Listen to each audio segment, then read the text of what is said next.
Life on the Mississippi, by Mark Twain. Chapter 33. Refreshments and Ethics.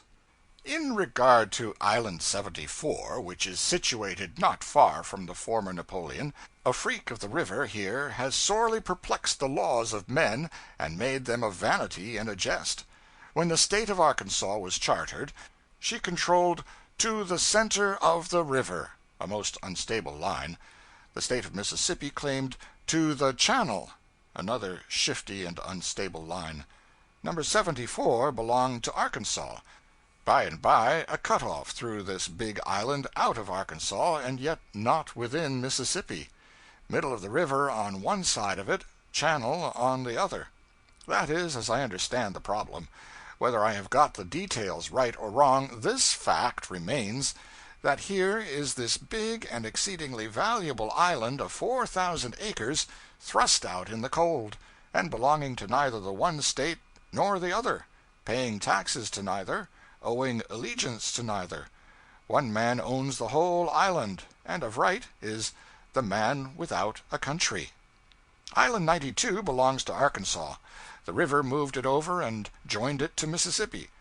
A chap established a whiskey shop there without a Mississippi license, and enriched himself upon Mississippi custom under Arkansas protection, where no license was in those days required. We glided steadily down the river in the usual privacy, steamboat or other moving thing seldom seen. Scenery, as always, stretch upon stretch of almost unbroken forest, on both sides of the river. Soundless solitude. Here and there a cabin or two, standing in small openings on the gray and grassless banks. Cabins which had formerly stood a quarter or half-mile farther to the front, and gradually been pulled farther and farther back as the shores caved in. As at Pilcher's Point, for instance, where the cabins had been moved back 300 yards in 3 months, so we were told. But the caving banks had already caught up with them, and they were being conveyed rearward once more. Napoleon had but small opinion of Greenville, Mississippi, in the old times, but behold, Napoleon is gone to the catfishes, and here is Greenville full of life and activity, and making a considerable flourish in the valley, having 3,000 inhabitants, it is said, and doing a gross trade of $2.5 million annually. A growing town. There was much talk on the boat about the Calhoun Land Company, an enterprise which is expected to work wholesome results. Colonel Calhoun, a grandson of the statesman, went to Boston and formed a syndicate which purchased a large tract of land on the river in Chicot County, Arkansas, some 10,000 acres, for cotton growing. The purpose is to work on a cash basis, buy at first hands, and handle their own product. Supply their negro laborers with provisions and necessaries at a trifling profit, say 8 or 10%, furnish them comfortable quarters, etc., and encourage them to save money and remain on the place. If this proves a financial success, as seems quite certain, they propose to establish a banking house in Greenville, and lend money at an unburdensome rate of interest. 6% is spoken of. The trouble heretofore has been, I am quoting remarks of planters and steamboatmen, that the planters, although owning the land, were without cash capital, had to hypothecate both land and crop to carry on the business. Consequently, the commission dealer who furnishes the money takes some risk, and demands big interest, usually 10% and 2.5% for negotiating the loan. The planter has also to buy his supplies through the same dealer, paying commissions and profits. Then, when he ships his crop, the dealer adds his commissions, insurance, etc. So, taking it by and large, and first and last, the dealer's share of that crop is about 25%. Footnote. But what can the state do where the people are under subjection to rates of interest ranging from 18 to 30%, and are also under the necessity of purchasing their crops in advance, even of planting, at these rates for the privilege of purchasing all their supplies at 100% profit? Edward Atkinson. A cotton planter's estimate of the average margin of profit on planting, in his section: one man and mule will raise 10 acres of cotton, giving 10 bales of cotton, worth, say, $500. Cost of production, say, $350. Net profit, $150, or $15 per acre. There is also a profit now from the cotton seed, which formerly had little value, none where much transportation was necessary. In 1,600 pounds crude cotton, 400 are lint, worth, say, 10 cents a pound, and 1,200 pounds of seed, worth $12 or $13 per ton. Maybe in future even the stems will not be thrown away. Mr. Edward Atkinson says that for each bale of cotton there are 1,500 pounds of stems, and that these are very rich in phosphate of lime and potash, that when ground and mixed with ensilage or cottonseed meal, which is too rich for use as fodder in large quantities, the stem mixture makes a superior food, rich in all the elements needed for the production of milk, meat, and bone. Heretofore the stems have been considered a nuisance. Complaint is made that the planter remains grouty toward the former slave since the war, will have nothing but a chill business relation with him, no sentiment permitted to intrude, will not keep a store himself and supply the negro's wants, and thus protect the negro's pocket and make him able and willing to stay on the place, and an advantage to him to do it, but lets that privilege to some thrifty Israelite, who encourages the thoughtless negro and wife to buy all sorts of things which they could do without, buy on credit, at big prices, month after month, credit based on the negro's share of the growing crop, and at the end of the season the negro's share belongs to the Israelite. The negro is in debt besides, is discouraged, dissatisfied, restless, and both he and the planter are injured, for he will take steamboat and migrate, and the planter must get a stranger in his place who does not know him, does not care for him, will fatten the Israelite a season, and follow his predecessor per steamboat. It is hoped that Calhoun Company will show, by its humane and protective treatment of its laborers, that its method is the most profitable for both planter and negro, and it is believed that a general adoption of that method will then follow. And where so many are saying their say, shall not the barkeeper testify? He is thoughtful, observant, never drinks, endeavors to earn his salary, and would earn it if there were custom enough. He says the people along here in Mississippi and Louisiana will send up the river to buy vegetables rather than raise them, and they will come aboard at the landings and buy fruits of the barkeeper. Thinks they don't know anything but cotton. Believes they don't know how to raise vegetables and fruit, at least the most of them. Says a nigger will go to H for a watermelon. H is all I find in the stenographer's report. Means Halifax, probably, though that seems a good way to go for a watermelon. Barkeeper buys a watermelon for 5 cents up the river, brings them down, and sells them for 50. Why does he mix such elaborate and picturesque drinks for the nigger hands on the boat? Because they won't have any other. They want a big drink. Don't make any difference what you make it of. They want the worth of their money. You give a nigger a plain gill of $half brandy for 5 cents, will he touch it? No, ain't size enough to it. But you put up a pint of all kinds of worthless rubbish, and heave in some red stuff to make it beautiful, red's the main thing, and he wouldn't put down that glass to go to a circus. All the bars on this anchor line are rented and owned by one firm. They furnish the liquors from their own establishment and hire the barkeepers on salary. Good liquors? Yes, on some of the boats, where there are the kind of passengers that want it and can pay for it. On the other boats? No. Nobody but the deckhands and the firemen to drink it. Brandy? Yes, I've got brandy, plenty of it, but you don't want any of it unless you've made your will. It isn't as it used to be in the old times. Then everybody traveled by steamboat, everybody drank, and everybody treated everybody else. Now most everybody goes by railroad, and the rest don't drink. In the old times the barkeeper owned the bar himself, and was gay and smarty and talky and all jeweled up, and was the toniest aristocrat on the boat. Used to make $2,000 on a trip. A father who left his son a steamboat bar left him a fortune. Now he leaves him board and lodging. Yes, and washing, if a short trip will do. Yes, indeedy, times are changed.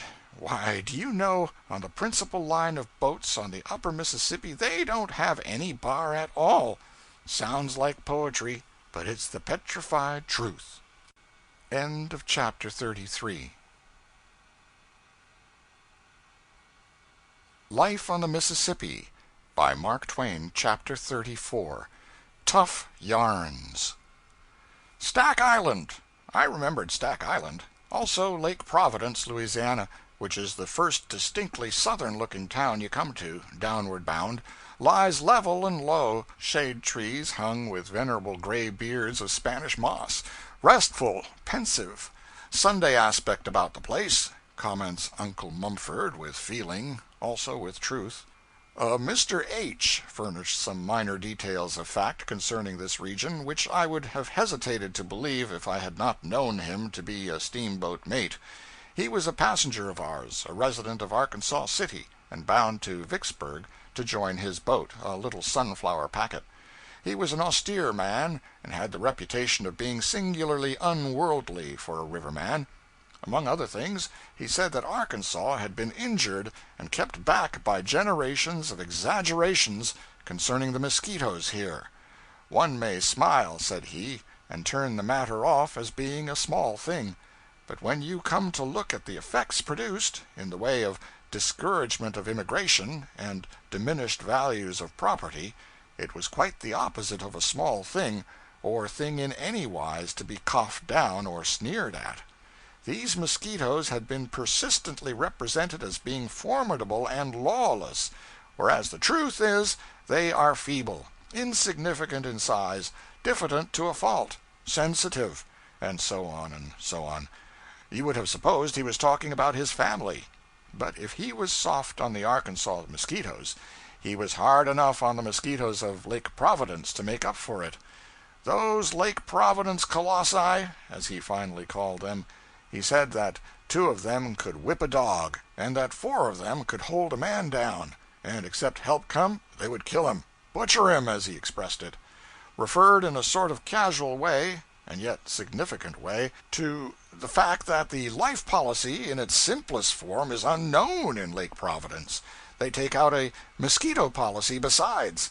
He told many remarkable things about those lawless insects. Among others, said he had seen them try to vote.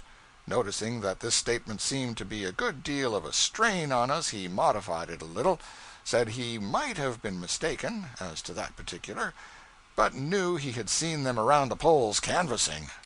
There was another passenger, friend of H's, who backed up the harsh evidence against those mosquitoes, and detailed some stirring adventures which he had had with them.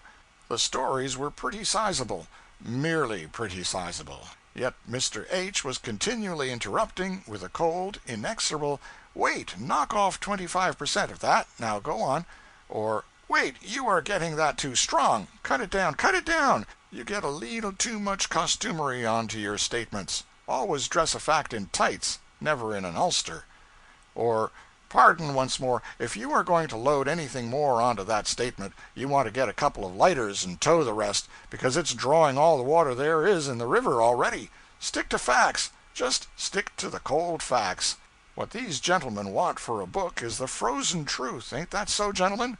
He explained privately that it was necessary to watch this man all the time, and keep him within bounds. It would not do to neglect this precaution, as he, Mr. H., knew to his sorrow. Said he, "I will not deceive you. He told me such a monstrous lie once, that it swelled my left ear up, and spread it so that I was actually not able to see out around it. It remained so for months, and people came miles to see me fan myself with it." End of chapter 34. Life in the Mississippi by Mark Twain, chapter 35. Vicksburg during the Trouble. We used to plow past the lofty hill city Vicksburg downstream, but we cannot do that now. A cut-off has made a country town of it, like Osceola, St. Genevieve, and several others. There is currentless water, also a big island, in front of Vicksburg now. You come down the river or the other side of the island, then turn and come up to the town, that is, in high water. In low water you can't come up, but must land some distance below it. Signs and scars still remain as reminders of Vicksburg's tremendous war experiences: earthworks, trees crippled by the cannon balls, cave refuges in the clay precipices, etc.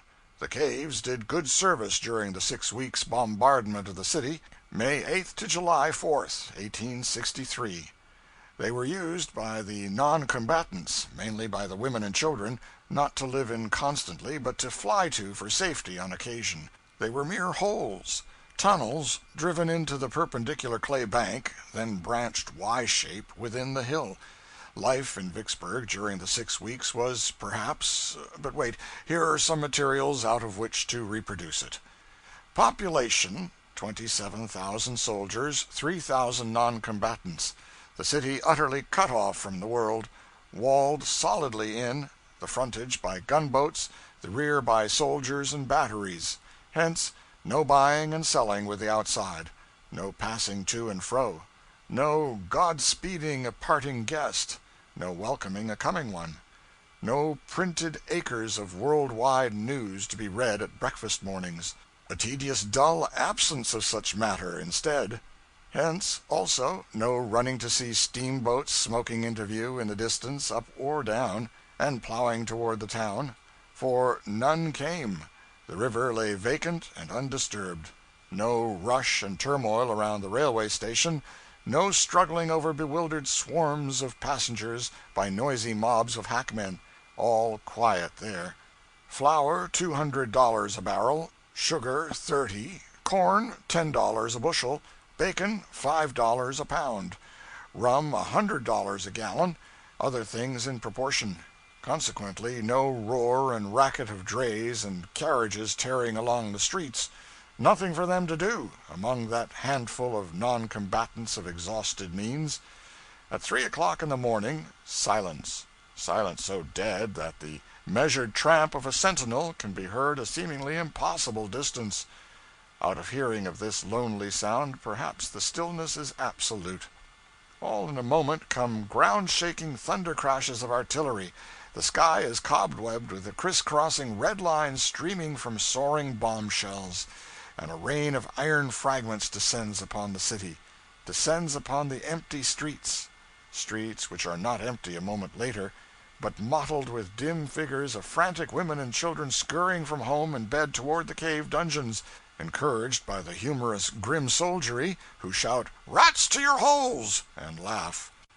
The cannon thunder rages, shells scream and crash overhead, the iron rain pours down, 1 hour, 2 hours, 3, possibly 6, then stops.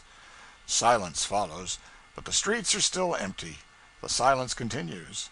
By and by a head projects from a cave here and there and yonder, and reconnoiters cautiously. The silence still continuing, bodies follow heads, and jaded, half-smothered creatures group themselves about, stretch their cramped limbs, draw in deep draughts of the grateful fresh air, gossip with the neighbors from the next cave, maybe straggle off home presently, or take a lounge through the town, if the stillness continues, and will scurry to the holes again by and by, when the war tempest breaks forth once more. There being but 3,000 of these cave dwellers, merely the population of a village, would they not come to know each other after a week or two, and familiarly, insomuch that the fortunate or unfortunate experiences of one would be of interest to all? Those are the materials furnished by history. From them might not almost anybody reproduce for himself the life of that time in Vicksburg? Could you, who did not experience it, come nearer to reproducing it to the imagination of another non-participant than could a Vicksburger who did experience it? It seems impossible, and yet there are reasons why it might not really be. When one makes his first voyage in a ship, it is an experience which multitudinously bristles with striking novelties which are in such sharp contrast with all this person's former experiences that they take a seemingly deathless grip upon his imagination and memory. By tongue or pen he can make a landsman live that strange and stirring voyage over with him, make him see it all and feel it all. But if he wait?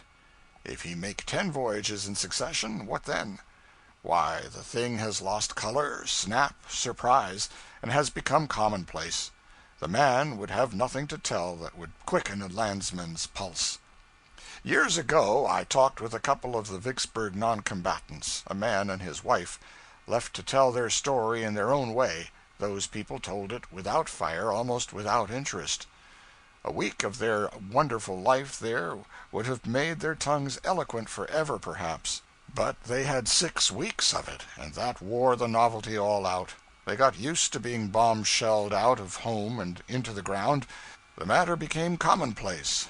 After that, the possibility of their ever being startlingly interesting in their talks about it was gone. What the man said was to this effect: "It got to be Sunday all the time, 7 Sundays in the week, to us anyway. We hadn't anything to do, and time hung heavy. 7 Sundays, and all of them broken up at one time or another, in the day or in the night, by a few hours of the awful storm of fire and thunder and iron. At first we used to shin for the holes a good deal faster than we did afterwards. The first time I forgot the children, and Maria fetched them both along. When she was all safe in the cave, she fainted. 2 or 3 weeks afterwards, when she was running for the holes one morning through a shell shower, a big shell burst near her and covered her all over with dirt, and a piece of the iron carried away her game bag of false hair from the back of her head. Well, she stopped to get that game bag before she shoved along again. Was getting used to things already, you see. We all got so that we could tell a good deal about shells, and after that we didn't always go under shelter if it was a light shower. Us men would loaf around and talk, and a man would say, 'There she goes,' and name the kind of shell it was from the sound of it, and go on talking, if there wasn't any danger from it.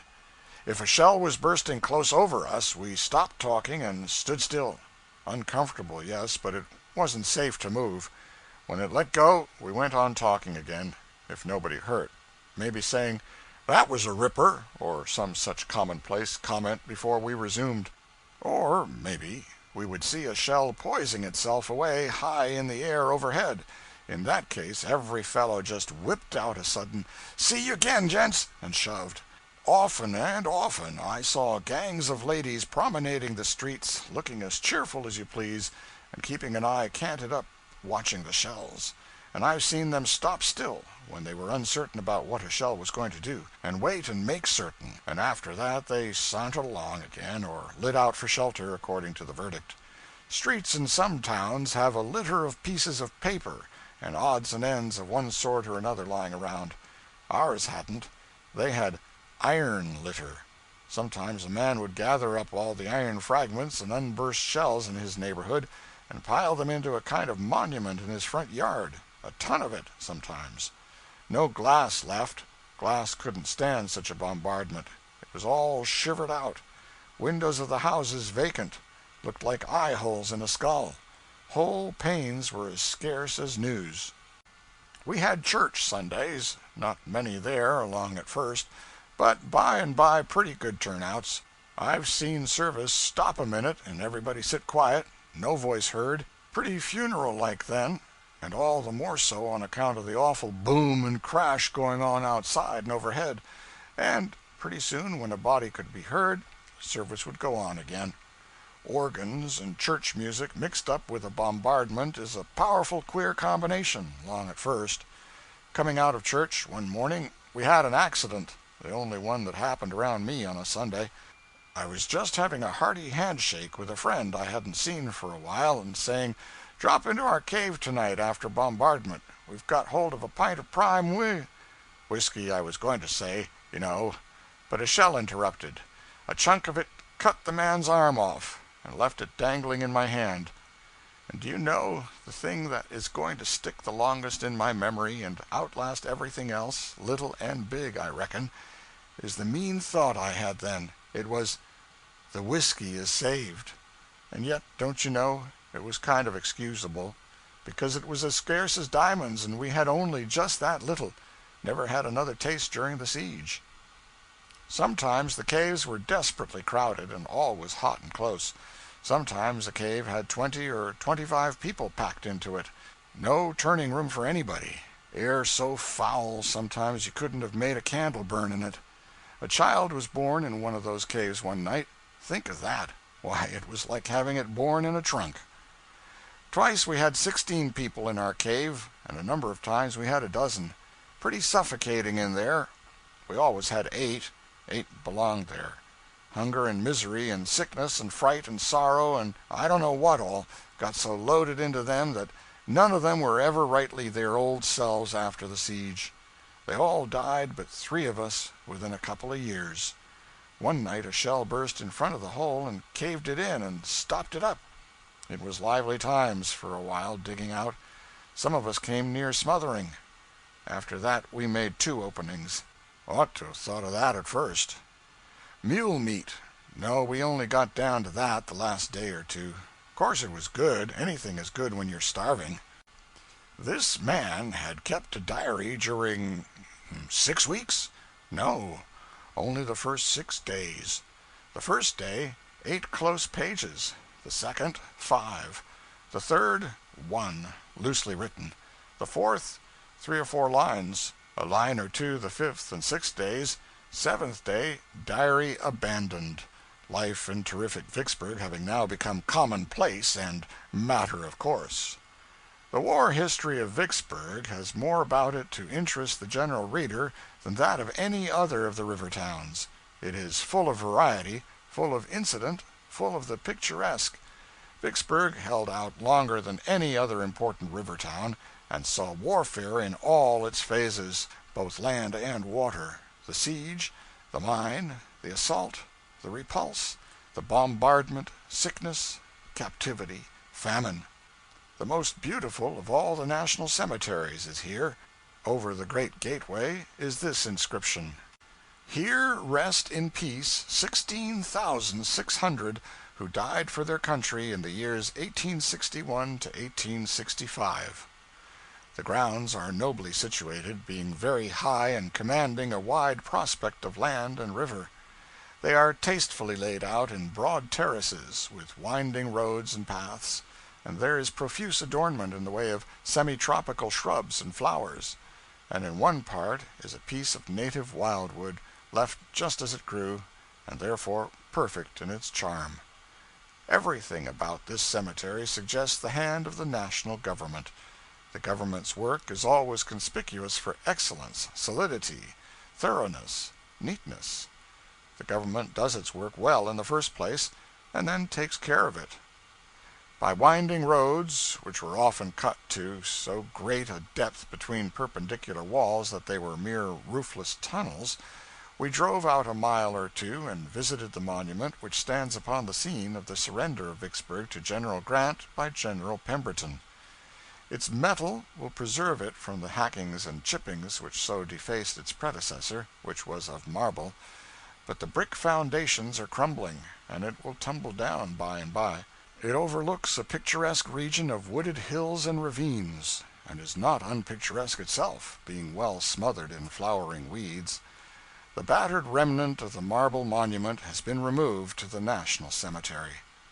On the road, a quarter of a mile townward, an aged colored man showed us, with pride, an unexploded bombshell which has lain in his yard since the day it fell there during the siege. "I was a standing here, and the dog was a standing here. The dog, he went for the shell, going to pick up a fuss with it, but I didn't. I says, 'Just make yourself at home here. Lay still while you is, or bust up the place, just as you's a mind to. But I's got business out in the woods, I has.'"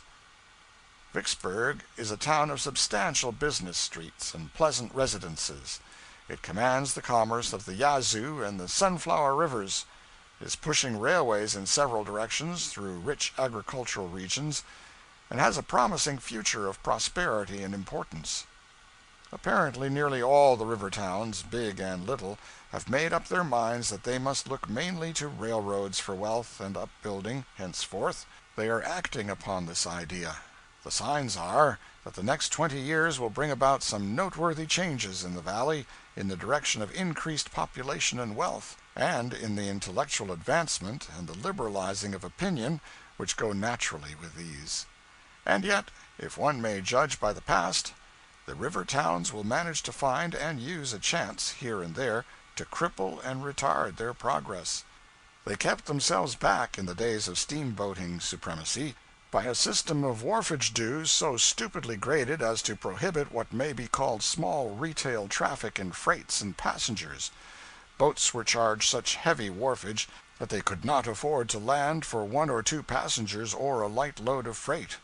Instead of encouraging the bringing of trade to their doors, the towns diligently and effectively discouraged it. They could have made many boats and low rates, but their policy rendered few boats and high rates compulsory. It was a policy which extended and extends from New Orleans to St. Paul. We had a strong desire to make a trip up the Yazoo and the Sunflower, an interesting region at any time, but additionally interesting at this time, because up there the great inundation was still to be seen in force. But we were nearly sure to have to wait a day or more for a New Orleans boat on our return, so we were obliged to give up the project. Here is a story which I picked up on board the boat that night.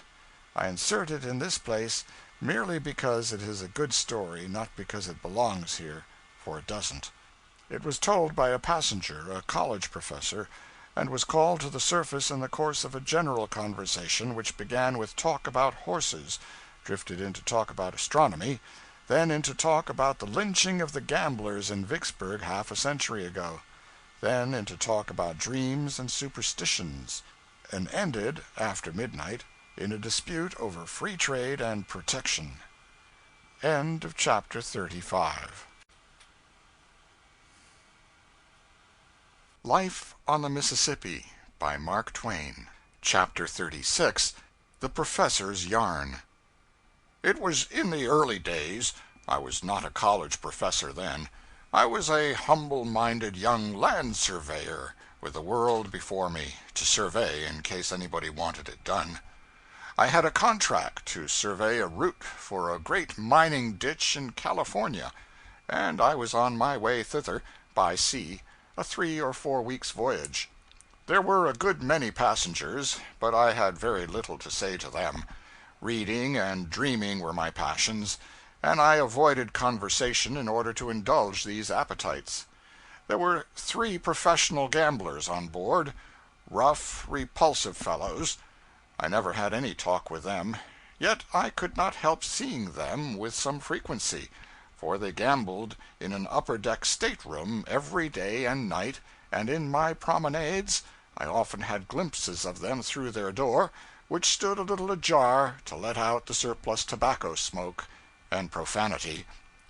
They were an evil and hateful presence, but I had to put up with it, of course. There was one other passenger who fell under my eye a good deal, for he seemed determined to be friendly with me, and I could not have gotten rid of him without running some chance of hurting his feelings, and I was far from wishing to do that. Besides, there was something engaging in his countrified simplicity and his beaming good nature. The first time I saw this Mr. John Backus, I guessed from his clothes and his looks that he was a grazier or farmer from the backwoods of some western state, doubtless Ohio, and afterward, when he dropped into his personal history and I discovered that he was a cattle raiser from interior Ohio, I was so pleased with my own penetration that I warmed toward him for verifying my instinct. He got to dropping alongside me every day after breakfast to help me make my promenade, and so, in the course of time, his easy-working jaw had told me everything about his business, his prospects, his family, his relatives, his politics, in fact everything that concerned a Backus, living or dead. And meantime I think he had managed to get out of me everything I knew about my trade, my tribe, my purposes, my prospects, and myself. He was a gentle and persuasive genius, and this thing showed it, for I was not given to talking about my matters. I said something about triangulation once. The stately word pleased his ear. He inquired what it meant. I explained. After that he quietly and inoffensively ignored my name, and always called me Triangle. What an enthusiast he was in cattle! At the bare name of a bull or a cow, his eye would light and his eloquent tongue would turn itself loose. As long as I would walk and listen, he would walk and talk. He knew all breeds. He loved all breeds. He caressed them all with his affectionate tongue. I tramped along in voiceless misery whilst the cattle question was up. When I could endure it no longer, I used to deftly insert a scientific topic into the conversation. Then my eye fired, and his faded. My tongue fluttered, his stopped. Life was a joy to me, and a sadness to him. One day he said, a little hesitatingly, and with somewhat of diffidence, "Triangle, would you mind coming down to my stateroom a minute and have a little talk on a certain matter?" I went with him at once. Arrived there, he put his head out, glanced up and down the saloon warily, then closed the door and locked it. He sat down on the sofa, and he said, "I'm a going to make a little proposition to you, and if it strikes you favorable, it'll be a middlin' good thing for both of us. You ain't a-going out to California for fun, neither am I. It's business, ain't that so? Well, you can do me a good turn, and so can I you, if we see fit. I've raked and scraped and saved a considerable many years, and I've got it all here." He unlocked an old hair trunk, tumbled a chaos of shabby clothes aside, and drew a short stout bag into view for a moment, then buried again and relocked the trunk. Dropping his voice to a cautious low tone, he continued, "She's all there, around $10,000 in yellow boys. Now this is my little idea. What I don't know about raising cattle ain't worth knowing. There's mints of money in it in Californy.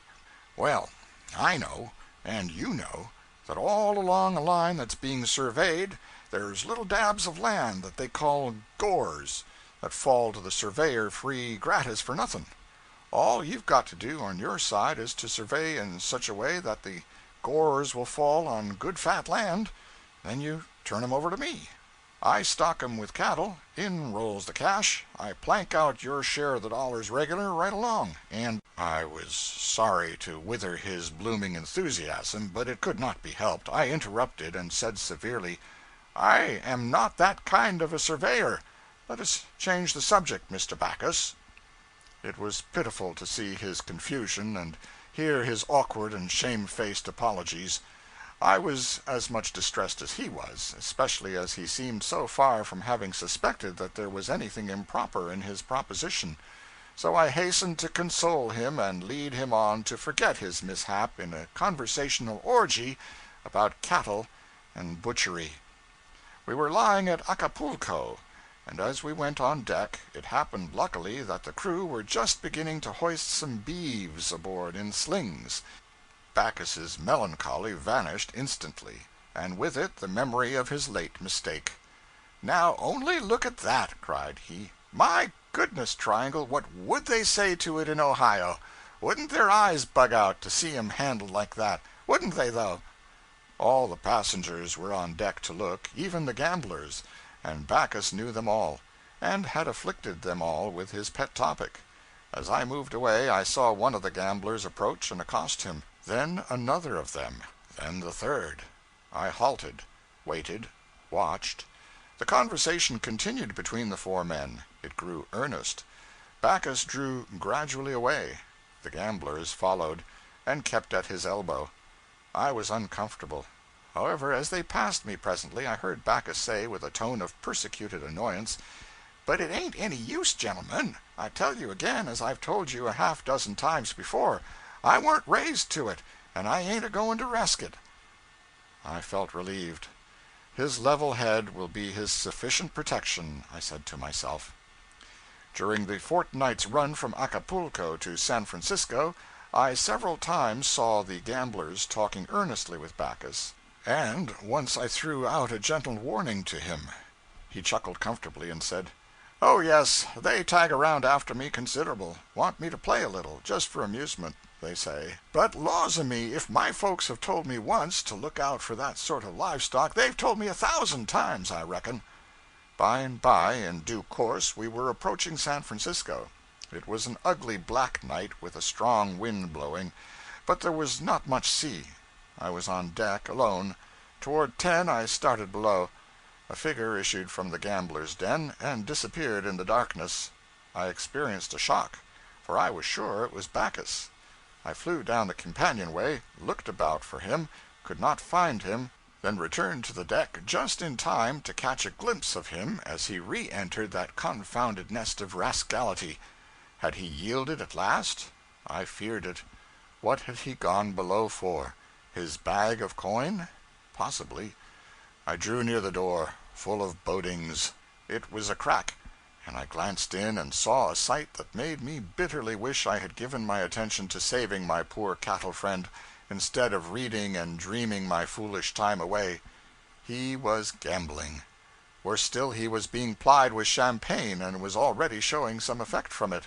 He praised the cider, as he called it, and said now that he got a taste of it, he almost believed he would drink it if it was spirits, if it was so good and so ahead of anything he had ever run across before. Surreptitious smiles at this passed from one rascal to another, and they filled all the glasses, and whilst Bacchus honestly drained his to the bottom, they pretended to do the same, but threw the wine over their shoulders. I could not bear the scene, so I wandered forward and tried to interest myself in the sea and the voices of the wind. But no, my uneasy spirit kept dragging me back at quarter-hour intervals, and always I saw Bacchus drinking his wine, fairly and squarely, and the others throwing theirs away. It was the painfulest night I ever spent. The only hope I had was that we might reach our anchorage with speed. That would break up the game. I helped the ship along all I could with my prayers. At last we went booming through the Golden Gate, and my pulses leapt for joy. I hurried back to that door and glanced in. Alas, there was small room for hope. Bacchus's eyes were heavy and bloodshot. His sweaty face was crimson, his speech maudlin and thick. His body sawed drunkenly about with the weaving motion of the ship. He drained another glass to the dregs, whilst the cards were being dealt. He took his hand, glanced at it, and his dull eyes lit up for a moment. The gamblers observed it, and showed their gratification by hardly perceptible signs. 'How many cards?' 'None,' said Bacchus. One villain, named Hank Wiley, discarded one card, the others 3 each. The betting began. Heretofore the bets had been trifling, $1 or 2, but Bacchus started off with an eagle now. Wiley hesitated a moment, then saw it, and went $10 better. The other 2 threw up their hands. Bacchus went 20 better. Wiley said, 'I see that, and go you 100 better,' then smiled and reached for the money. 'Let it alone,' said Bacchus, with drunken gravity. 'What? You mean to say you're going to cover it?' 'Cover it?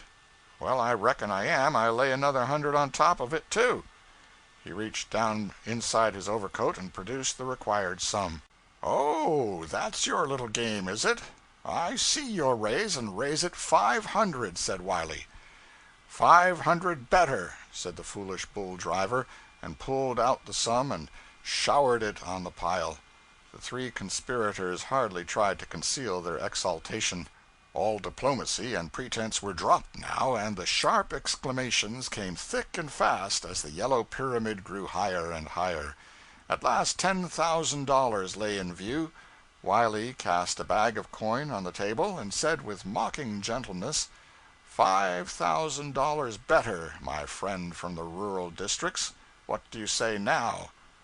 'I call you,' said Bacchus, heaving his golden shot bag on the pile. 'What have you got?' 4 kings, you ding fool!' And Wiley threw down his cards and surrounded the stakes with his arms. 4 aces, you ass!' thundered Bacchus, covering his man with a cocked revolver. 'I'm a professional gambler myself, and I've been laying for you duffers all this voyage.' Down went the anchor, rumbledy-dum-dum, and the long trip was ended. Well, well, it is a sad world. One of the 3 gamblers was Bacchus's pal. It was he that dealt the fateful hands. According to an understanding with the two victims, he was to have given Bacchus 4 queens, but alas, he didn't. A week later I stumbled upon Bacchus, arrayed in the height of fashion, in Montgomery Street. He said, cheerily, as we were parting, "Ah, by the way, you needn't mind about those Gores. I don't really know anything about cattle, except what I was able to pick up in a week's apprenticeship over in Jersey just before we sailed. My cattle culture and cattle enthusiasm have served their turn. I shan't need them any more." Next day we reluctantly parted from the Gold Dust and her officers, hoping to see that boat and all those officers again some day, a thing which the fates were to render tragically impossible. End of chapter 36. Life on the Mississippi by Mark Twain. Chapter 37. The End of the Gold Dust. For 3 months later, August 8, while I was writing one of these foregoing chapters, the New York papers brought this telegram: "A terrible disaster. 17 persons killed by an explosion on the steamer Gold Dust." Nashville, August 7. A dispatch from Hickman, Kentucky, says, "The steamer Gold Dust exploded her boilers at 3 o'clock today, just after leaving Hickman. 47 persons were scalded, and 17 are missing. The boat was landed in the eddy just above the town, and through the exertions of the citizens, the cabin passengers, officers, and part of the crew and deck passengers were taken ashore and removed to the hotels and residences. 24 of the injured were lying in Holkman's dry goods store at one time, where they received every attention before being removed to more comfortable places." A list of the names followed, whereby it appeared that of the 17 dead, 1 was the barkeeper, and among the 47 wounded were the captain, chief mate, second mate, and second and third clerks. Also Mr. Lem S. Gray, pilot, and several members of the crew. In answer to a private telegram, we learned that none of these was severely hurt, except Mr. Gray. Letters received afterward confirmed this news, and said that Mr. Gray was improving and would get well. Later letters spoke less hopefully of his case, and finally came one announcing his death. A good man, a most companionable and manly man, and worthy of a kindlier fate. End of chapter 37.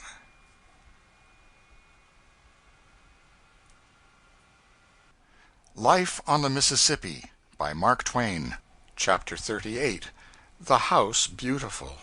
We took passage in a Cincinnati boat for New Orleans, or on a Cincinnati boat. Either is correct. The former is the eastern form of putting it, the latter is the western. Mr. Dickens declined to agree that the Mississippi steamboats were magnificent, or that they were floating palaces, terms which had always been applied to them, terms which did not over-express the admiration with which the people viewed them. Mr. Dickens' position was unassailable, possibly. The people's position was certainly unassailable. If Mr. Dickens was comparing these boats with the Crown Jewels, or with the Taj, or with the Matterhorn, or with some other priceless or wonderful thing which he had seen, then they were not magnificent. He was right. The people compared them with what they had seen, and thus measured, thus judged, the boats were magnificent. The term was the correct one. It was not at all too strong. The people were as right as was Mr. Dickens. The steamboats were finer than anything on shore. Compared with superior dwelling houses and first-class hotels in the valley, they were indubitably magnificent. They were palaces. To a few people living in New Orleans and St. Louis, they were not magnificent, perhaps, not palaces, but to the great majority of those populations, and to the entire population spread over both banks between Baton Rouge and St. Louis, they were palaces. They tallied with the citizen's dream of what magnificence was, and satisfied it. Every town and village along that vast stretch of double river frontage had a best dwelling, finest dwelling, mansion, the home of its wealthiest and most conspicuous citizen. It is easy to describe it: large grassy yard with paling fence painted white, in fair repair, brick walk from gate to door, big, square, 2-story frame house, painted white and porticoed like a Grecian temple, with this difference, that the imposing fluted columns and Corinthian capitals were a pathetic sham, being made of white pine and painted. Iron knocker, brass doorknob, discolored for lack of polishing.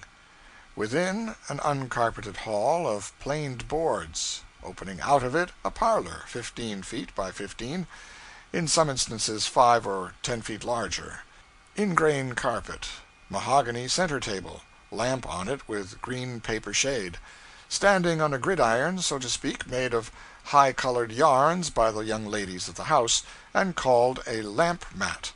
Several books piled and disposed with cast-iron exactness, according to an inherited and unchangeable plan, among them Tupper, much penciled; also Friendship's Offering and Affection's Wreath, with their sappy inanities illustrated in die-away mezzotints; also Ossian, Alonzo and Melissa, maybe Ivanhoe; also Album, full of original poetry of the 'Thou hast wounded the spirit that loved thee' breed; 2 or 3 goody-goody works, Shepherd of Salisbury Plain, etc.; current number of the chaste and innocuous Goody's Ladies' Book, with painted fashion plate of wax figure women with mouths all alike, lips and eyelids the same size, each 5-foot woman with a 2-inch wedge sticking from under her dress and letting on to be half of her foot; polished air-tight stove, new and deadly invention, with pipe passing through a board which closes up the discarded old fireplace;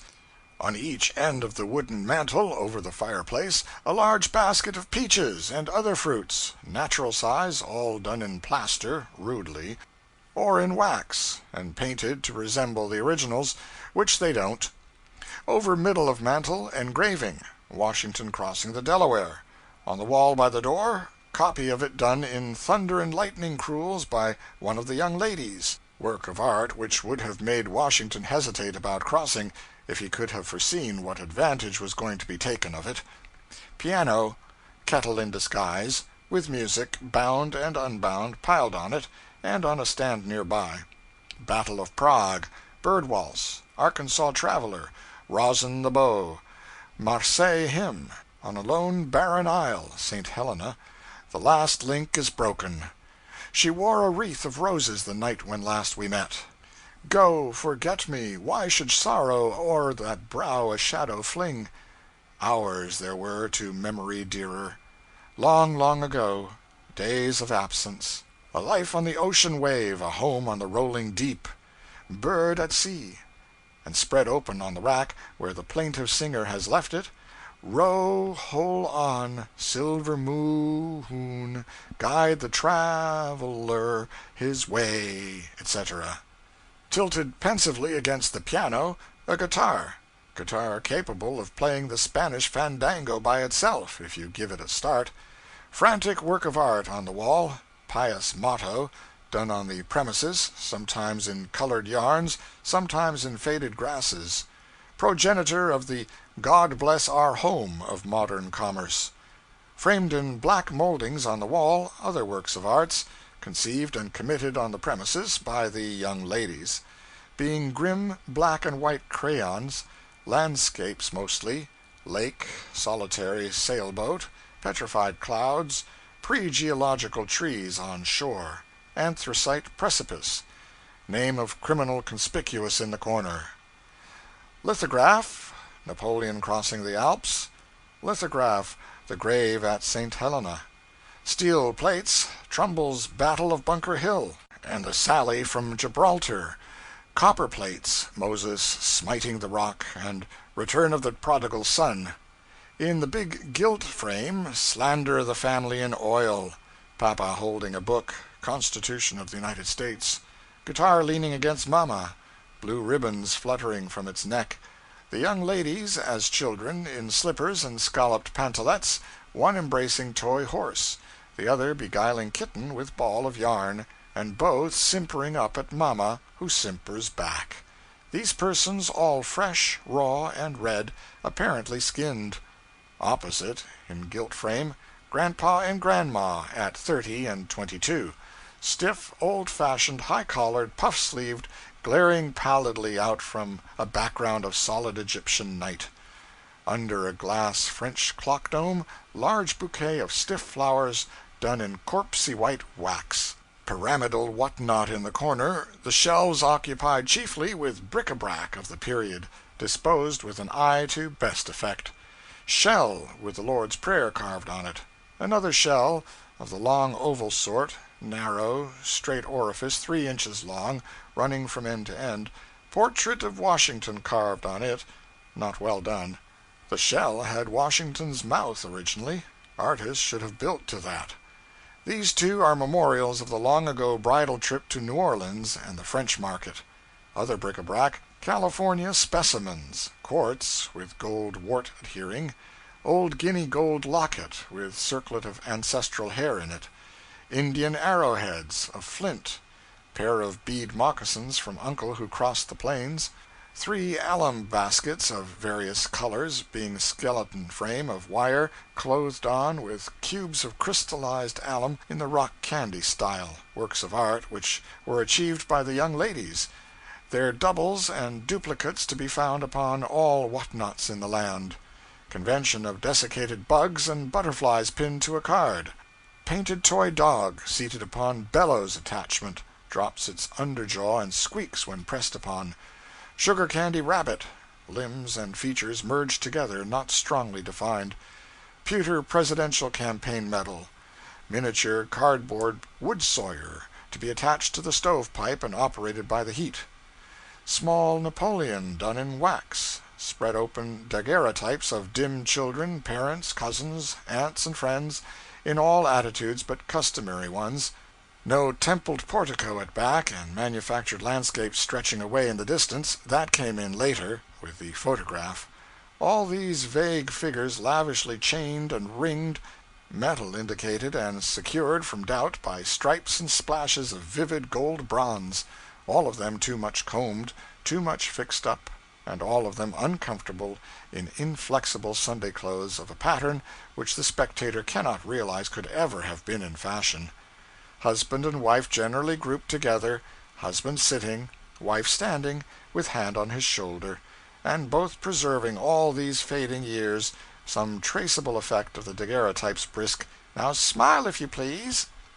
Bracketed over what-not, place of special sacredness, an outrage in watercolor done by the young niece that came on a visit long ago, and died.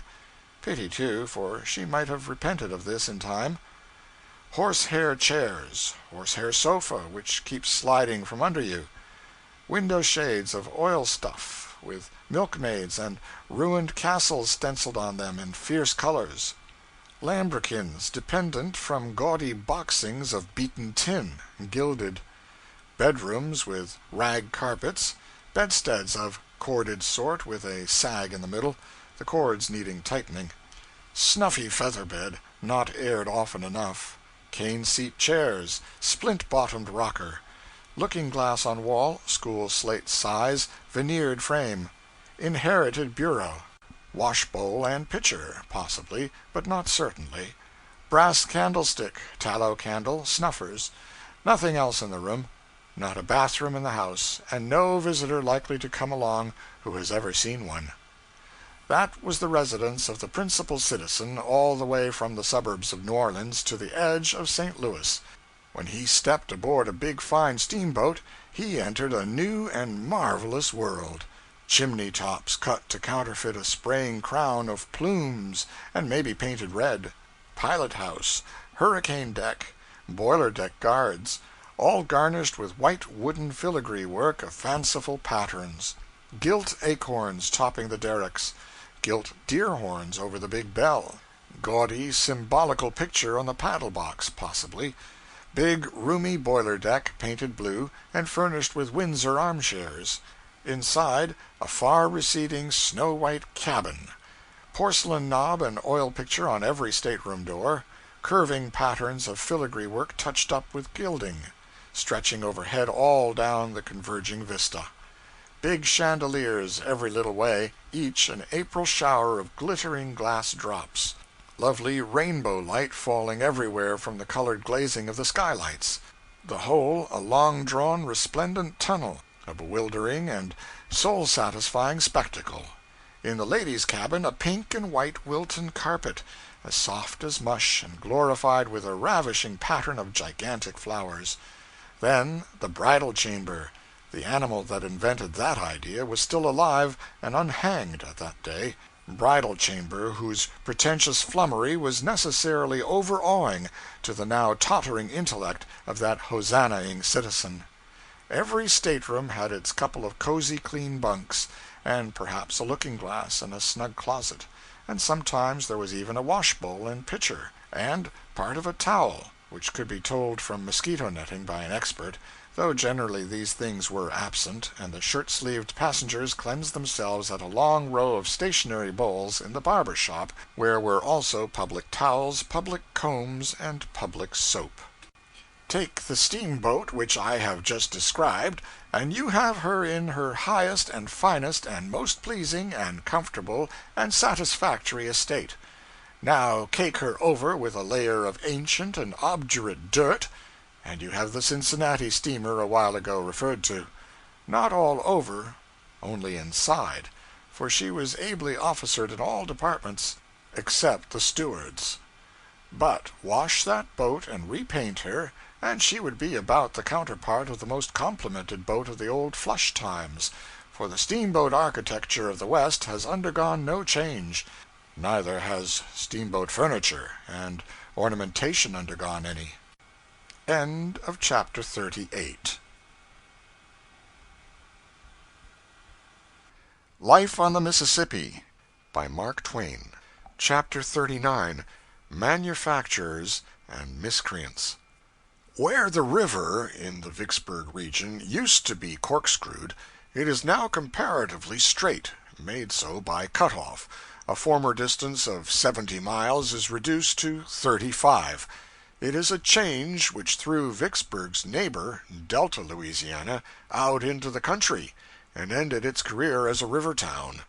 Its whole river frontage is now occupied by a vast sandbar, thickly covered with young trees, a growth which will magnify itself into a dense forest by and by, and completely hide the exiled town. In due time we passed Grand Gulf and Rodney, of war fame, and reached Natchez, the last of the beautiful hill cities, for Baton Rouge, yet to come, is not on a hill, but only on a high ground. Famous Natchez under the hill has not changed notably in 20 years. In outward aspect, judging by the descriptions of the ancient procession of foreign tourists, it has not changed in 60, for it is still small, straggling, and shabby. It had a desperate reputation, morally, in the old keel boating and early steamboating times. Plenty of drinking, carousing, fisticuffing, and killing there, among the riffraff of the river, in those days. But Natchez on top of the hill is attractive, has always been attractive. Even Mrs. Trollope, 1827, had to confess its charms. At one or two points the wearisome level line is relieved by bluffs, as they call the short intervals of high ground. The town of Natchez is beautifully situated on one of those high spots. The contrast that its bright green hill forms with the dismal line of black forest that stretches on every side, the abundant growth of the pawpaw, palmetto, and orange, the copious variety of sweet-scented flowers that flourish there, all make it appear like an oasis in the desert. Natchez is the furthest point to the north at which oranges ripen in the open air, or endure the winter without shelter. With the exception of this sweet spot, I thought all the little towns and villages we passed wretched-looking in the extreme. Natchez, like her near and far river neighbors, has railways now, and is adding to them, pushing them hither and thither into all rich outlying regions that are naturally tributary to her. And like Vicksburg and New Orleans, she has her ice factory. She makes 30 tons of ice a day. In Vicksburg and Natchez, in my time, ice was jewelry. None but the rich could wear it. But anybody and everybody can have it now. I visited one of the ice factories in New Orleans to see what the polar regions might look like when lugged into the edge of the tropics, but there was nothing striking in the aspect of the place. It was merely a spacious house, with some innocent steam machinery in one end of it, and some big porcelain pipes running here and there. No, not porcelain, they merely seemed to be. They were iron, but the ammonia which was being breathed through them had coated them to the thickness of your hand with solid milk-white ice. It ought to have melted, for one did not require winter clothing in that atmosphere, but it did not melt. The inside of the pipe was too cold. Sunk into the floor were numberless tin boxes, a foot square and 2 feet long, and open at the top end. These were full of clear water, and around each box salt and other proper stuff was packed. Also, the ammonia gases were applied to the water in some way which will always remain a secret to me, because I was not able to understand the process. While the water in the boxes gradually froze, men gave it a stir or two with a stick occasionally, to liberate the air bubbles, I think. Other men were continually lifting out boxes whose contents had become hard frozen. They gave the box a single dip into a vat of boiling water to melt the block of ice free from its tin coffin. Then they shot the block out upon a platform car, and it was ready for market. These big blocks were hard, solid, and crystal clear. In certain of them big bouquets of fresh and brilliant tropical flowers had been frozen in. In others, beautiful silken-clad French dolls, and other pretty objects.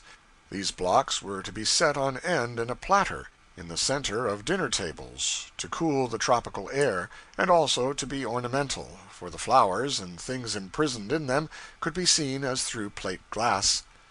I was told that this factory could retail its ice, by wagon, throughout New Orleans, in the humblest dwelling-house quantities, at $6 or $7 a ton, and make a sufficient profit. This being the case, there is business for ice factories in the North, for we get ice on no such terms there, if one take less than 350 pounds at a delivery. The Rosalie Yarn Mill of Natchez has a capacity of 6,000 spindles and 160 looms, and employs 100 hands. The Natchez Cotton Mills Company began operations 4 years ago in a 2-story building of 50 by 190 feet, with 4,000 spindles and 128 looms. Capital $105,000, all subscribed in the town. 2 years later, the same stockholders increased their capital to $225,000, added a 3rd story to the mill, increased its length to 317 feet, added machinery to increase the capacity to 10,300 spindles and 304 looms. The company now employs 250 operatives, many of whom are citizens of Natchez. The mill works 5,000 bales of cotton annually, and manufactures the best standard quality of brown shirtings and sheetings and drills, turning out 5 million yards of these goods per year. Footnote: New Orleans Times-Democrat, 26 August 1882. A close corporation, stock held at $5,000 per share, but none in the market.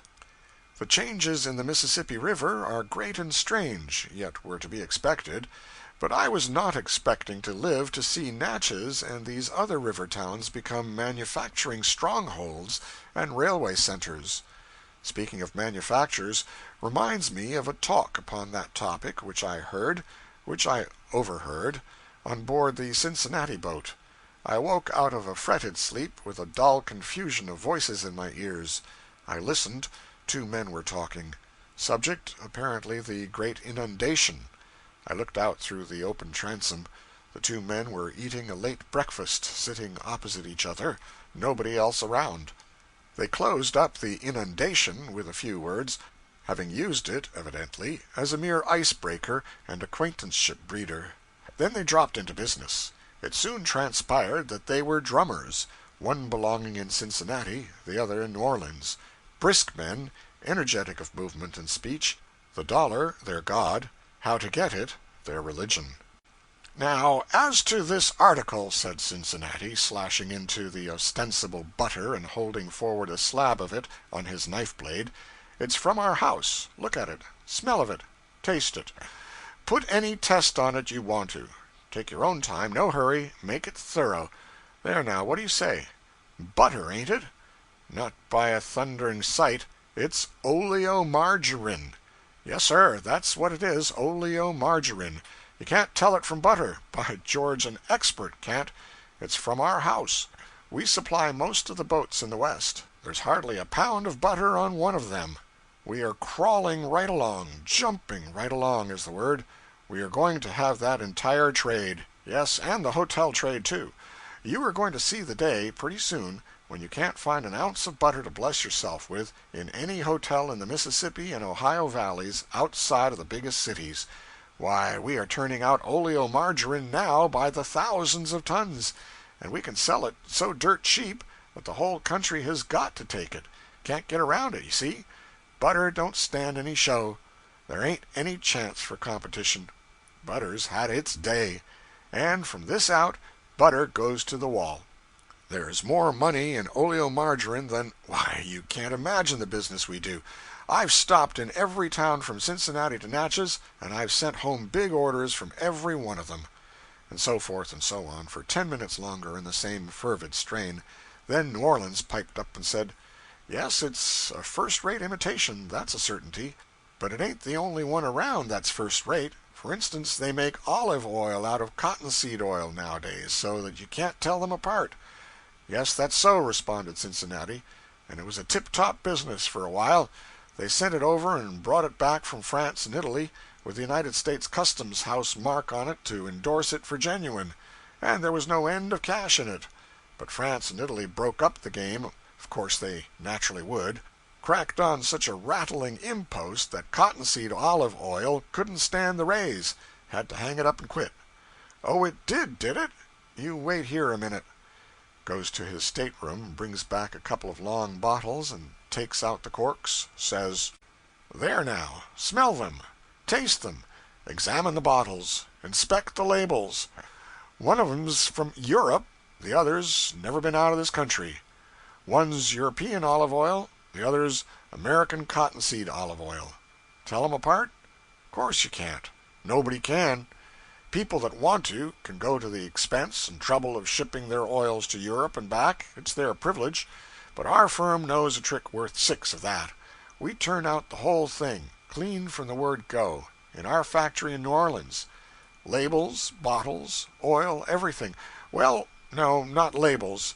Been buying them abroad. Get them dirt cheap there. You see, there's just one little wee speck, essence or whatever it is, in a gallon of cottonseed oil that give it a smell or a flavor or something. Get that out, and you're all right. Perfectly easy then to turn the oil into any kind of oil you want to, and there ain't anybody that can detect the true from the false. Well, we know how to get that one little particle out, and we're the only firm that does. And we turn out an olive oil that is just simply perfect, undetectable. We are doing a ripping trade, too, as I could easily show you by my order book for this trip. Maybe you'll butter everybody's bread pretty soon, but we'll cottonseed his salad for him from the Gulf to Canada, and that's a dead certain thing. Cincinnati glowed and flashed with admiration. The two scoundrels exchanged business cards and rose. As they left the table, Cincinnati said, but you have to have custom house marks, don't you? How do you manage that? I did not catch the answer. We passed Port Hudson, scene of 2 of the most terrific episodes of the war, the night battle there between Farragut's fleet and the Confederate land batteries, April 14th, 1863, and the memorable land battle 2 months later, which lasted 8 hours. 8 hours of exceptionally fierce and stubborn fighting, and ended finally in the repulse of the Union forces with great slaughter. End of chapter 39.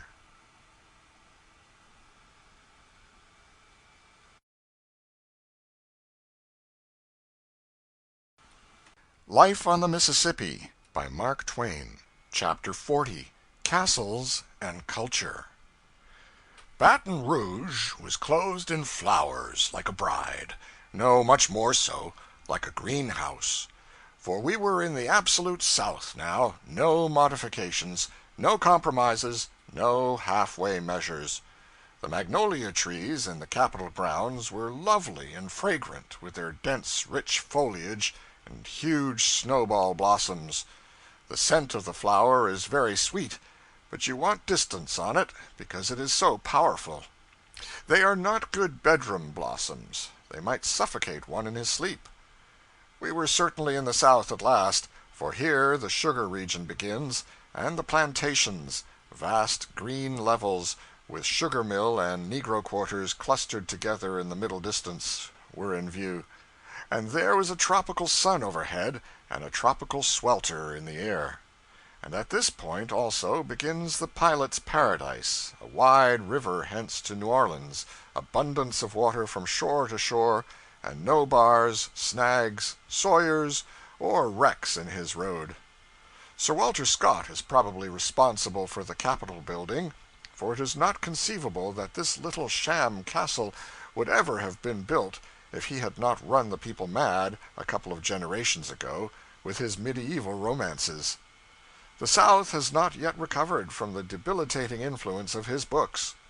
Admiration of his fantastic heroes and their grotesque chivalry doings and romantic juvenilities still survives here in an atmosphere in which is already perceptible the wholesome and practical 19th century smell of cotton factories and locomotives. And traces of its inflated language and other windy humbuggeries survive along with it. It is pathetic enough that a whitewashed castle with turrets and things, materials all ungenuine within and without, pretending to be what they are not, should ever have been built in this otherwise honorable place. But it is much more pathetic to see this architectural falsehood undergoing restoration and perpetuation in our day, when it would have been so easy to let dynamite finish what a charitable fire began, and then devote this restoration money to the building of something genuine.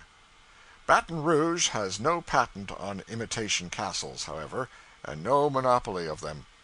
Here is a picture from the advertisement of the Female Institute of Columbia, Tennessee. The following remark is from the same advertisement. The Institute building has long been famed as a model of striking and beautiful architecture. Visitors are charmed with its resemblance to the old castles of song and story, with its towers and turreted walls and ivy-mantled porches. Keeping school in a castle is a romantic thing, as romantic as keeping hotel in a castle. By itself, the imitation castle is doubtless harmless, and well enough, but as a symbol and breeder and sustainer of maudlin middle-age romanticism here in the midst of the plainest and sturdiest and infinitely greatest and worthiest of all the centuries the world has seen, it is necessarily a hurtful thing and a mistake. Here is an extract from the prospectus of a Kentucky female college. Female college sounds well enough, but since the phrasing it in that unjustifiable way was done purely in the interest of brevity, it seems to me that she college would have been still better, because shorter, and means the same thing. That is, if either phrase means anything at all. The President is Southern by birth, by rearing, by education, and by sentiment. The teachers are all Southern in sentiment, and with the exception of those born in Europe, were born and raised in the South. Believing the Southern to be the highest type of civilization this continent has seen, the young ladies are trained according to the Southern ideas of delicacy, refinement, womanhood, religion, and propriety.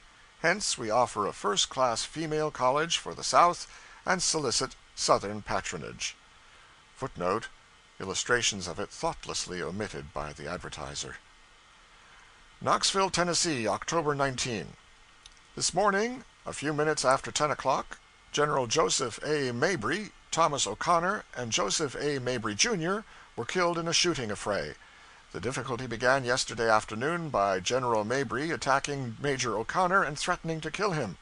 This was at the fairgrounds, and O'Connor told Mabry that it was not the place to settle their difficulties. Mabry then told O'Connor he should not live. It seems that Mabry was armed and O'Connor was not. The cause of the difficulty was an old feud about the transfer of some property from Mabry to O'Connor. Later in the afternoon, Mabry sent word to O'Connor that he would kill him on sight. This morning, Major O'Connor was standing in the door of the Mechanics' National Bank, of which he was president, General Mabry and another gentleman walking down Gay Street on the opposite side from the bank. O'Connor stepped into the bank, got a shotgun, took deliberate aim at General Mabry, and fired. Mabry fell dead, being shot in the left side. As he fell, O'Connor fired again, the shot taking effect in Mabry's thigh. O'Connor then reached into the bank and got another shotgun. About this time, Joseph A. Mabry, Jr., son of General Mabry, came rushing down the street unseen by O'Connor until within 40 feet, when the young man fired a pistol, the shot taking effect in O'Connor's right breast, passing through the body near the heart. The instant Mabry shot, O'Connor turned and fired, the load taking effect in young Mabry's right breast and side. Mabry fell pierced with 20 buckshot, and almost instantly O'Connor fell dead without a struggle. Mabry tried to rise, but fell back dead. The whole tragedy occurred within 2 minutes, and neither of the three spoke after he was shot. General Mabry had about 30 buckshot in his body. A bystander was painfully wounded in the thigh with a buckshot, and another was wounded in the arm. 4 other men had their clothing pierced by buckshot. The affair caused great excitement, and Gay Street was thronged with thousands of people. General Mabry and his son Joe were acquitted only a few days ago of the murder of Moses Lusby and Don Lusby, father and son, whom they killed a few weeks ago. Will Mabry was killed by Don Lusby last Christmas. Major Thomas O'Connor was president of the Mechanics' National Bank here, and was the wealthiest man in the state. Associated Press telegram. One day last month, Professor Sharp of Somerville, Tennessee, female college, a quiet and gentlemanly man, was told that his brother-in-law, a Captain Burton, had threatened to kill him. Burton, it seems, had already killed one man and driven his knife into another. The professor armed himself with a double-barreled shotgun, started out in search of his brother-in-law, found him playing billiards in a saloon, and blew his brains out. The Memphis Avalanche reports that the professor's course met with pretty general approval in the community. Knowing that the law was powerless, in the actual condition of public sentiment, to protect him, he protected himself. About the same time, 2 young men in North Carolina quarreled about a girl, and hostile messages were exchanged. Friends tried to reconcile them, but had their labor for their pains. On the 24th, the young men met in the public highway. One of them had a heavy club in his hand, the other an axe. The man with the club fought desperately for his life, but it was a hopeless fight from the first. A well-directed blow sent his club whirling out of his grasp, and the next moment he was a dead man. About the same time, 2 highly connected young Virginians, clerks in a hardware store at Charlottesville, while skylarking, came to blows. Peter Dick threw pepper in Charles Rhodes' eyes. Rhodes demanded an apology. Dick refused to give it, and it was agreed that a duel was inevitable. But a difficulty arose. The parties had no pistols, and it was too late at night to procure them. One of them suggested that butcher knives would answer the purpose, and the other accepted the suggestion. The result was that Rhodes fell to the floor with a gash in his abdomen that may or may not prove fatal. If Dick has been arrested, the news has not reached us. He expressed deep regret, and we are told by a Staunton correspondent of the Philadelphia Press that every effort has been made to hush the matter up. Extracts from the public journals. What? Warder Ho! The man that can blow so complacent a blast as that probably blows it from a castle. From Baton Rouge to New Orleans, the great sugar plantations border both sides of the river all the way, and stretch their league-wide levels back to the dim forest walls of bearded cypress in the rear. Shores lonely no longer, plenty of dwellings all the way on both banks, standing so close together for long distances that the broad river lying between the 2 rows becomes a sort of spacious street. A most homelike and happy-looking region, and now and then you see a pillared and porticoed great manor house embowered in trees. Here is testimony of 1 or 2 of the procession of foreign tourists that filed along here half a century ago. Mrs. Trollope says: The unbroken flatness of the banks of the Mississippi continued unvaried for many miles above New Orleans. But the graceful and luxuriant palmetto, the dark and noble ilex, and the bright orange were everywhere to be seen, and it was many days before we were weary of looking at them. Captain Basil Hall. The district of country which lies adjacent to the Mississippi in the lower parts of Louisiana is everywhere thickly peopled by sugar planters, whose showy houses, gay piazzas, trig gardens, and numerous slave villages, all clean and neat, gave an exceedingly thriving air to the river scenery. All the procession paint the attractive picture in the same way. The descriptions of 50 years ago do not need to have a word changed in order to exactly describe the same region as it appears today, except as to the trigness of the houses. The whitewash is gone from the negro cabins now, and many, possibly most, of the big mansions, once so shining white, have worn out their paint and have a decayed, neglected look. It is the blight of the war. 21 years ago everything was trim and trig and bright along the coast, just as it had been in 1827 as described by those tourists. Unfortunate tourists! People humbugged them with stupid and silly lies, and then laughed at them for believing and printing the same. They told Mrs. Trollope that the alligators, or crocodiles as she calls them, were terrible creatures, and backed up the statement with a blood-curdling account of how one of these slandered reptiles crept into a squatter cabin one night and ate up a woman and 5 children. The woman by herself would have satisfied any ordinarily impossible alligator, but no, these liars must make him gorge the 5 children besides. One would not imagine that jokers of this robust breed would be sensitive, but they were. It is difficult at this day to understand, and impossible to justify, the reception which the book of the grave, honest, intelligent, gentle, manly, charitable, well-meaning Captain Basil Hall got. End of chapter 40. Life on the Mississippi by Mark Twain. Chapter 41. The Metropolis of the South. The approaches to New Orleans were familiar. General aspects were unchanged. When one goes flying through London along a railway propped in the air on tall arches, he may inspect miles of upper bedrooms through the open windows, but the lower half of the houses is under his level and out of sight. Similarly, in High River Stage, in the New Orleans region, the water is up to the top of the enclosing levee rim. The flat country behind it lies low, representing the bottom of a dish, and as the boat swims along, high on the flood, one looks down upon the houses and into the upper windows. There is nothing but that frail breastwork of earth between the people and destruction. The old brick salt warehouses clustered at the upper end of the city looked as they had always looked. Warehouses which had had a kind of Aladdin's lamp experience, however, since I had seen them. For when the war broke out, the proprietor went to bed one night leaving them packed with thousands of sacks of vulgar salt, worth a couple of dollars a sack, and got up in the morning and found his mountain of salt turned into a mountain of gold, so to speak, so suddenly and to so dizzy a height had the war news sent up the price of the article. The vast reach of plank wharves remained unchanged, and there were as many ships as ever, but the long array of steamboats had vanished. Not altogether, of course, but not much of it was left.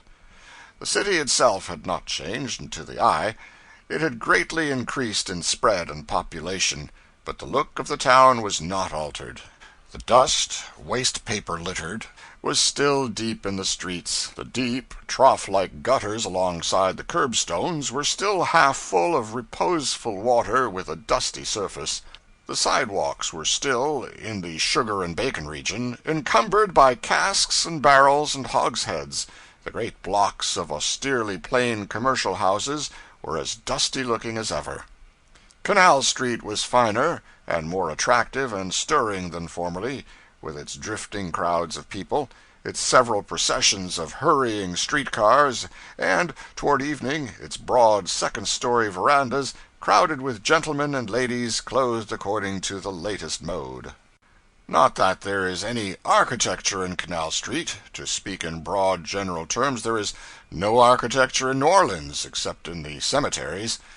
It seems a strange thing to say of a wealthy, far-seeing, and energetic city of 250,000 inhabitants, but it is true. There is a huge granite U.S. Custom House, costly enough, genuine enough, but as a decoration it is inferior to a gasometer. It looks like a state prison, but it was built before the war. Architecture in America may be said to have been born since the war.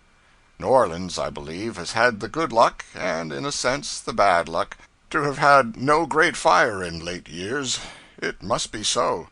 If the opposite had been the case, I think one would be able to tell the burnt district by the radical improvement in its architecture over the old forms.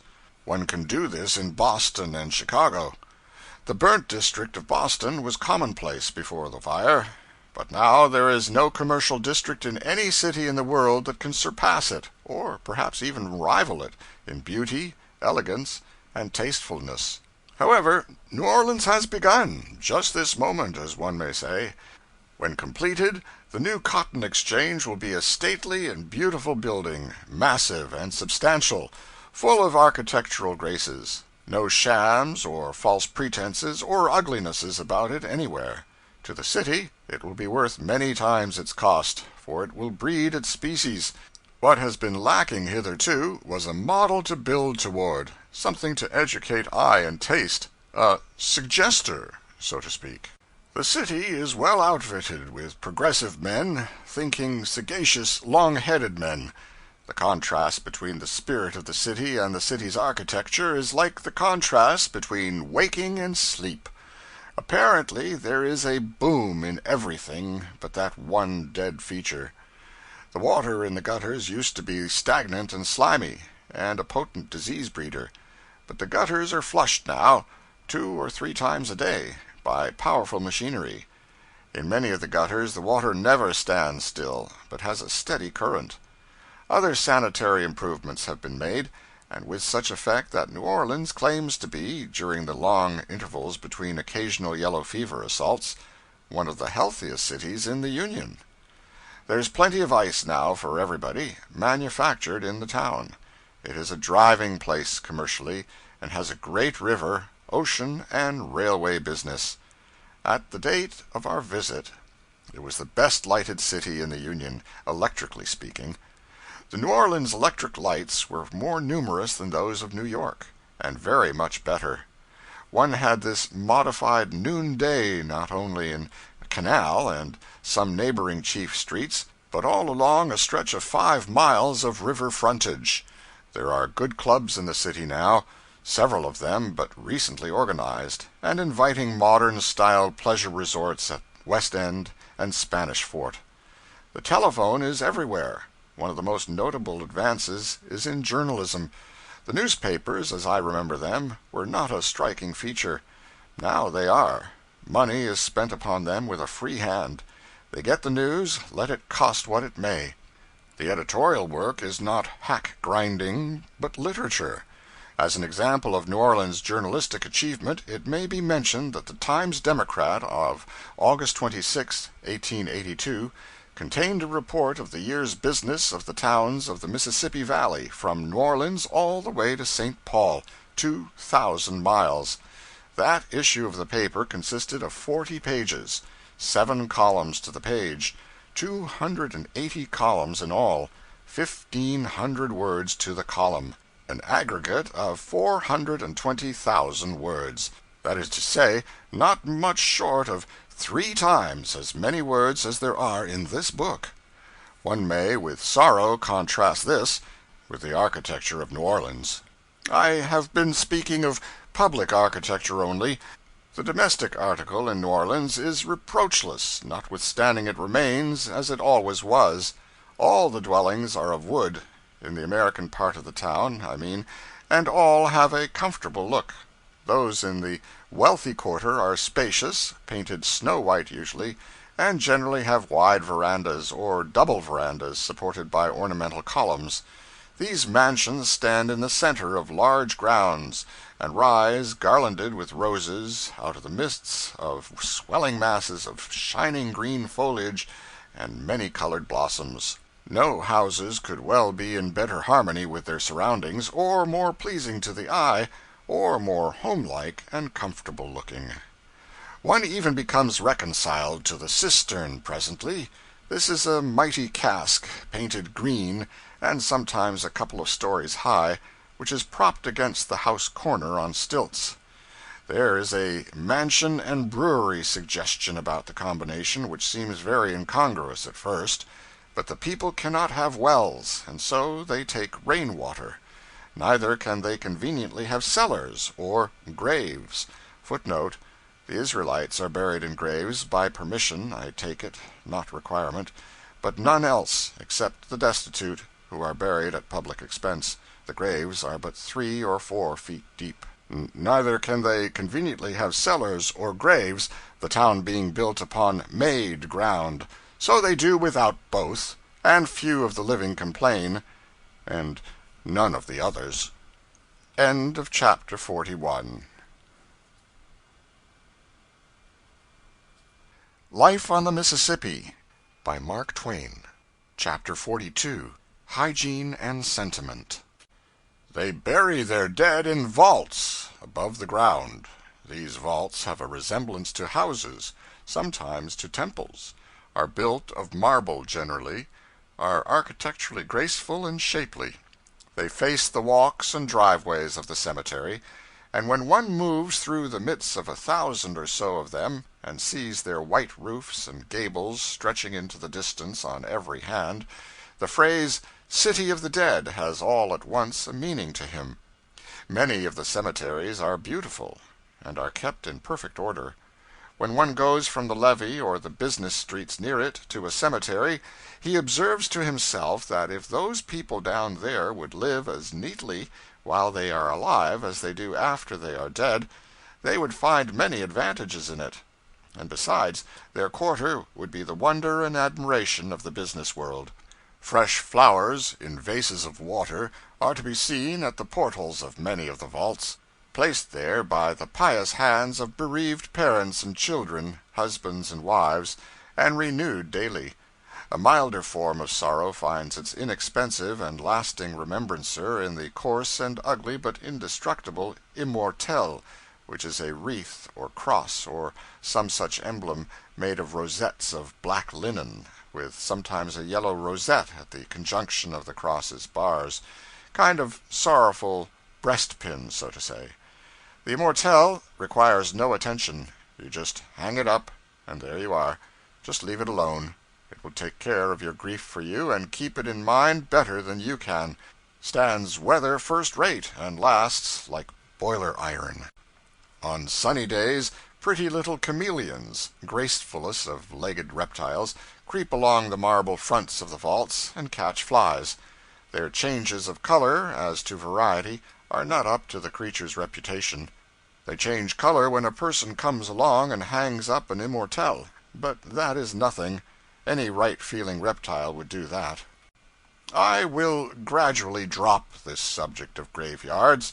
I have been trying all I could to get down to the sentimental part of it, but I cannot accomplish it. I think there is no genuinely sentimental part to it. It is all grotesque, ghastly, horrible. Graveyards may have been justifiable in the bygone ages, when nobody knew that for every dead body put into the ground to glut the earth and the plant roots and the air with disease germs, 5 or 50 or maybe 100 persons must die before their proper time.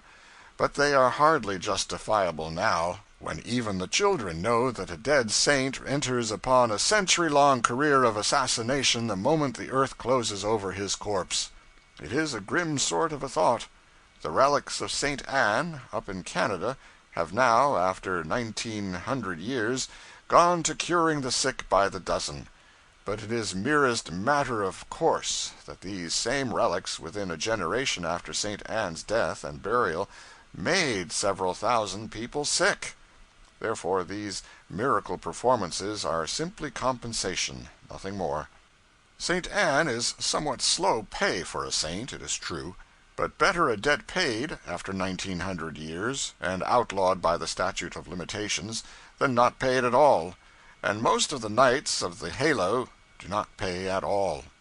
Where you find one that pays, like St. Anne, you find 150 that take the benefit of the statute, and none of them pay any more than the principal of what they owe. They pay none of the interest, either simple or compound.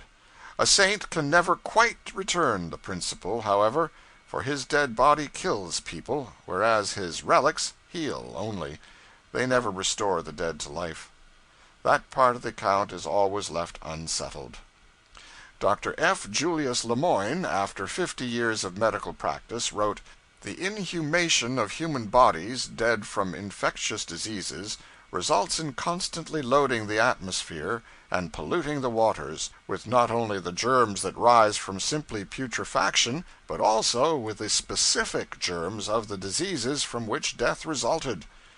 The gases from buried corpses will rise to the surface through 8 or 10 feet of gravel just as coal gas will do, and there is practically no limit to their power of escape." During the epidemic in New Orleans in 1853, Dr. E. H. Barton reported that in the 4th District the mortality was 452 per thousand, more than double that of any other. In this district were 3 large cemeteries, in which during the previous year more than 3,000 bodies had been buried. In other districts the proximity of cemeteries seemed to aggravate the disease. In 1828, Professor Bianchi demonstrated how the fearful reappearance of the plague at Modena was caused by excavations in ground where, 300 years previously, the victims of the pestilence had been buried. Mr. Cooper, in explaining the causes of some epidemics, remarks that the opening of the plague burial grounds at Eyam resulted in an immediate outbreak of disease. North American Review, No. 3, Volume 135. In an address before the Chicago Medical Society, in advocacy of cremation, Dr. Charles W. Purdy made some striking comparisons to show what a burden is laid upon society by the burial of the dead. 1 1/4 times more money is expended annually in funerals in the United States than the government expends for public school purposes.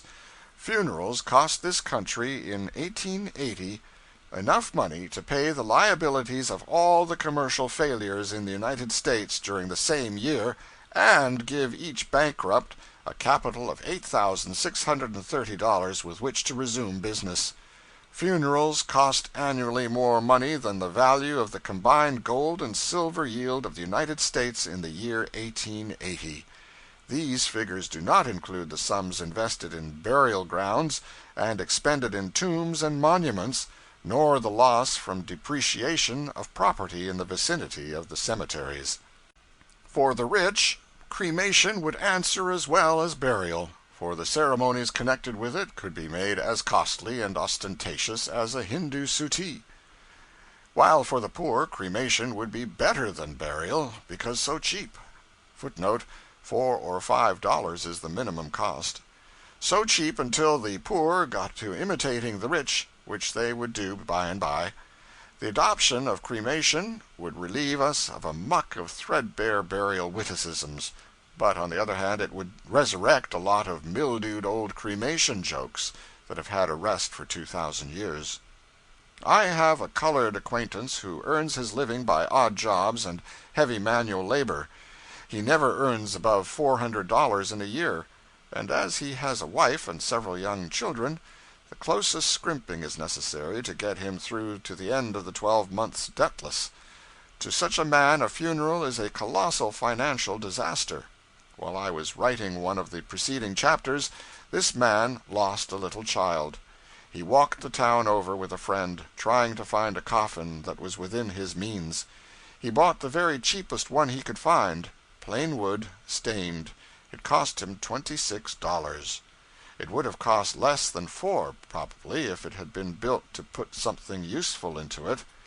He and his family will feel that outlay a good many months. End of chapter 42. Life on the Mississippi by Mark Twain.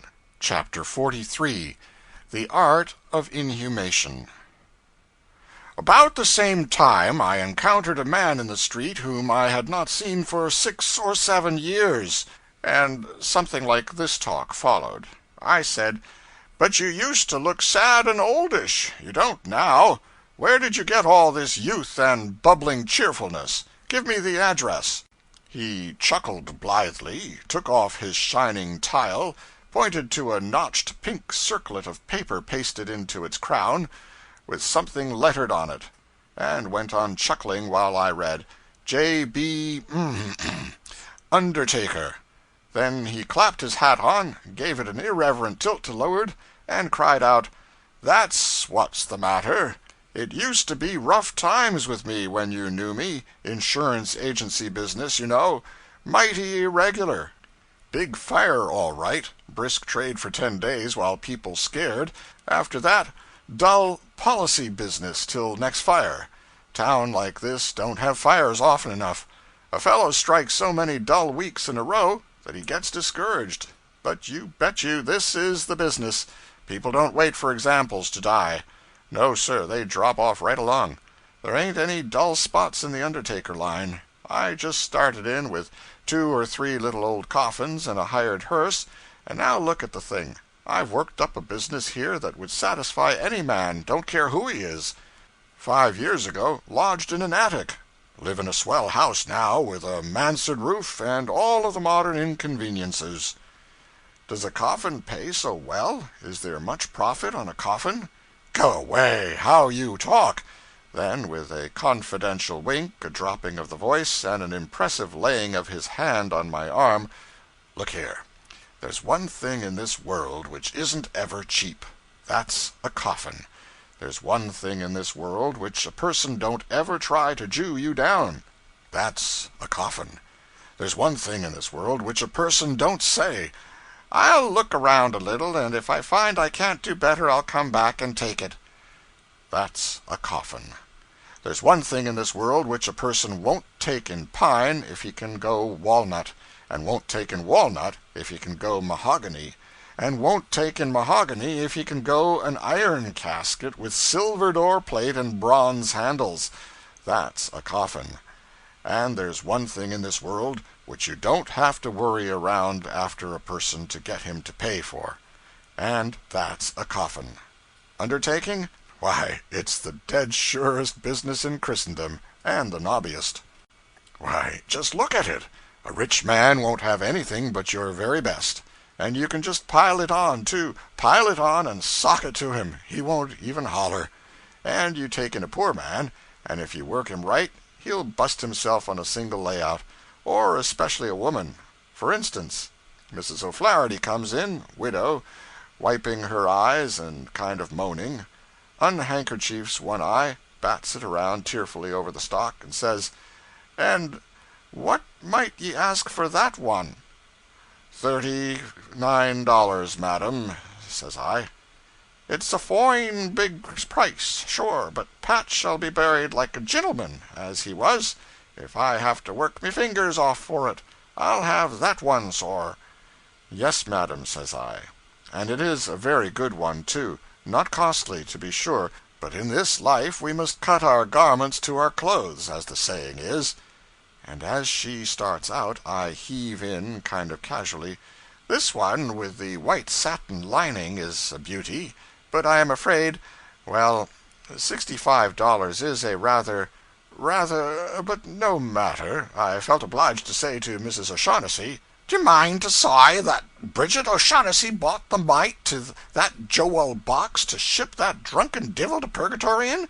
'Yes, madam.' 'Then Pat shall go to heaven in the twin to it, if it takes the last rap the O'Flahertys can raise. And mind you, stick on some extras, too, and I'll give you another $1. And as I lay in with the livery stables, of course I don't forget to mention that Mrs. O'Shaughnessy hired $54 worth of hacks, and flung as much style into Dennis's funeral as if he had been a duke or an assassin.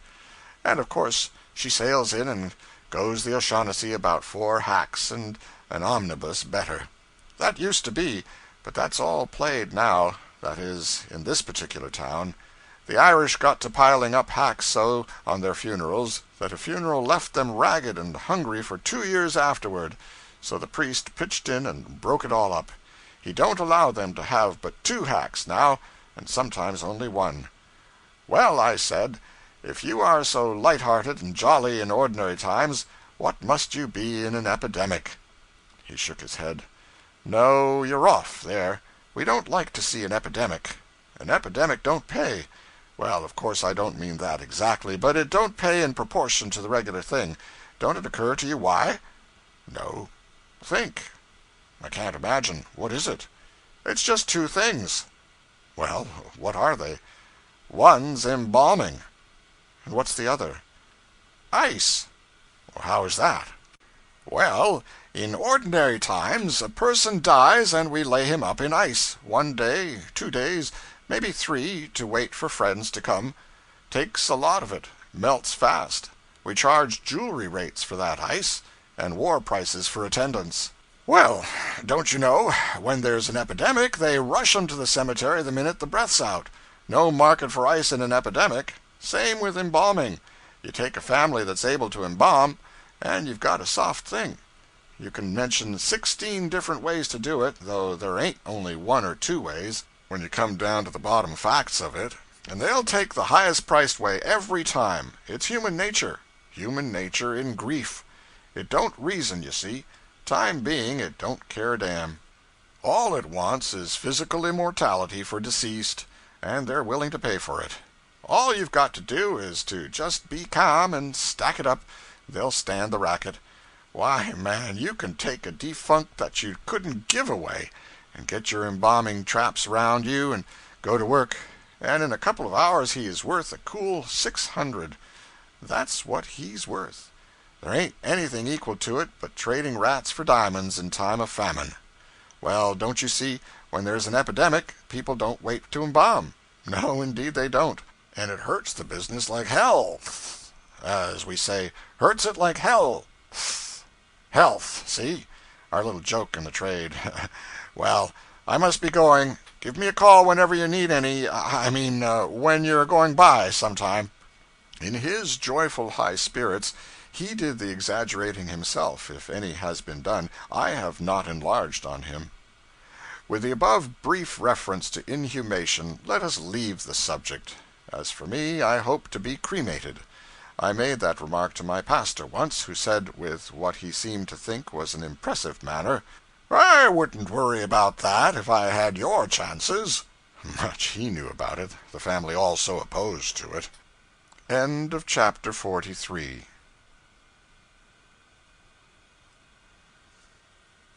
Life on the Mississippi by Mark Twain. Chapter 44. City Sights.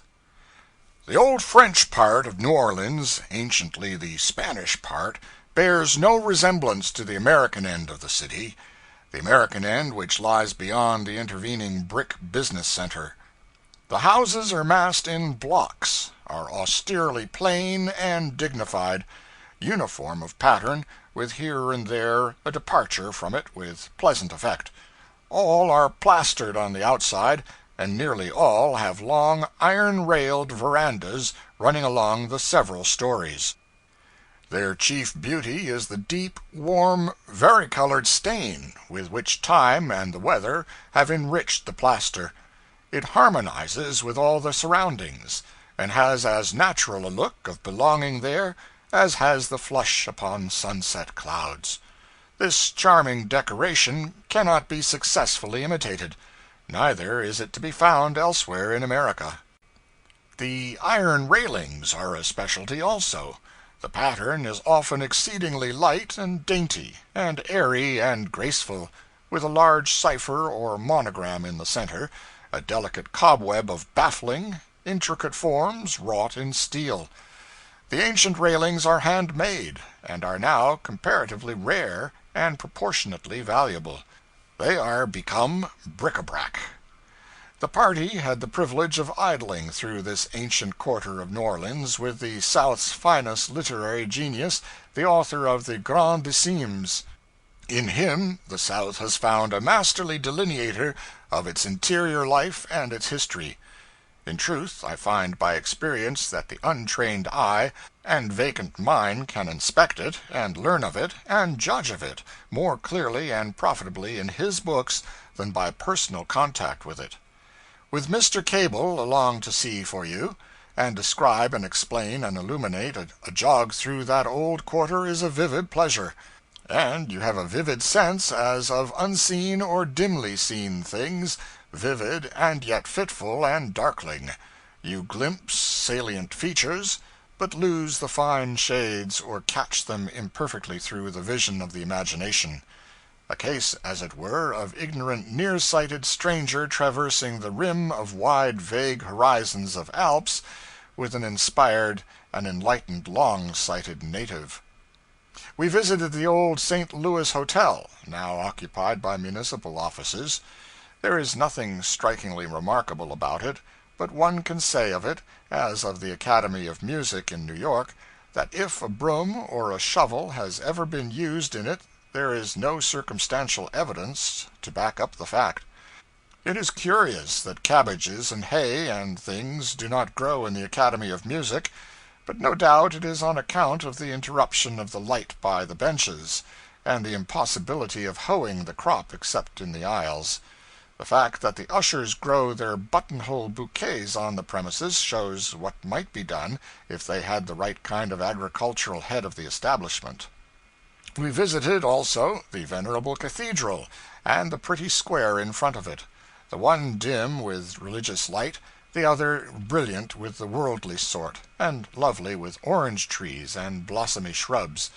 Then we drove in the hot sun through the wilderness of houses and out on to the wide dead level beyond, where the villas are, and the water wheels to drain the town, and the commons populous with cows and children, passing by an old cemetery where we were told lie the ashes of an early pirate, but we took him on trust, and did not visit him. He was a pirate with a tremendous and sanguinary history, and as long as he preserved unspotted, in retirement, the dignity of his name and the grandeur of his ancient calling, homage and reverence were his from high and low. But when at last he descended into politics and became a paltry alderman, the public shook him, and turned aside and wept. When he died, they set up a monument over him, and little by little he has come into respect again. But it is respect for the pirate, not the alderman. Today the loyal and generous remember only what he was, and charitably forget what he became. Thence we drove a few miles across a swamp, along a raised shell road, with a canal on one hand and a dense wood on the other, and here and there in the distance a ragged and angular-limbed and moss-bearded cypress, top standing out, clear-cut against the sky, and as quaint of form as the apple-trees in Japanese pictures. Such was our course, and the surroundings of it.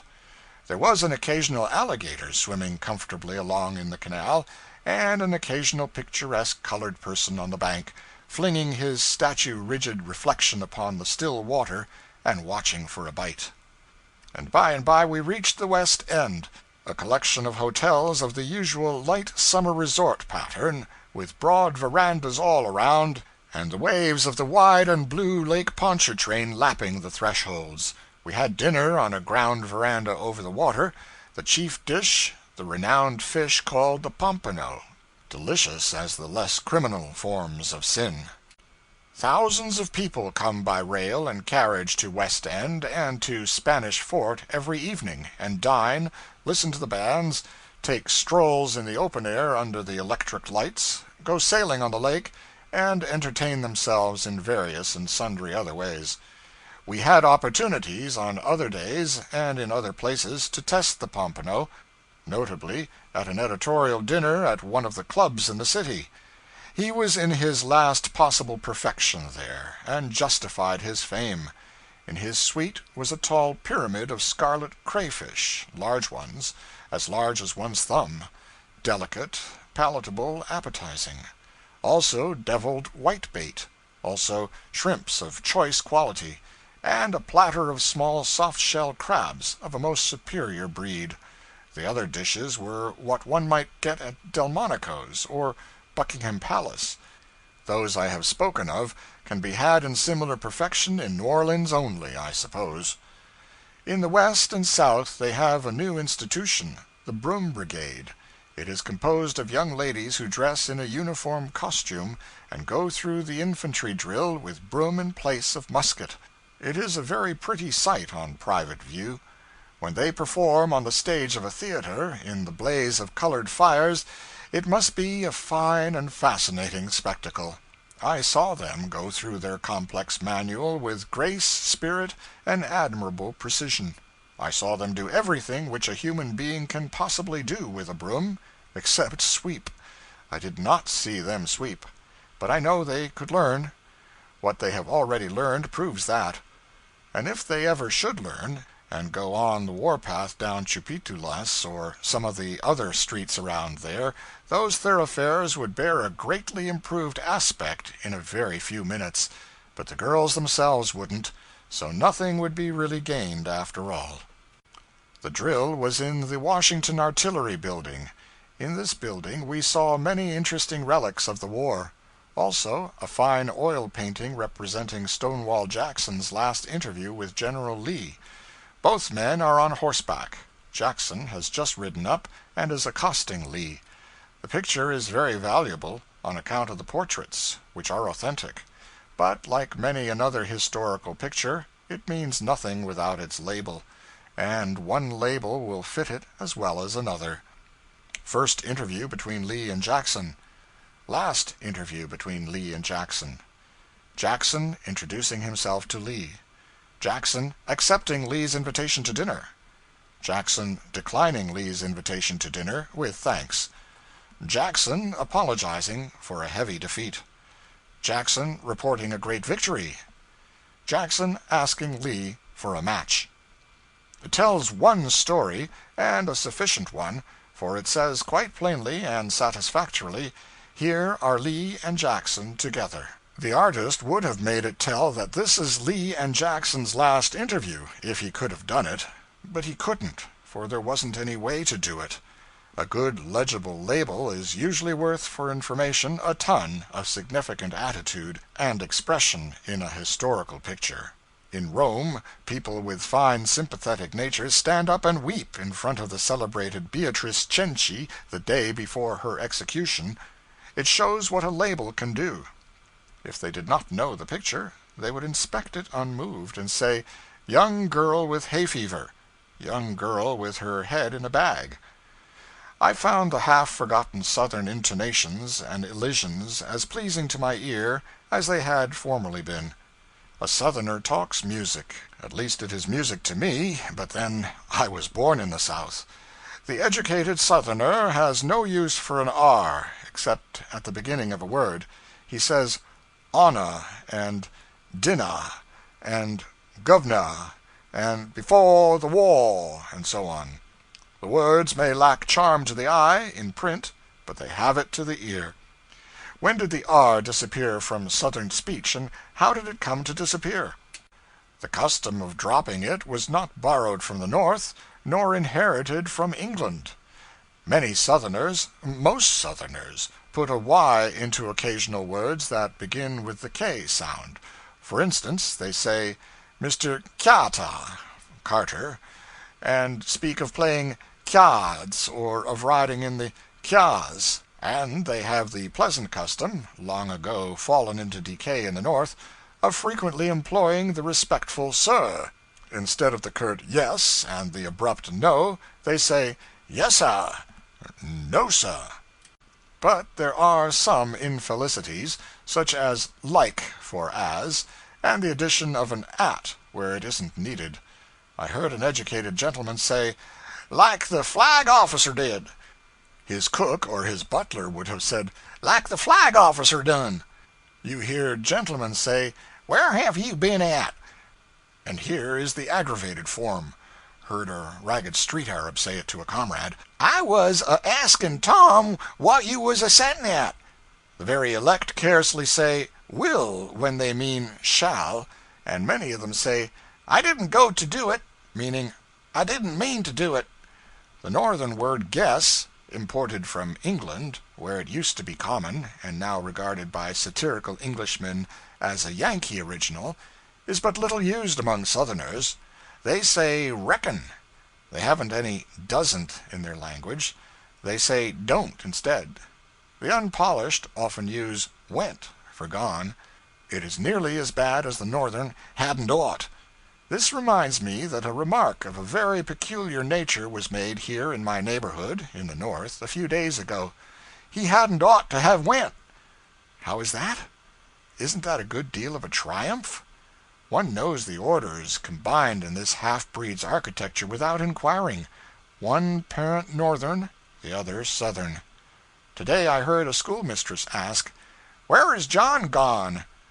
This form is so common, so nearly universal in fact, that if she had used whither instead of where, I think it would have sounded like an affectation. We picked up one excellent word, a word worth traveling to New Orleans to get, a nice, limber, expressive, handy word, lagniappe. They pronounce it lanny yap. It is Spanish, so they said.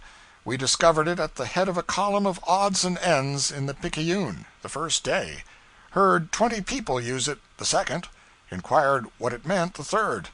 Adopted it, and got facility in swinging it in the fourth. It has a restricted meaning, but I think the people spread it out a little when they choose. It is the equivalent of the 13th roll in a baker's dozen. It is something thrown in, gratis, for good measure. The custom originated in the Spanish quarter of the city, when a child or a servant buys something in a shop, or even the mayor or the governor, for aught I know, he finishes the operation by saying, "Give me something for lagniappe." The shopman always responds, gives the child a bit of licorice root, gives the servant a cheap cigar or a spool of thread, gives the governor I don't know what he gives the governor support, likely. When you are invited to drink, and this does occur now and then in New Orleans, and you say, "What, again? No, I've had enough," the other party says, "But just this one time more. This is for lagniappe." When the beau perceives that he is stacking his compliments a trifle too high, and sees by the young lady's countenance that the edifice would have been better with the top compliment left off, he puts his "I beg pardon, no harm intended," into the briefer form of, "Oh, that's for lagniappe." If the waiter in the restaurant stumbles and spills a gill of coffee down the back of your neck, he says, "For lagniappe, sir," and gets you another cup without extra charge. End of chapter 44.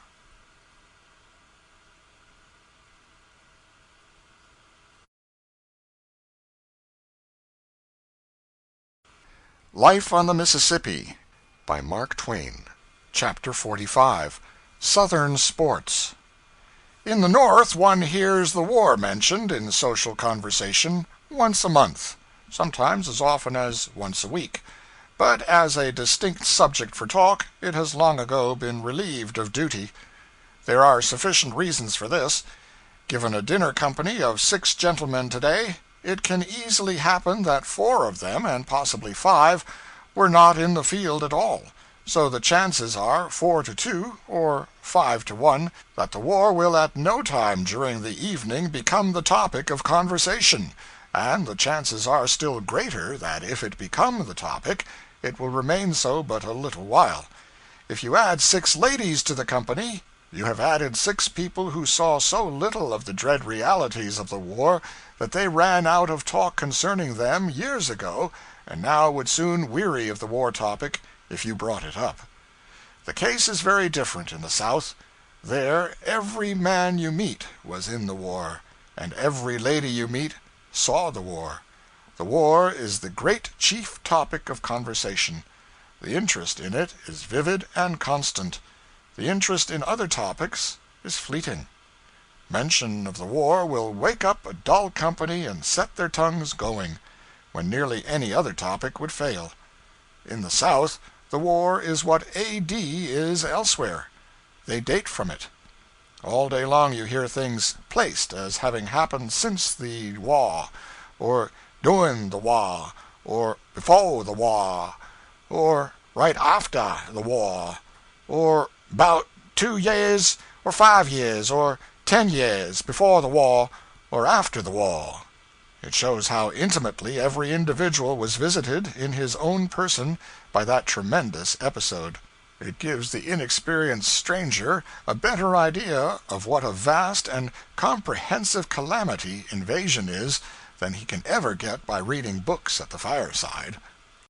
At a club one evening, a gentleman turned to me and said in an aside, "You notice, of course, that we are nearly always talking about the war. It isn't because we haven't anything else to talk about, but because nothing else has so strong an interest for us. And there is another reason.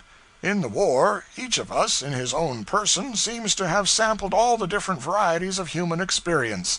As a consequence, you can't mention an outside matter of any sort, but it will certainly remind some listener of something that happened during the war, and out he comes with it. Of course, that brings the talk back to the war. You may try all you want to keep other subjects before the house, and we may all join in and help, but there can be but one result. The most random topic would load every man up with war reminiscences, and shut him up, too. And talk would be likely to stop presently, because you can't talk pale inconsequentialities when you've got a crimson fact or fancy in your head that you are burning to fetch out." The poet was sitting some little distance away, and presently he began to speak about the moon. The gentleman who had been talking to me remarked in an aside, "There, the moon is far enough from the seat of war, but you will see that it will suggest something to somebody about the war. In 10 minutes from now the moon, as a topic, will be shelved." The poet was saying he had noticed something which was a surprise to him, had had the impression that down here, toward the equator, the moonlight was much stronger and brighter than up north, had had the impression that when he visited New Orleans many years ago, the moon Interruption from the other end of the room. "Let me explain that. Reminds me of an anecdote. Everything has changed since the war, for better or for worse. But you'll find people down here born grumblers, who see no change except the change for the worse. There was an old negro woman of this sort. A young New Yorker said in her presence, 'What a wonderful moon you have down here.' She sighed and said, 'Ah, bless your heart, honey, you ought to seen that moon before the war.'" The new topic was dead already, but the poet resurrected it and gave it a new start. A brief dispute followed as to whether the difference between northern and southern moonlight really existed or was only imagined. Moonlight talk drifted easily into talk about artificial methods of dispelling darkness. Then somebody remembered that when Farragut advanced upon Port Hudson on a dark night, and did not wish to assist the aim of the Confederate gunners, he carried no battle lanterns, but painted the decks of his ship white, and thus created a dim but valuable light, which enabled his own men to grope their way around with considerable facility. At this point the war got the floor again, the 10 minutes not quite up yet. I was not sorry, for war talk by men who have been in a war is always interesting, whereas moon talk by a poet who has not been in the moon is likely to be dull. We went to a cockpit in New Orleans on a Saturday afternoon. I had never seen a cockfight before. There were men and boys there of all ages and all colors, and of many languages and nationalities. But I noticed one quite conspicuous and surprising absence: the traditional brutal faces. There were no brutal faces.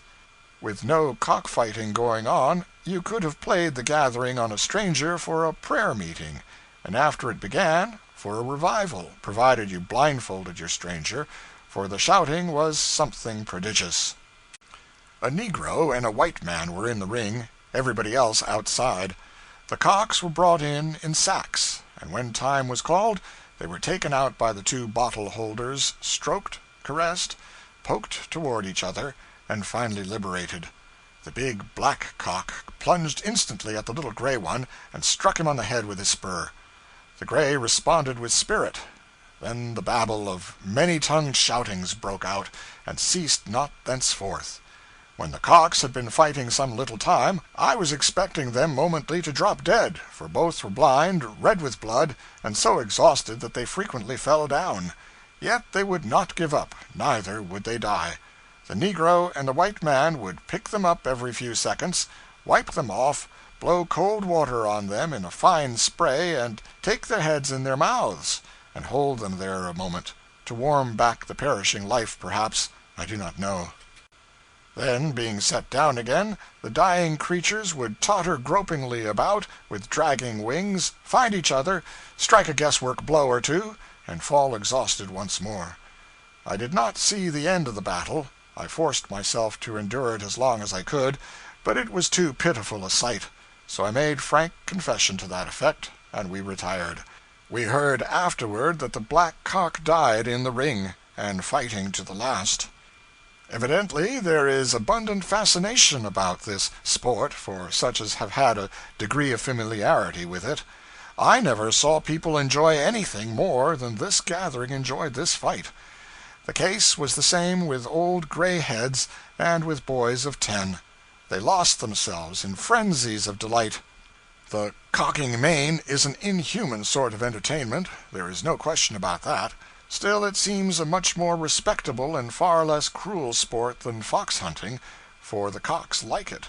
They experience as well as confer enjoyment, which is not the fox's case. We assisted, in the French sense, at a mule race one day. I believe I enjoyed this contest more than any other mule there. I enjoyed it more than I remember having enjoyed any other animal race I ever saw. The grandstand was well filled with the beauty and the chivalry of New Orleans. That phrase is not original with me. It is the Southern reporter's. He has used it for 2 generations. He uses it 20 times a day, or 20,000 times a day, or 1,000,000 times a day, according to the exigencies. He is obliged to use it 1,000,000 times a day if he have occasion to speak of respectable men and women that often, for he has no other phrase for such service except that single one. He never tires of it. It always has a fine sound to him. There is a kind of swell medieval bulliness and tinsel about it that pleases his gaudy barbaric soul. If he had been in Palestine in the early times, we should have had no references to 'much people' out of him. No, he would have said, 'the beauty and the chivalry of Galilee' assembled to hear the Sermon on the Mount. It is likely that the men and women of the South are sick enough of that phrase by this time, and would like a change, but there is no immediate prospect of their getting it. The New Orleans editor has a strong, compact, direct, unflowery style, wastes no words, and does not gush. Not so with his average correspondent. In the appendix I have quoted a good letter, penned by a trained hand, but the average correspondent hurls a style which differs from that. For instance, the Times Democrat sent a relief steamer up one of the bayous last April. This steamer landed at a village up there somewhere, and the captain invited some of the ladies of the village to make a short trip with him. They accepted and came aboard. The steamboat shoved out up the creek. That was all there was to it. And that is all that the editor of the Times Democrat would have got out of it. There was nothing in the thing but statistics, and he would have got nothing else out of it. He would probably have even tabulated them, partly to secure perfect clearness of statement, and partly to save space. But his special correspondent knows other methods of handling statistics. He just throws off all restraint and wallows in them. On Saturday, early in the morning, the beauty of the place graced our cabin, and proud of her fair freight, the gallant little boat glided up the bayou. 22 words to say the ladies came aboard, and the boat shoved out, up the creek, is a clean waste of 10 good words, and is also destructive of compactness of statement. The trouble with the Southern reporter is women. They unsettle him. They throw him off his balance. He is plain and sensible and satisfactory until a woman heaves in sight. Then he goes all to pieces. His mind totters. He becomes flowery and idiotic. From reading the above extract, you would imagine that this student of Sir Walter Scott is an apprentice, and knows next to nothing about handling a pen. On the contrary, he furnishes plenty of proofs, in his long letter, that he knows well enough how to handle it when the women are not around to give him the artificial flower complaint. For instance, At 4 o'clock ominous clouds began to gather in the southeast, and presently from the Gulf there came a blow which increased in severity every moment. It was not safe to leave the landing then, and there was a delay. The oaks shook off long tresses of their mossy beards to the tugging of the wind, and the bayou in its ambition put on miniature waves in mocking of much larger bodies of water.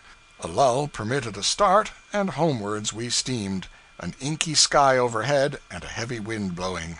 As darkness crept on, there were few on board who did not wish themselves nearer home.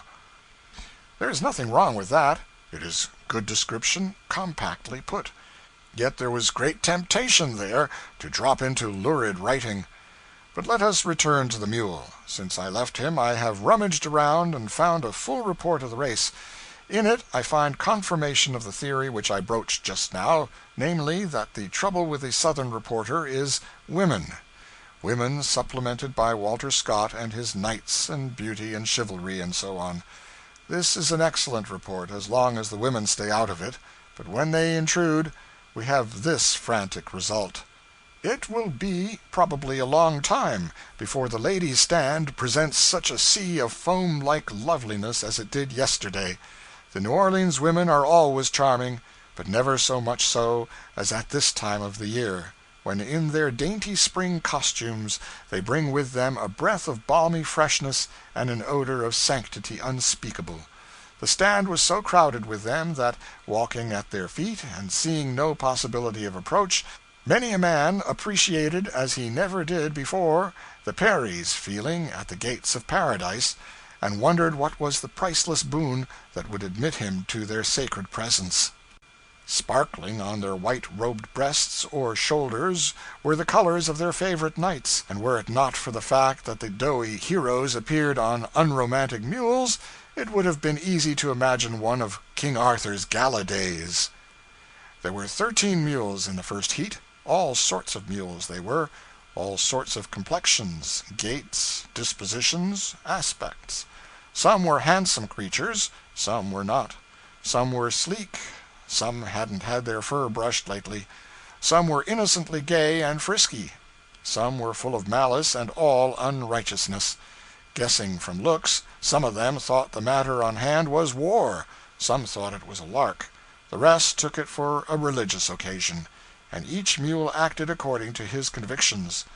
The result was an absence of harmony well compensated by a conspicuous presence of variety of a picturesque and entertaining sort.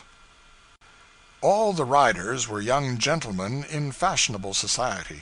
If the reader has been wondering why it is that the ladies of New Orleans attend so humble an orgy as a mule race, the thing is explained now. It is a fashion freak. All connected with it are people of fashion. It is great fun and cordially liked.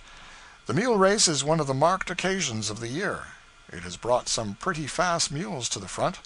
One of these had to be ruled out because he was so fast that he turned the thing into a one-mule contest, and robbed it of one of its best features, variety. But every now and then somebody disguises him with a new name and a new complexion, and rings him in again. The riders dress in full jockey costumes of bright-colored silks, satins, and velvets. The 13 mules got away in a body, after a couple of false starts, and scampered off with prodigious spirit.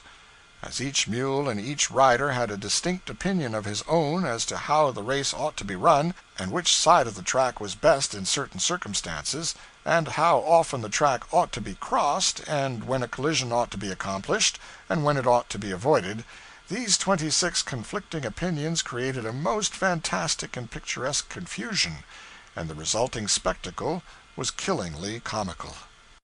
Mile heat, time 2 minutes 22 seconds. 8 of the 13 mules distanced. I had a bet on a mule which would have won if the procession had been reversed.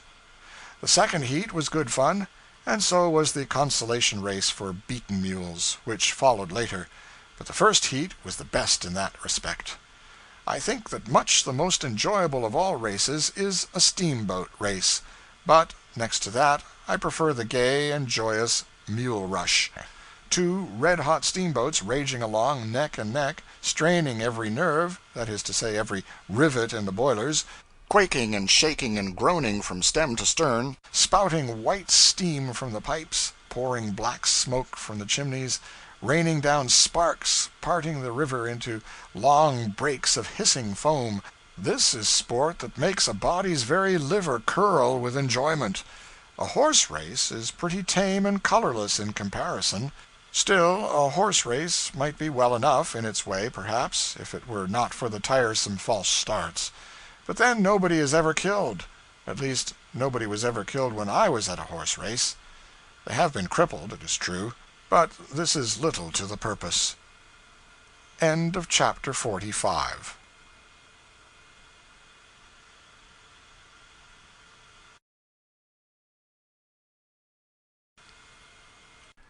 Life on the Mississippi by Mark Twain. Chapter 46. Enchantments and Enchanters. The largest annual event in New Orleans is a something which we arrive too late to sample, the Mardi Gras festivities.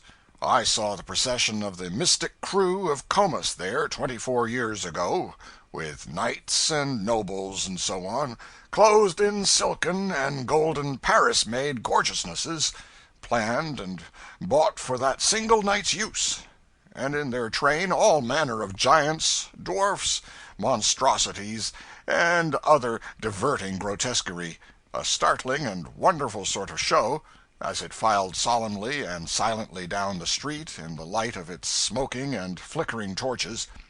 But it is said that in these latter days the spectacle is mightily augmented, as to cost, splendor, and variety. There is a chief personage, Rex, and if I remember rightly, neither this king nor any of his great following of subordinates is known to any outsider. All these people are gentlemen of position and consequence, and it is a proud thing to belong to the organization. So the mystery in which they hide their personality is merely for romance's sake, and not on account of the police. Mardi Gras is of course a relic of the French and Spanish occupation, but I judge that the religious feature has been pretty well knocked out of it now. Sir Walter has got the advantage of the gentlemen of the cowl and rosary, and he will stay. His medieval business, supplemented by the monsters and the oddities and the pleasant creatures from fairyland, is finer to look at than the poor fantastic inventions and performances of the reveling rabble of the priest's day, and serves quite as well, perhaps, to emphasize the day and admonish men that the grace line between the worldly season and the holy one is reached. This Mardi Gras pageant was the exclusive possession of New Orleans until recently, but now it has spread to Memphis and St. Louis and Baltimore. It has probably reached its limit. It is a thing which could hardly exist in the practical North, would certainly last but a very brief time, as brief a time as it would last in London. For the soul of it is the romantic, not the funny and the grotesque. Take away the romantic mysteries, the kings and knights and big-sounding titles, and Mardi Gras would die, down there in the South. The very feature that keeps it alive in the South, girly romance, would kill it in the North or in London. Puck and Punch and the press universal would fall upon it and make merciless fun of it, and its first exhibition would be also its last. Against the crimes of the French Revolution and of Bonaparte may be set two compensating benefactions. The Revolution broke the chains of the Ancien Regime and of the Church, and made of a nation of abject slaves a nation of free men. And Bonaparte instituted the setting of merit above birth, and also so completely stripped the divinity from royalty that whereas crowned heads in Europe were gods before, they are only men since, and can never be gods again, but only figureheads, and answerable for their acts like common clay. Such benefactions as these compensate the temporary harm which Bonaparte and the Revolution did, and leave the world in debt to them for these great and permanent services to liberty, humanity, and progress. Then comes Sir Walter Scott, with his enchantments, and by his single might checks this wave of progress, and even turns it back.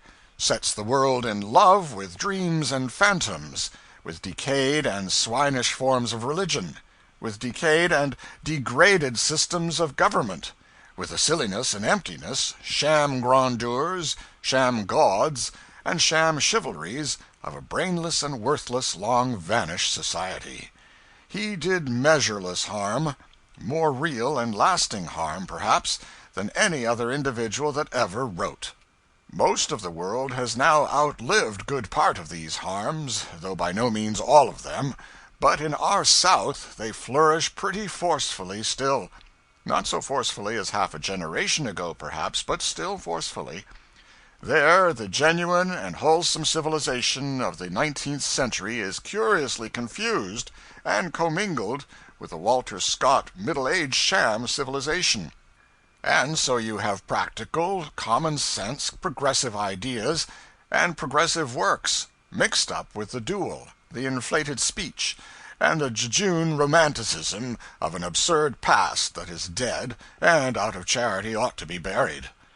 But for the Sir Walter Scott disease, the character of the Southerner, or Southron, according to Sir Walter's starchier way of phrasing it, would be wholly modern, in place of modern and medieval mixed, and the South would be fully a generation further advanced than it is. It was Sir Walter that made every gentleman in the South a major or a colonel or a general or a judge before the war, and it was he also that made these gentlemen value these bogus decorations.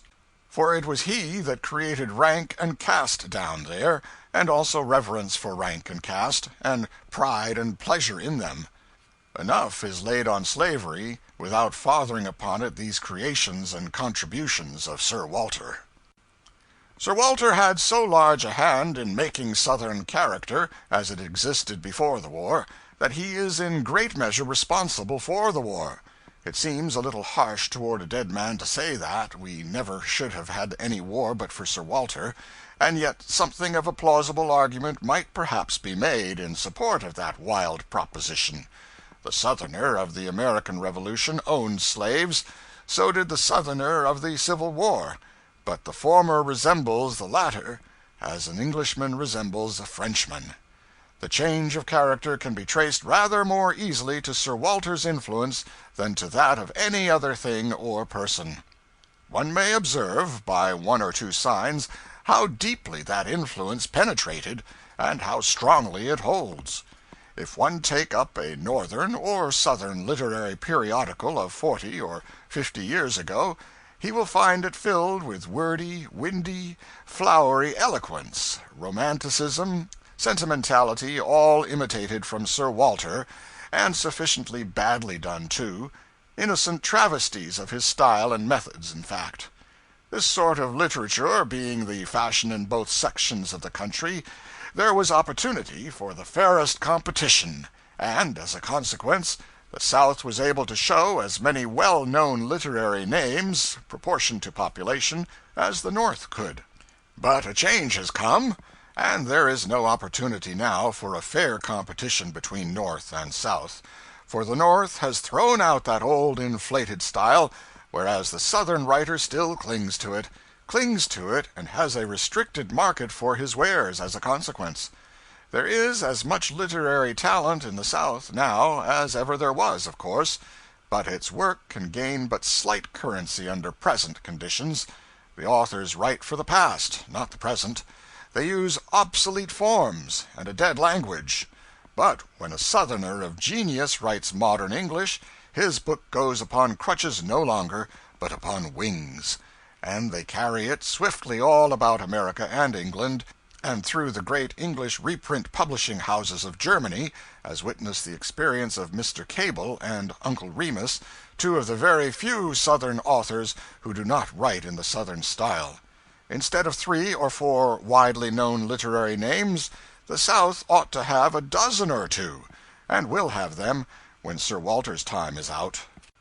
A curious exemplification of the power of a single book for good or harm is shown in the effects wrought by Don Quixote and those wrought by Ivanhoe.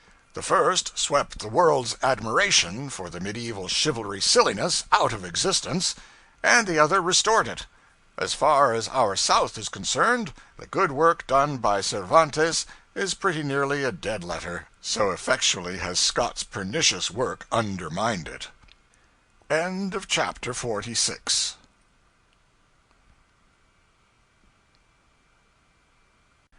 Life on the Mississippi by Mark Twain. Chapter 47. Uncle Remus and Mr. Cable. Mr. Joel Chandler Harris, Uncle Remus, was to arrive from Atlanta at 7 o'clock Sunday morning, so we got up and received him. We were able to detect him among the crowd of arrivals at the hotel counter by his correspondence with a description of him which had been furnished us from a trustworthy source. He was said to be undersized, red-haired, and somewhat freckled. He was the only man in the party whose outside tallied with this bill of particulars. He was said to be very shy. He is a shy man. Of this there is no doubt. It may not show on the surface, but the shyness is there. After days of intimacy, one wonders to see that it is still in about as strong force as ever. There is a fine and beautiful nature hidden behind it, as all know who have read the Uncle Remus book, and a fine genius, too, as all know by the same sign. I seem to be talking quite freely about this neighbor, but in talking to the public I am but talking to his personal friends, and these things are permissible among friends.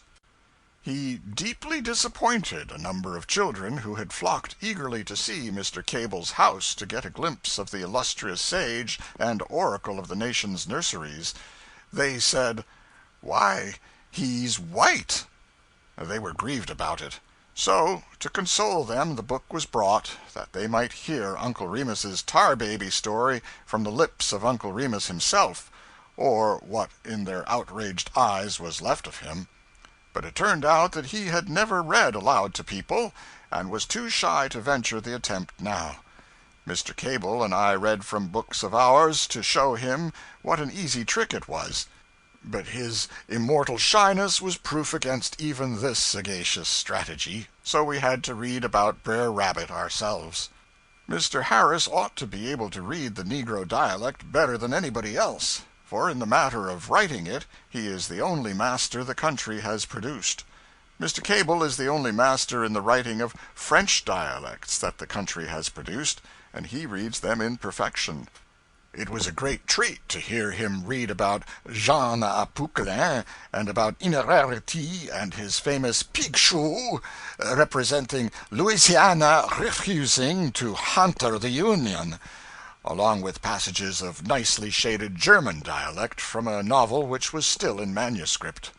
It came out in conversation that in two different instances Mr. Cable got into grotesque trouble by using, in his books, next to impossible French names, which nevertheless happened to be borne by living and sensitive citizens of New Orleans.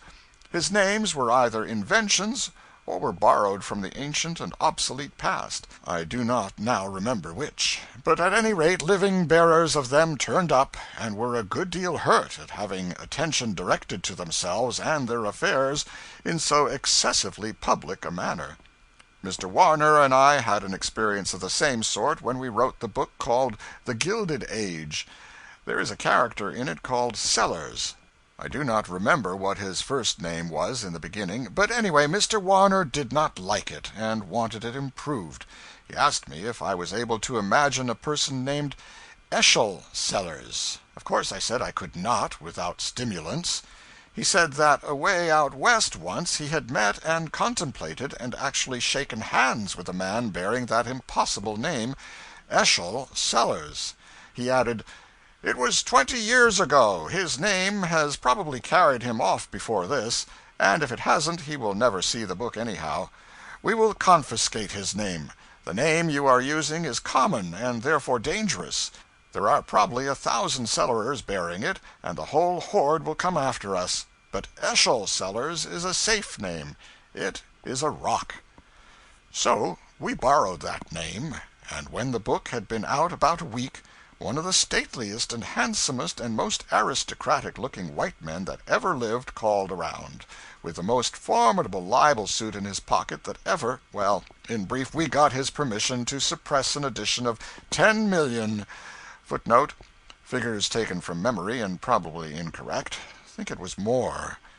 10,000,000 copies of the book, and change that name to Mulberry Sellers in future editions. End of chapter 47. Life on the Mississippi by Mark Twain. Chapter 48. Sugar and Postage.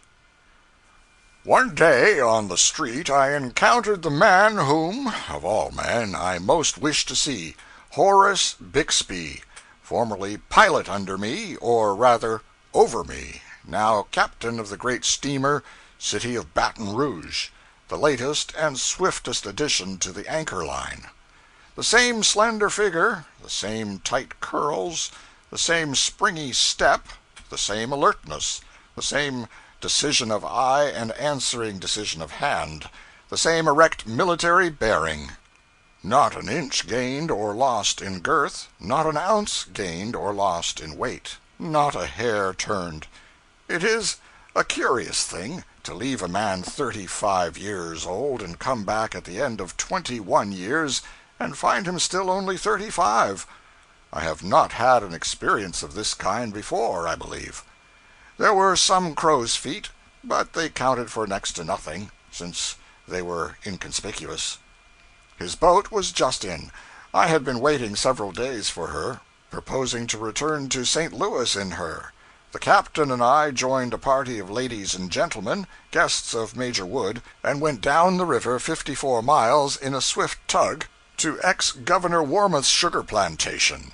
Strung along below the city were a number of decayed, ramshackly, superannuated old steamboats, not one of which had I ever seen before.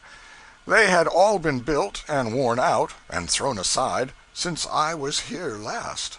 This gives one a realizing sense of the frailness of a Mississippi boat and the briefness of its life. 6 miles below town, a fat and battered brick chimney, sticking above the magnolias and live oaks, was pointed out as the monument erected by an appreciative nation to celebrate the Battle of New Orleans, Jackson's victory over the British, January 8, 1815. The war had ended, the two nations were at peace, but the news had not yet reached New Orleans. If we had had the cable telegraph in those days, this blood would not have been spilt, those lives would not have been wasted, and better still, Jackson would probably never have been president. We have gotten over the harms done us by the War of 1812, but not over some of those done us by Jackson's presidency.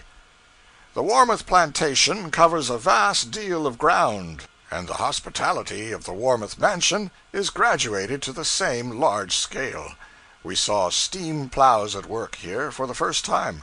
The traction engine travels about on its own wheels till it reaches the required post. Then it stands still, and by means of a wire rope pulls the huge plow towards itself 200 or 300 yards across the field, between the rows of cane. The thing cuts down into the black mold 1.5 feet deep. The plow looks like a fore and aft brace of a Hudson River steamer inverted. When the negro steersman sits on one end of it, that end tilts down near the ground, while the other sticks up high in air. This great see-saw goes rolling and pitching like a ship at sea, and it is not every circus rider that could stay on it. The plantation contains 2,600 acres, 650 are in cane, and there is a fruitful orange grove of 5,000 trees. The cane is cultivated after a modern and intricate scientific fashion, too elaborate and complex for me to attempt to describe, but it lost $40,000 last year. I forget the other details. However, this year's crop will reach 10 or 1,200 tons of sugar. Consequently, last year's loss will not matter. These troublesome and expensive scientific methods achieve a yield of 1.5 tons, and from that to 2 tons to the acre, which is 3 or 4 times what the yield of an acre was in my time. The drainage ditches were everywhere alive with little crabs, fiddlers. One saw them scampering sideways in every direction whenever they heard a disturbing noise. Expensive pests, these crabs, for they bore into the levees and ruined them. The great sugar house was a wilderness of tubs and tanks and vats, and filters, pumps, pipes, and machinery. The process of making sugar is exceedingly interesting.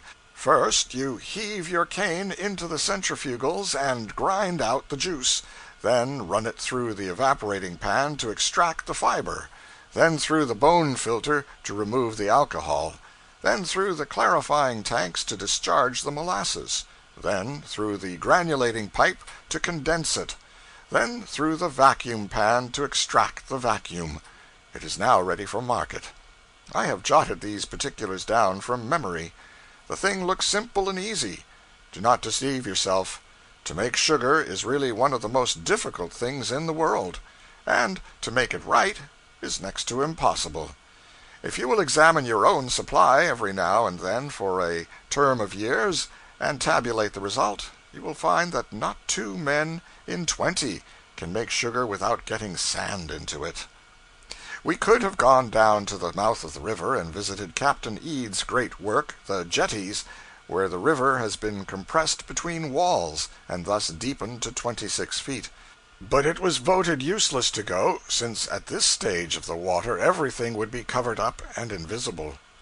We could have visited that ancient and singular burg, Pilot Town, which stands on stilts in the water, so they say, where nearly all communication is by skiff and canoe, even to the attending of weddings and funerals, and where the littlest boys and girls are as handy with the oar as unamphibious children are with the velocipede. We could have done a number of other things, but on account of limited time, we went back home. The sail up the breezy and sparkling river was a charming experience, and would have been satisfyingly sentimental and romantic but for the interruptions of the tug's pet parrot, whose tireless comments upon the scenery and the guests were always this worldly and often profane. He had also a superabundance of the discordant, ear-splitting, metallic laugh common to his breed, a machine-made laugh, a Frankenstein laugh, with the soul left out of it. He applied it to every sentimental remark, and to every pathetic song. He cackled it out with hideous energy after home again from a foreign shore, and said he wouldn't give a damn for a tugload of such rot. Romance and sentiment cannot long survive this sort of discouragement, so the singing and talking presently ceased, which so delighted the parrot that he cursed himself hoarse for joy. Then the male members of the party moved to the forecastle to smoke and gossip. There were several old steamboat men along, and I learned from them a great deal of what had been happening to my former river friends during my long absence. I learned that a pilot whom I used to steer for is become a spiritualist, and for more than 15 years has been receiving a letter every week from a deceased relative through a New York spiritualist medium named Manchester. Postage, graduated by distance, from the local post office in Paradise to New York, $5. From New York to St. Louis, 3 cents. I remember Mr. Manchester very well. I called on him once 10 years ago with a couple of friends, one of whom wished to inquire after a deceased uncle. This uncle had lost his life in a peculiarly violent and unusual way half a dozen years before. A cyclone blew him some 3 miles and knocked a tree down with him, which was 4 feet through at the butt and 65 feet high. He did not survive this triumph. At the seance just referred to, my friend questioned his late uncle through Mr. Manchester, and the late uncle wrote down his replies, using Mr. Manchester's hand and pencil for that purpose. The following is a fair example of the question asked, and also of the sloppy twaddle in the way of answers, furnished by Manchester under the pretense that it came from the spectre. If this man is not the paltriest fraud that lives, I owe him an apology. Question: Where are you? Answer: In the spirit world. Q. Are you happy? A. Very happy, perfectly happy. Q. How do you amuse yourself? A. Conversation with friends and other spirits. Q. What else? A. Nothing else. Nothing else is necessary. Q. What do you talk about? A. About how happy we are, and about friends left behind in the earth, and how to influence them for their good. Q. When your friends in the earth all get to the spirit land, what shall you have to talk about then? Nothing but about how happy you all are? No reply. It is explained that spirits will not answer frivolous questions. Q. How is it that spirits that are content to spend an eternity in frivolous employments, and accept it as happiness, are so fastidious about frivolous questions upon the subject? No reply. Q. Would you like to come back? A. No. Q. Would you say that under oath? A. Yes. Q. What do you eat there? A. We do not eat. Q. What do you drink? A. We do not drink. Q. What do you smoke? A. We do not smoke. Q. What do you read? A. We do not read. Q. Do all the good people go to your place? A. Yes. Q. You know my present way of life. Can you suggest any additions to it in the way of crime that will reasonably ensure my going to some other place? A. No reply. Q. When did you die? A. I did not die. I passed away. Q. Very well, then. When did you pass away? How long have you been in the spirit land? A. We have no measurements of time here. Q.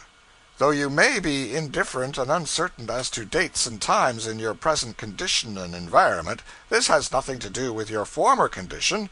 You had dates then. One of these is what I ask for. You departed on a certain day in a certain year. Is not this true? A. Yes. Q. Then name the day of the month. Much fumbling with pencil on the part of the medium, accompanied by violent spasmodic jerkings of his head and body for some little time. Finally, explanation to the effect that spirits often forget dates, such things being without importance to them. Q. Then this one has actually forgotten the date of its translation to the spirit land? This was granted to be the case. Q. This is very curious. Well, then, what year was it? More fumbling, jerking, idiotic spasms on the part of the medium. Finally, explanation to the effect that the spirit has forgotten the year. Q. This is indeed stupendous. Let me put one more question, one last question to you, before we part to meet no more. For even if I fail to avoid your asylum, a meeting there will go for nothing as a meeting, since by that time you will easily have forgotten me and my name. Did you die a natural death, or were you cut off by a catastrophe? A. After long hesitation and many throes and spasms, natural death. This ended the interview. My friend told the medium that when his relative was in this poor world, he was endowed with an extraordinary intellect and an absolutely defectless memory, and it seemed a great pity that he had not been allowed to keep some shred of these for his amusement in the realms of everlasting contentment, and for the amazement and admiration of the rest of the population there. This man had plenty of clients, has plenty yet. He receives letters from spirits located in every part of the spirit world, and delivers them all over this country through the United States mail. These letters are filled with advice from spirits who don't know as much as a tadpole, and this advice is religiously followed by the receivers. One of these clients was a man whom the spirits, if one may thus plurally describe the ingenious Manchester, were teaching how to contrive an improved railway car wheel. It is coarse employment for a spirit, but it is higher and wholesomer activity than talking forever about how happy we are. End of chapter 48.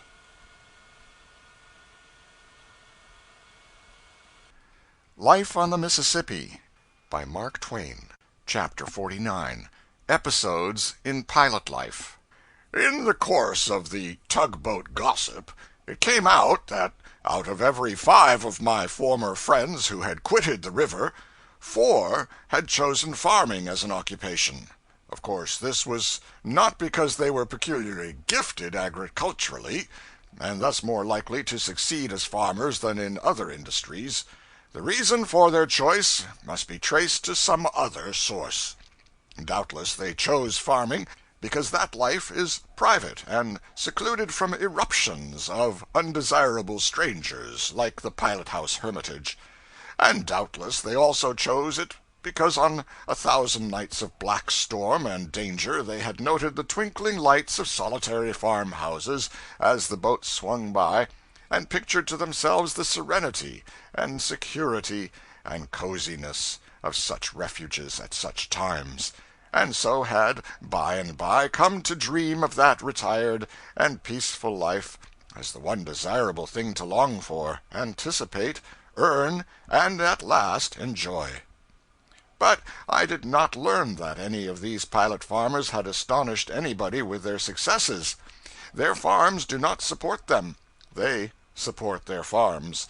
The pilot farmer disappears from the river annually about the breaking of spring, and is seen no more till next frost.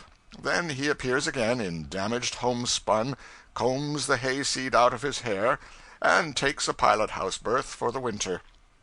In this way he pays the debts which his farming has achieved during the agricultural season. So his river bondage is but half broken. He is still the river's slave the hardest half of the year. One of these men bought a farm, but did not retire to it. He knew a trick worth two of that. He did not propose to pauperize his farm by applying his personal ignorance to working it. No, he put the farm into the hands of an agricultural expert to be worked on shares. Out of every 3 loads of corn, the expert to have 2, and the pilot the third. But at the end of the season the pilot received no corn. The expert explained that his share was not reached. The farm produced only 2 loads. Some of the pilots whom I had known had had adventures. The outcome fortunate sometimes, but not in all cases. Captain Montgomery, whom I had steered for when he was a pilot, commanded the Confederate fleet in the great battle before Memphis. When his vessel went down, he swam ashore, fought his way through a squad of soldiers, and made a gallant and narrow escape. He was always a cool man. Nothing could disturb his serenity. Once, when he was captain of the Crescent City, I was bringing the boat into port at New Orleans, and momently expecting orders from the hurricane deck, but received none. I had stopped the wheels, and there my authority and responsibility ceased. It was evening, dim twilight, the captain's hat was perched upon the big bell, and I supposed the intellectual end of the captain was in it. But such was not the case. The captain was very strict. Therefore I knew better than to touch a bell without orders. My duty was to hold the boat steadily on her calamitous course, and leave the consequences to take care of themselves, which I did. So we went plowing past the sterns of steamboats, and getting closer and closer. The crash was bound to come very soon, and still that hat never budged, for, alas, the captain was napping in the Texas. Things were becoming exceedingly nervous and uncomfortable. It seemed to me that the captain was not going to appear in time to see the entertainment, but he did. Just as we were walking into the stern of a steamboat, he stepped out on deck and said with heavenly serenity, "Set her back on both," which I did. But a trifle late, however, for the next moment we went smashing through that other boat's flimsy outer works with a most prodigious racket. The captain never said a word to me about the matter afterwards, except to remark that I had done right, and that he hoped I would not hesitate to act in the same way again in like circumstances. One of the pilots whom I had known when I was on the river had died a very honorable death. His boat caught fire, and he remained at the wheel until he got her safe to land. Then he went out over the breastboard with his clothing in flames, and was the last person to get ashore. He died from his injuries in the course of 2 or 3 hours, and his was the only life lost. The history of Mississippi piloting affords 6 or 7 instances of this sort of martyrdom, and 100 instances of escapes from a like fate, which came within a second or two of being fatally too late. But there are no instances of a pilot deserting his post to save his life, while by remaining and sacrificing it he might secure other lives from destruction. It is well worth while to set down this noble fact, and well worth while to put it in italics, too.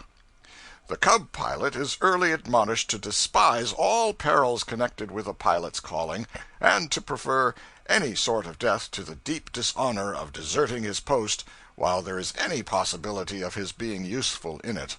And so effectively are these admonitions inculcated that even young and but half-tried pilots can be depended upon to stick to the wheel and die there when occasion requires. In a Memphis graveyard is buried a young fellow who perished at the wheel a great many years ago in White River to save the lives of other men. He said to the captain that if the fire would give him time to reach a sandbar some distance away, all could be saved, but that to land against the bluff bank of the river would be to insure the loss of many lives. He reached the bar and grounded the boat in shallow water, but by that time the flames had closed around him, and in escaping through them he was fatally burned. He had been urged to fly sooner, but had replied, as became a pilot to reply, "I will not go. If I go, nobody will be saved. If I stay, no one will be lost but me. I will stay." There were 200 persons on board, and no life was lost but the pilot's. There used to be a monument to this young fellow in that Memphis graveyard.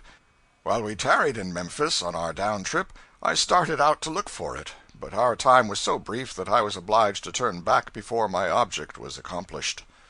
The tugboat gossip informed me that Dick Kenner was dead, blown up near Memphis and killed; that several others whom I had known had fallen in the war, one or two of them shot down at the wheel; that another and very particular friend, whom I had steered many trips for, had stepped out of his house in New Orleans one night years ago to collect some money in a remote part of the city, and had never been seen again; was murdered and thrown into the river, it was thought; that Ben Thornburg was dead long ago, also his wild cub, whom I used to quarrel with all through every daylight watch. A heedless, reckless creature he was, and always in hot water, always in mischief. An Arkansas passenger brought an enormous bear aboard one day, and chained him to a lifeboat on the hurricane deck. Thornburg's cub could not rest till he had gone there and unchained the bear to see what he would do. He was promptly gratified. The bear chased him around and around the deck for miles and miles, with 200 eager faces grinning through the railings for audience, and finally snatched off the lad's coat tail and went into the Texas to chew it. The off-watch turned out with alacrity, and left the bear in sole possession. He presently grew lonesome, and started out for recreation. He ranged the whole boat, visited every part of it, with an advance guard of fleeing people in front of him, and a voiceless vacancy behind him. And when his owner captured him at last, those two were the only visible beings anywhere. Everybody else was in hiding, and the boat was a solitude. I was told that one of my pilot friends fell dead at the wheel from heart disease in 1869. The captain was on the roof at the time. He saw the boat breaking for the shore, shouted, and got no answer; ran up, and found the pilot lying dead on the floor. Mr. Bixby had been blown up in Madrid Bend, was not injured, but the other pilot was lost. George Ritchie had been blown up near Memphis, blown into the river from the wheel, and disabled. The water was very cold. He clung to a cotton bale, mainly with his teeth, and floated until nearly exhausted. When he was rescued by some deck hands who were on a piece of the wreck, they tore open the bale and packed him in the cotton, warmed the life back into him, and got him safe to Memphis. He is one of Bixby's pilots on the Baton Rouge now. Into the life of a steamboat clerk, now dead, had dropped a bit of romance, somewhat grotesque romance, but romance nevertheless. When I knew him, he was a shiftless young spendthrift, boisterous, good-hearted, full of careless generosities, and pretty conspicuously promising to fool his possibilities away early and come to nothing. In a western city lived a rich and childless old foreigner and his wife, and in their family was a comely young girl, sort of friend, sort of servant. The young clerk of whom I have been speaking, whose name was not George Johnson, but who shall be called George Johnson for the purposes of this narrative, got acquainted with this young girl, and they sinned, and the old foreigner found them out, and rebuked them. Being ashamed, they lied, and said they were married, that they had been privately married. Then the old foreigner's hurt was healed, and he forgave and blessed them. After that, they were able to continue their sin without concealment. By and by the foreigner's wife died, and presently he followed after her. Friends of the family assembled to mourn, and among the mourners sat the two young sinners. The will was opened and solemnly read. It bequeathed every penny of that old man's great wealth to Mrs. George Johnson. And there was no such person. The young sinners fled forth then, and did a very foolish thing, married themselves before an obscure justice of the peace, and got him to antedate the thing. That did no sort of good. The distant relatives flocked in, and exposed the fraudful date with extreme suddenness and surprising ease, and carried off the fortune, leaving the Johnsons very legitimately and legally and irrevocably chained together in honorable marriage, but with not so much as a penny to bless themselves withal. Such are the actual facts, and not all novels have for a base so telling a situation. End of chapter 49.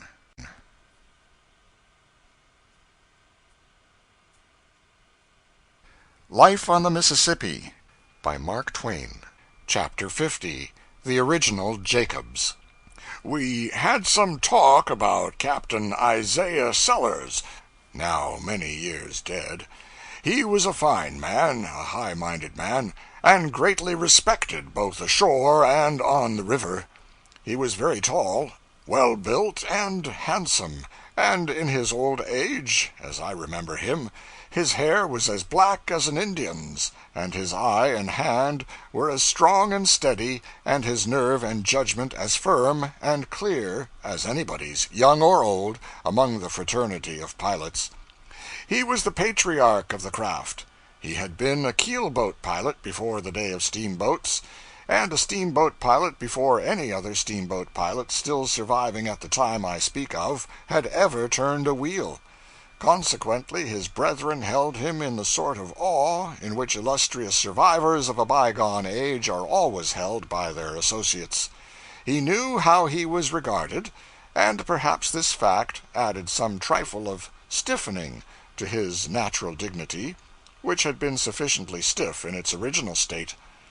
He left a diary behind him, but apparently it did not date back to his first steamboat trip, which was said to be 1811, the year the first steamboat disturbed the waters of the Mississippi. At the time of his death, a correspondent of the St. Louis Republican culled the following items from the diary. In February 1825 he shipped on board the steamer Rambler at Florence, Alabama, and made during that year 3 trips to New Orleans and back, this on the General Carroll, between Nashville and New Orleans. It was during his stay on this boat that Captain Sellers introduced the tap of the bell as a signal to heave the lead, previous to which time it was the custom for the pilot to speak to the men below when soundings were wanted. The proximity of the forecastle to the pilot-house no doubt rendered this an easy matter, but how different on one of our palaces of the present day. In 1827 we find him on board the President, a boat of 285 tons burden, and plying between Smithland and New Orleans. Thence he joined the Jubilee in 1828, and on this boat he did his first piloting in the St. Louis trade, his first watch extending from Herculaneum to St. Genevieve. On May 26, 1836, he completed and left Pittsburgh in charge of the steamer Prairie, a boat of 400 tons, and the first steamer with a stateroom cabin ever seen at St. Louis. In 1857 he introduced the signal for meeting boats, and which has, with some slight change, been the universal custom of this day, in fact is rendered obligatory by act of Congress. As general items of river history, we quote the following marginal notes from his general log. In March 1825, General Lafayette left New Orleans for St. Louis on the low-pressure steamer Natchez. In January 1828, 21 steamers left the New Orleans wharf to celebrate the occasion of General Jackson's visit to that city. In 1830, the North America made the run from New Orleans to Memphis in 6 days, best time on record to that date. It has since been made in 2 days and 10 hours. In 1831, the Red River Cutoff formed. In 1832, steamer Hudson made the run from White River to Helena, a distance of 75 miles, in 12 hours. This was the source of much talk and speculation among the parties directly interested. In 1839, Great Horseshoe Cutoff formed. Up to the present time, a term of 35 years, we ascertain, by reference to the diary, he has made 460 round trips to New Orleans, which gives a distance of 1,104,000 miles, or an average of 86 miles a day.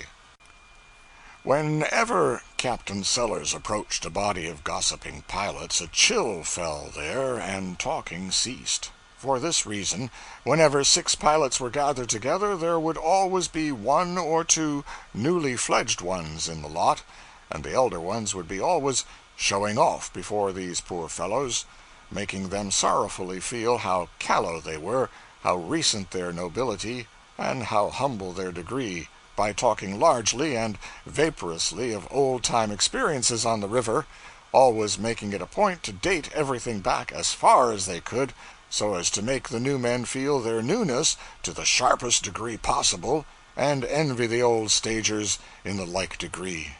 And how these complacent bald heads would swell, and brag, and lie, and date back 10, 15, 20 years, and how they did enjoy the effect produced upon the marveling and envying youngsters. And perhaps, just at this happy stage of the proceedings, the stately figure of Captain Isaiah Sellers, that real and only genuine son of antiquity, would drift solemnly into the midst. Imagine the size of the silence that would result on the instant, and imagine the feelings of those bald heads, and the exultation of their recent audience, when the ancient captain would begin to drop casual and indifferent remarks of a reminiscent nature, about islands that had disappeared, and cut-offs that had been made, a generation before the oldest bald head in the company had ever set his foot in a pilot-house. Many and many a time did this ancient mariner appear on the scene in the above fashion, and spread disaster and humiliation around him. If one might believe the pilots, he always dated his islands back to the misty dawn of river history, and he never used the same island twice, and never did he employ an island that still existed, or give one a name which anybody present was old enough to have heard of before. If you might believe the pilots, he was always conscientiously particular about little details. Never spoke of the state of Mississippi, for instance. No, he would say, when the state of Mississippi was where Arkansas now is, and would never speak of Louisiana or Missouri in a general way, and leave an incorrect impression on your mind. No, he would say, when Louisiana was up the river farther, or when Missouri was on the Illinois side. The old gentleman was not of literary turn or capacity, but he used to jot down brief paragraphs of plain practical information about the river, and sign them Mark Twain, and give them to the New Orleans Picayune. They related to the stage and condition of the river, and were accurate and valuable, and thus far they contained no poison. But in speaking of the stage of the river today, at a given point, the captain was pretty apt to drop in a little remark about this being the first time he had seen the water so high or so low at that particular point for 49 years, and now and then he would mention island so-and-so, and follow it, in parenthesis, with some such observation as disappeared in 1807, if I remember rightly. In these antique interjections lay poison and bitterness for the other old pilots, and they used to chafe the Mark Twain paragraphs with unsparing mockery. It so chanced that one of these paragraphs, footnote, The original MS of it, in the captain's own hand, has been sent to me from New Orleans. It reads as follows: Vicksburg, May 4, 1859. My opinion, for the benefit of the citizens of New Orleans: the water is higher this far up than it has been since 8. My opinion is that the water will be feet deep in Canal Street before the 1st of next June. Mrs. Turner's plantation at the head of Big Black Island is all under water, and it has not been since 1815. I. Sellers. One of these paragraphs became the text for my first newspaper article. I burlesqued it broadly, very broadly, stringing my fantastics out to the extent of 800 or 1,000 words. I was a cub at the time. I showed my performance to some pilots, and they eagerly rushed it into print in the New Orleans True Delta. It was a great pity, for it did nobody any worthy service, and it sent a pang deep into a good man's heart. There was no malice in my rubbish, but it laughed at the captain. It laughed at a man to whom such a thing was new and strange and dreadful. I did not know then, though I do now, that there is no suffering comparable with that which a private person feels when he is for the first time pilloried in print. Captain Sellers did me the honor to profoundly detest me from that day forth. When I say he did me the honor, I am not using empty words. It was a very real honor to be in the thoughts of so great a man as Captain Sellers, and I had wit enough to appreciate it and be proud of it. It was distinction to be loved by such a man, but it was a much greater distinction to be hated by him, because he loved scores of people, but he didn't sit up nights to hate anybody but me. He never printed another paragraph while he lived, and he never again signed Mark Twain to anything. At the time that the telegraph brought the news of his death, I was on the Pacific coast. I was a fresh new journalist, and needed a nom de guerre, so I confiscated the ancient mariner's discarded one, and have done my best to make it remain what it was in his hands, a sign and symbol and warrant that whatever is found in its company may be gambled on as being the petrified truth. How I have succeeded it would not be modest in me to say. The captain had an honorable pride in his profession and an abiding love for it. He ordered his monument before he died, and kept it near him until he died. It stands over his grave now in Bellefontaine Cemetery, St. Louis. It is his image, in marble, standing on duty at the pilot wheel, and worthy to stand and confront criticism, for it represents a man who, in life, would have stayed there till he burned to a cinder, if duty required it. The finest thing we saw on our whole Mississippi trip we saw as we approached New Orleans in the steam tug. This was the curving frontage of the Crescent City, lit up with the white glare of 5 miles of electric lights. It was a wonderful sight, and very beautiful. End of chapter 50.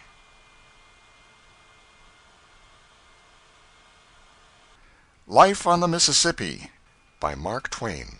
Chapter 51, Reminiscences. We left for St. Louis in the city of Baton Rouge on a delightfully hot day, but with the main purpose of my visit but lamely accomplished. I had hoped to hunt up and talk with 100 steamboatmen, but got so pleasantly involved in the social life of the town that I got nothing more than mere 5-minute talks with a couple of dozen of the craft. I was on the bench of the pilot house when we backed out and straightened up for the start, the boat pausing for a good ready in the old-fashioned way, and the black smoke piling out of the chimneys equally in the old-fashioned way. Then we began to gather momentum, and presently were fairly under way and booming along. It was all as natural and familiar, and so were the shoreward sights, as if there had been no break in my river life. There was a cub, and I judged that he would take the wheel now, and he did. Captain Bixby stepped into the pilot house. Presently the cub closed up on the rank of steamships. He made me nervous, for he allowed too much water to show between our boat and the ships. I knew quite well what was going to happen, because I could date back in my own life and inspect the record. The captain looked on during a silent half-minute, then took the wheel himself and crowded the boat in. till she went scraping along within a handbreadth of the ships. It was exactly the favor which he had done me about a quarter of a century before, in that same spot, the first time I ever steamed out of the port of New Orleans. It was a very great and sincere pleasure to me to see the thing repeated, with somebody else as victim. We made Natchez, 300 miles, in 22 hours and a half, much the swiftest passage I have ever made over that piece of water. The next morning I came on with the 4 o'clock watch, and saw Ritchie successfully run half a dozen crossings in a fog, using for his guidance the marked chart devised and patented by Bixby and himself. This sufficiently evidenced the great value of the chart. By and by, when the fog began to clear off, I noticed that the reflection of a tree in the smooth water of an overflowed bank 600 yards away was stronger and blacker than the ghostly tree itself. The faint spectral trees, dimly glimpsed through the shredding fog, were very pretty things to see. We had a heavy thunderstorm at Natchez, another at Vicksburg, and still another about 50 miles below Memphis. They had an old-fashioned energy which had long been unfamiliar to me. This third storm was accompanied by a raging wind. We tied up to the bank when we saw the tempest coming, and everybody left the pilot house but me. The wind bent the young trees down, exposing the pale underside of the leaves, and gust after gust followed in quick succession, thrashing the branches violently up and down, and to this side and that, and creating swift waves of alternating green and white according to the side of the leaf that was exposed. And these waves raced after each other, as do their kind, over a wind-tossed field of oats. No color that was visible anywhere was quite natural. All tints were charged with a leaden tinge from the solid cloud bank overhead. The river was leaden, all distances the same, and even the far-reaching ranks of combing whitecaps were dully shaded by the dark, rich atmosphere through which their swarming legions marched. The thunder peals were constant and deafening. Explosion followed explosion, with but inconsequential intervals between, and the reports grew steadily sharper and higher keyed, and more trying to the ear. The lightning was as diligent as the thunder, and produced effects which enchanted the eye and sent electric ecstasies of mixed delight and apprehension shivering along every nerve in the body in unintermittent procession. The rain poured down in amazing volume, the ear-splitting thunder peals broke nearer and nearer, the wind increased in fury and began to wrench off boughs and tree-tops and send them sailing away through space. The pilot-house fell to rocking and straining and cracking and surging, and I went down in the hold to see what time it was. People boast a good deal about Alpine thunderstorms, but the storms which I have had the luck to see in the Alps were not the equals of some of which I have seen in the Mississippi Valley. I may not have seen the Alps do their best, of course, and if they can beat the Mississippi, I don't wish to. On this up trip I saw a little towhead, Infant Island, half a mile long, which had been formed during the past 19 years. Since there was so much time to spare, that 19 years of it could be devoted to the construction of a mere towhead, where was the use, originally, in rushing this whole globe through in 6 days? It is likely that if more time had been taken, in the first place, the world would have been made right, and this ceaseless improving and repairing would not be necessary now.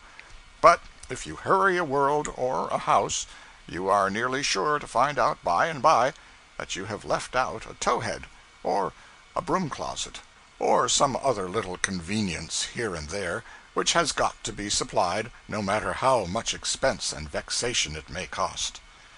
We had a succession of black nights going up the river, and it was observable that whenever we landed, and suddenly inundated the trees with intense sunburst of the electric light, a certain curious effect was always produced.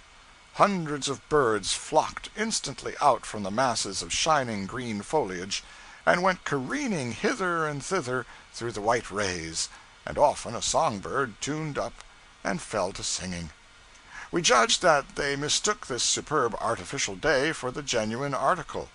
We had a delightful trip in that thoroughly well-ordered steamer, and regretted that it was accomplished so speedily. By means of diligence and activity, we managed to hunt out nearly all the old friends. One was missing, however. He went to his reward, whatever it was, 2 years ago. But I found out all about him. His case helped me to realize how lasting can be the effect of a very trifling occurrence. When he was an apprentice blacksmith in our village, and I a schoolboy, a couple of young Englishmen came to the town and sojourned a while. And one day they got themselves up in cheap royal finery and did the Richard III sword fight with maniac energy and prodigious powwow in the presence of the village boys. This blacksmith cub was there, and the histrionic poison entered his bones. This vast, lumbering, ignorant, dull-witted lout was stage-struck, and irrecoverably. He disappeared, and presently turned up in St. Louis. I ran across him there, by and by. He was standing musing on a street corner, with his left hand on his hip, the thumb of his right supporting his chin, face bowed and frowning, slouch hat pulled down over his forehead, imagining himself to be Othello, or some such character, and imagining that the passing crowd marked his tragic bearing and were awestruck. I joined him, and tried to get him down out of the clouds, but did not succeed.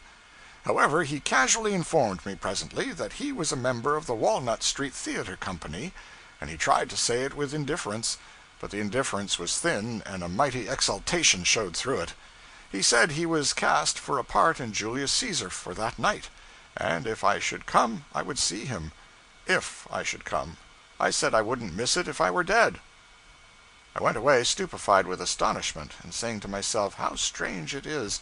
We always thought this fellow a fool, yet the moment he comes to a great city, where intelligence and appreciation abound, the talent concealed in this shabby napkin is at once discovered, and promptly welcomed and honored. But I came away from the theater that night disappointed and offended, for I had had no glimpse of my hero, and his name was not in the bills. I met him on the street the next morning, and before I could speak he asked, "Did you see me?" "No, you weren't there." He looked surprised and disappointed. He said, "Yes, I was. Indeed, I was. I was a Roman soldier." "Which one?" "Why, didn't you see them Roman soldiers that stood back there in a rank, and sometimes marched in procession around the stage?" "Do you mean the Roman army? Those 6-sandaled roustabouts in night shirts, with tin shields and helmets, that marched around treading on each other's heels, in charge of a spider-legged consumptive dressed like themselves?" "Well, that's it. I was one of them Roman soldiers. I was the next to the last one. Half a year ago I used to always be the last one, but I've been promoted." "Well, they told me that that poor fellow remained a Roman soldier to the last, a matter of 34 years. Sometimes they cast him for a speaking part, but not an elaborate one. He could be trusted to go and say, 'My lord, the carriage waits.' But if they ventured to add a sentence or two to this, his memory felt the strain, and he was likely to miss fire. Yet, poor devil, he had been patiently studying the part of Hamlet for more than 30 years, and he lived and died in the belief that some day he would be invited to play it. And this is what came of that fleeting visit of those young Englishmen to our village such ages and ages ago. What noble horseshoes this man might have made, but for those Englishmen, and what an inadequate Roman soldier he did make.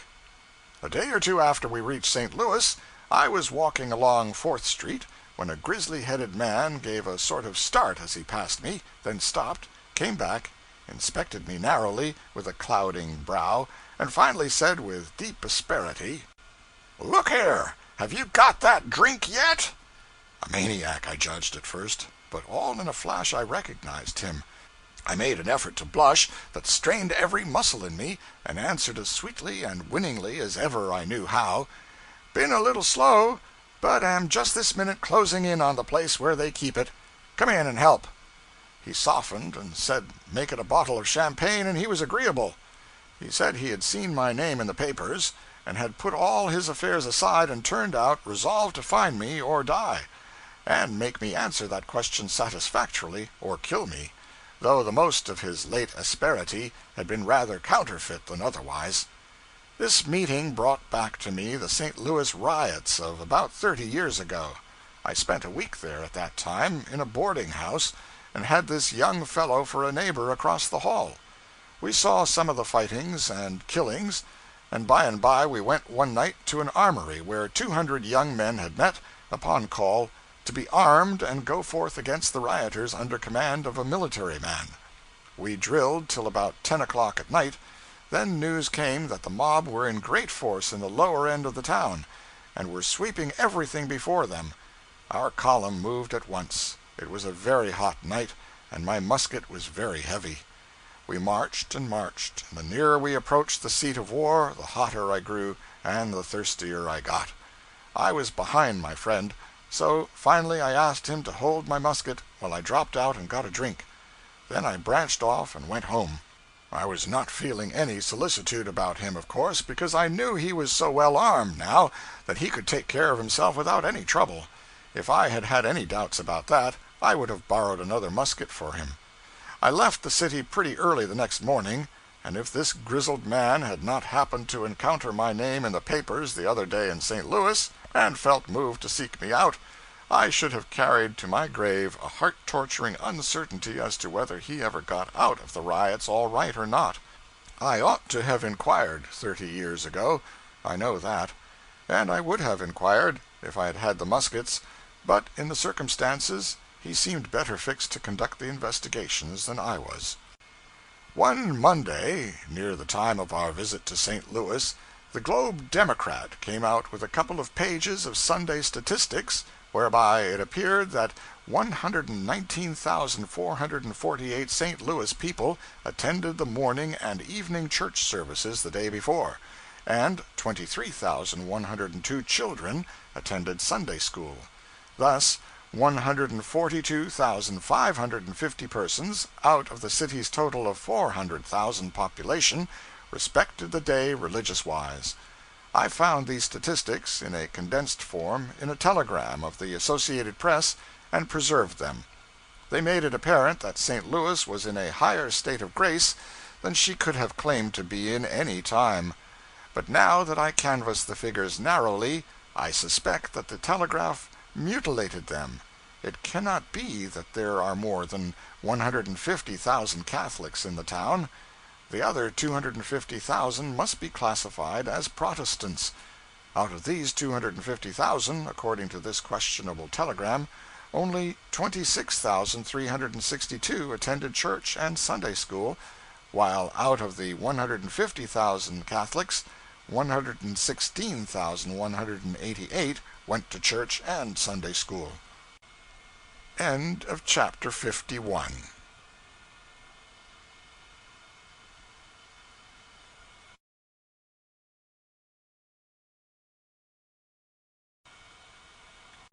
Life on the Mississippi by Mark Twain. Chapter 52. A Burning Brand. All at once the thought came into my mind, I have not sought out Mr. Brown. Upon that text I desire to depart from the direct line of my subject, and make a little excursion. I wish to reveal a secret which I have carried with me 9 years, and which has become burdensome. Upon a certain occasion, 9 years ago, I had said, with strong feeling, "If ever I see St. Louis again, I will seek out Mr. Brown, the great grain merchant, and ask of him the privilege of shaking him by the hand." The occasion and the circumstances were as follows. A friend of mine, a clergyman, came one evening and said, "I have a most remarkable letter here which I want to read to you, if I can do it without breaking down. I must preface it with some explanations, however. The letter is written by an ex-thief and ex-vagabond of the lowest origin and basest rearing, a man all stained with crime and steeped in ignorance, but, thank God, with a mine of pure gold hidden away in him, as you shall see. His letter is written to a burglar named Williams, who is serving a 9-year term in a certain state prison for burglary. Williams was a particularly daring burglar, and plied that trade during a number of years. But he was caught at last and jailed, to await trial in a town where he had broken into a house at night, pistol in hand, and forced the owner to hand over to him $8,000 in government bonds. Williams was not a common sort of person by any means. He was a graduate of Harvard College, and came of good New England stock. His father was a clergyman. While lying in jail, his health began to fail, and he was threatened with consumption. This fact, together with the opportunity for reflection afforded by solitary confinement, had its effect, its natural effect. He fell into serious thought. His early training asserted itself with power, and wrought with strong influence upon his mind and heart. He put his old life behind him, and became an earnest Christian. Some ladies in the town heard of this, visited him, and by their encouraging words supported him in his good resolutions and strengthened him to continue in his new life. The trial ended in his conviction and sentence to the state prison for the term of 9 years, as I have before said. In the prison he became acquainted with the poor wretch referred to in the beginning of my talk, Jack Hunt, the writer of the letter which I am going to read. You will see that the acquaintanceship bore fruit for Hunt. When Hunt's time was out, he wandered to St. Louis, and from that place he wrote his letter to Williams. The letter got no further than the office of the prison warden, of course. Prisoners are not often allowed to receive letters from outside. The prison authorities read this letter, but did not destroy it. They had not the heart to do it. They read it to several persons, and eventually it fell into the hands of those ladies of whom I spoke a while ago. The other day I came across an old friend of mine, a clergyman, who had seen this letter, and was full of it. The mere remembrance of it so moved him that he could not talk of it without his voice breaking. He promised to get a copy of it for me, and here it is, an exact copy, with all the imperfections of the original preserved. It has many slang expressions in it, thieves' argot, but their meaning has been interlined in parenthesis by the prison authorities. Louis, June 9th, 1872. Mr. W., friend Charlie, if I may call you so, I know you are surprised to get a letter from me, but I hope you won't be mad at my writing to you. I want to tell you my thanks for the way you talked to me when I was in prison. It has led me to try and be a better man. I guess you thought I did not care for what you said, and at the first go off I didn't. But I knowed you was a man who had done big work with good men and want no succor, nor want gassing, and all the boys knowed it. I used to think at night what you said, and for it I knocked off swearing months before my time was up, for I saw it want no good, nohow. The day my time was up you told me if I would shake the cross, quit stealing, and live on the square for months, it would be the best job I ever done in my life. The state agent give me a ticket to here, and on the car I thought more of what you said to me, but didn't make up my mind. When we got to Chicago on the cars from there to here, I pulled off an old woman's leather, robbed her of her pocketbook. I hadn't no more than got it off when I wished I hadn't done it. For a while before that I made up my mind to be a square bloke, for months on your word, but forgot it when I saw the leather was a grip, easy to get. But I kept close to her, and when she got out of the cars at a way place I said, "Marm, have you lost something?" And she tumbled, discovered her leather was gone off, gone. "Is this it?" says I, giving it to her. "Well, if you ain't honest," says she, but I hadn't got cheek enough to stand that sort of talk, so I left her in a hurry. When I got here I had $1.25 left, and I didn't get no work for 3 days, as I ain't strong enough for roustabout on a steamboat for a deckhand. The afternoon of the third day I spent my last 10 cents for moons, large round sea biscuit, and cheese, and I felt pretty rough, and was thinking I would have to go on the dipe, picking pockets, again, when I thought of what you once said about a fellow's calling on the Lord when he was in hard luck, and I thought I would try it once anyhow. But when I tried it, I got stuck on the start, and all I could get off was, "Lord, give a poor fellow a chance to square it for 3 months, for Christ's sake, amen." And I kept a thinking of it over and over as I went along. About an hour after that I was in 4th Street, and this is what happened, and is the cause of my being where I am now, and about which I will tell you before I get done writing. As I was walking along, heard a big noise, and saw a horse running away with a carriage with 2 children in it, and I grabbed up a piece of box cover from the sidewalk and run in the middle of the street, and when the horse came up I smashed him over the head as hard as I could drive. The board split to pieces, and the horse checked up a little, and I grabbed the reins and pulled his head down until he stopped. The gentleman what owned him came running up, and soon as he saw the children were all right, he shook hands with me and gave me a $50 greenback, and my asking the Lord to help me come into my head, and I was so thunderstruck I couldn't drop the reins nor say nothing. He saw something was up, and coming back to me said, "My boy, are you hurt?" And the thought come into my head just then to ask him for work, and I asked him to take back the bill and give me a job. Says he, "Jump in here and let's talk about it, but keep the money." He asked me if I could take care of horses, and I said yes, for I used to hang around livery stables and often would help clean and drive horses. He told me he wanted a man for that work, and would give me $16 a month and board me.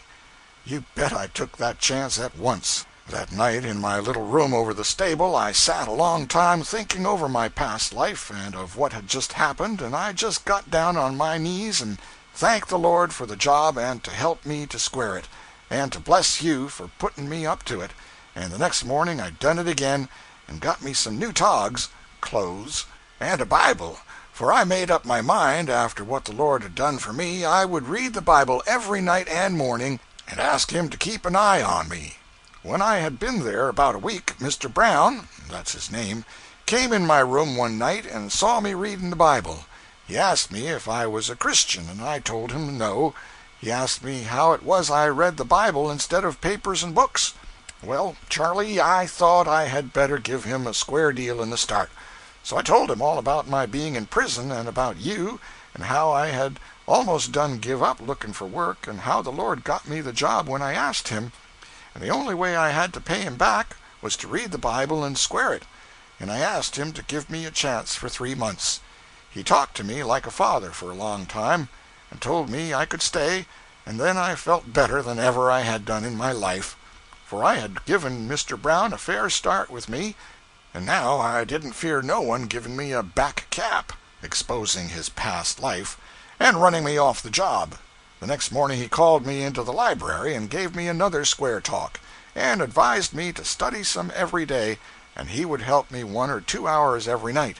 And he gave me arithmetic, a spelling book, geography, and a writing book, and he hers me every night. He lets me come into the house to prayers every morning, and got me put in a Bible class in the Sunday school, which I likes very much, for it helps me to understand my Bible better.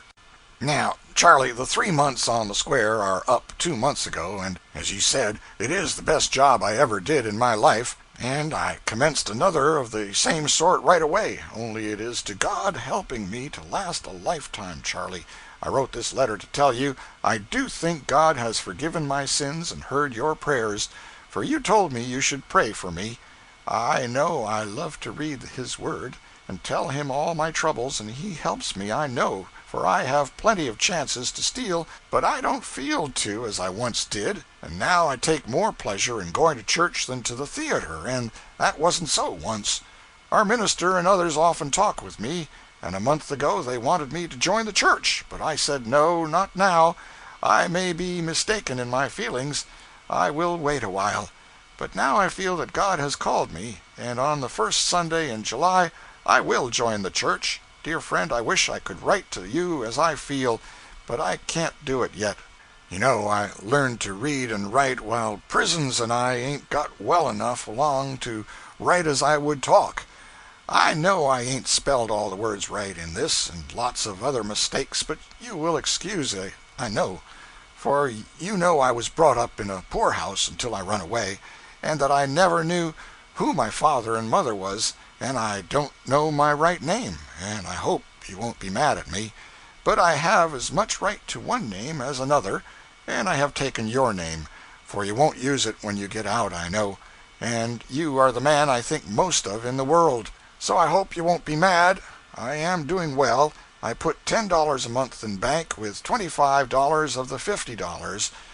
If you ever want any or all of it, let me know, and it is yours. I wish you would let me send you some now. I send you with this a receipt for a year of Little's living age. I didn't know what you would like, and I told Mr. Brown, and he said he thought you would like it. I wish I was near you so I could send you chuck refreshments on holidays. It would spoil this weather from here, but I will send you a box next Thanksgiving anyway. Next week Mr. Brown takes me into his store as light porter, and will advance me as soon as I know a little more. He keeps a big granary store, wholesale. I forgot to tell you of my mission school, Sunday school class. The school is in the Sunday afternoon. I went out 2 Sunday afternoons and picked up 7 kids, little boys, and got them to come in. 2 of them knew as much as I did, and I had them put in a class where they could learn something. I don't know much myself, but as these kids can't read, I get on nicely with them. I make sure of them by doing after them every Sunday hour before school time. I also got 4 girls to come. Tell Mac and Harry about me. If they will come out here when their time is up, I will get them jobs at once. I hope you will excuse this long letter and all mistakes. I wish I could see you, for I can't write as I would talk. I hope the warm weather is doing your lungs good. I was afraid when you was bleeding you would die. Give my respects to all the boys, and tell them how I am doing. I am doing well, and every one here treats me as kind as they can. Mr. Brown is going to write to you sometime. I hope some day you will write to me. This letter is from your very true friend, C.W., who you know as Jack Hunt. I send you Mr. Brown's card. Send my letter to him. Here was true eloquence, irresistible eloquence, and without a single grace or ornament to help it out. I have seldom been so deeply stirred by any piece of writing. The reader of it halted all the way through, on a lame and broken voice, yet he had tried to fortify his feelings by several private readings of the letter before venturing into company with it. He was practicing upon me to see if there was any hope of his being able to read the document to his prayer meeting with anything like a decent command over his feelings. The result was not promising. However, he determined to risk it, and did. He got through tolerably well, but his audience broke down early, and stayed in that condition to the end. The fame of the letter spread through the town. A brother minister came and borrowed the manuscript, put it bodily into a sermon, preached the sermon to 1,200 people on a Sunday morning, and the letter drowned them in their own tears. Then my friend put it into a sermon and went before his Sunday morning congregation with it. It scored another triumph. The house wept as one individual. My friend went on summer vacation up into the fishing regions of our northern British neighbors, and carried this sermon with him, since he might possibly chance to need a sermon. He was asked to preach one day. The little church was full. Among the people present were the late Dr. J.G. Holland, the late Mr. Seymour of the New York Times, Mr. Page, the philanthropist and temperance advocate, and, I think, Senator Fry of Maine. The marvelous letter did its wonted work. All the people were moved. All the people wept. The tears flowed in a steady stream down Dr. Holland's cheeks, and nearly the same can be said with regard to all who were there. Mr. Page was so full of enthusiasm over the letter that he said he would not rest until he made pilgrimage to that prison, and had speech with the man who had been able to inspire a fellow unfortunate to write so priceless a tract. Ah, that unlucky Page, and another man. If they had only been in Jericho, that letter would have rung through the world and stirred all the hearts of all the nations for 1,000 years to come, and nobody might ever have found out that it was the confoundedest, brazenest, ingeniousest piece of fraud and humbuggery that was ever concocted to fool poor confiding mortals with. The letter was a pure swindle, and that is the truth. And take it by and large, it was without a compeer among swindles. It was perfect. It was rounded, symmetrical, complete, colossal. The reader learns it at this point. but we didn't learn it till some miles and weeks beyond this stage of the affair. My friend came back from the woods, and he and other clergymen and lay missionaries began once more to inundate audiences with their tears and the tears of said audiences. I begged hard for permission to print the letter in a magazine and tell the watery story of its triumphs. Numbers of people got copies of the letter, with permission to circulate them in writing, but not in print. Copies were sent to the Sandwich Islands and other far regions. Charles Dudley Warner was at church one day when the Warren letter was read and wept over. At the church door afterward, he dropped a peculiarly cold iceberg down the clergyman's back with the question, "Do you know that letter to be genuine?" It was the first suspicion that had ever been voiced, but it had that sickening effect which first uttered suspicions against one's idol always have. Some talk followed. "Why, what should make you suspect that it isn't genuine?" "Oh, nothing that I know of, except that it is too neat, and compact, and fluent, and nicely put together for an ignorant person, an unpracticed hand. I think it was done by an educated man." The literary artist had detected the literary machinery. If you will look at the letter now, you will detect it yourself. It is observable in every line. Straightway the clergyman went off, with this seed of suspicion sprouting in him, and wrote to a minister residing in that town where Williams had been jailed and converted, asked for light, and also asked if a person in the literary line, meaning me, might be allowed to print the letter and tell its history. He presently received this answer: "Reverend, my dear friend, in regard to that convict's letter, there can be no doubt as to its genuineness.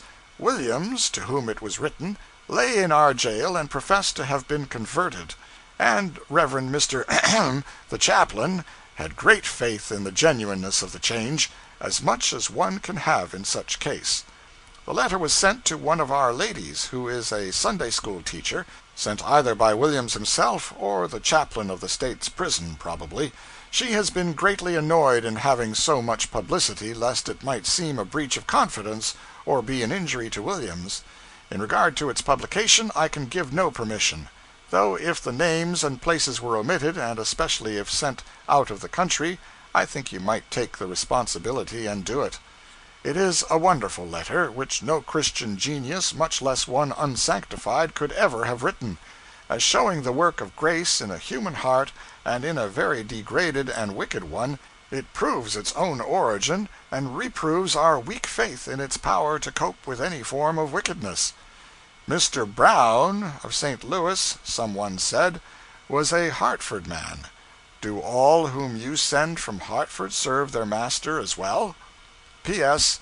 Williams is still in the state's prison, serving out a long sentence of 9 years, I think. He has been sick and threatened with consumption, but I have not inquired after him lately.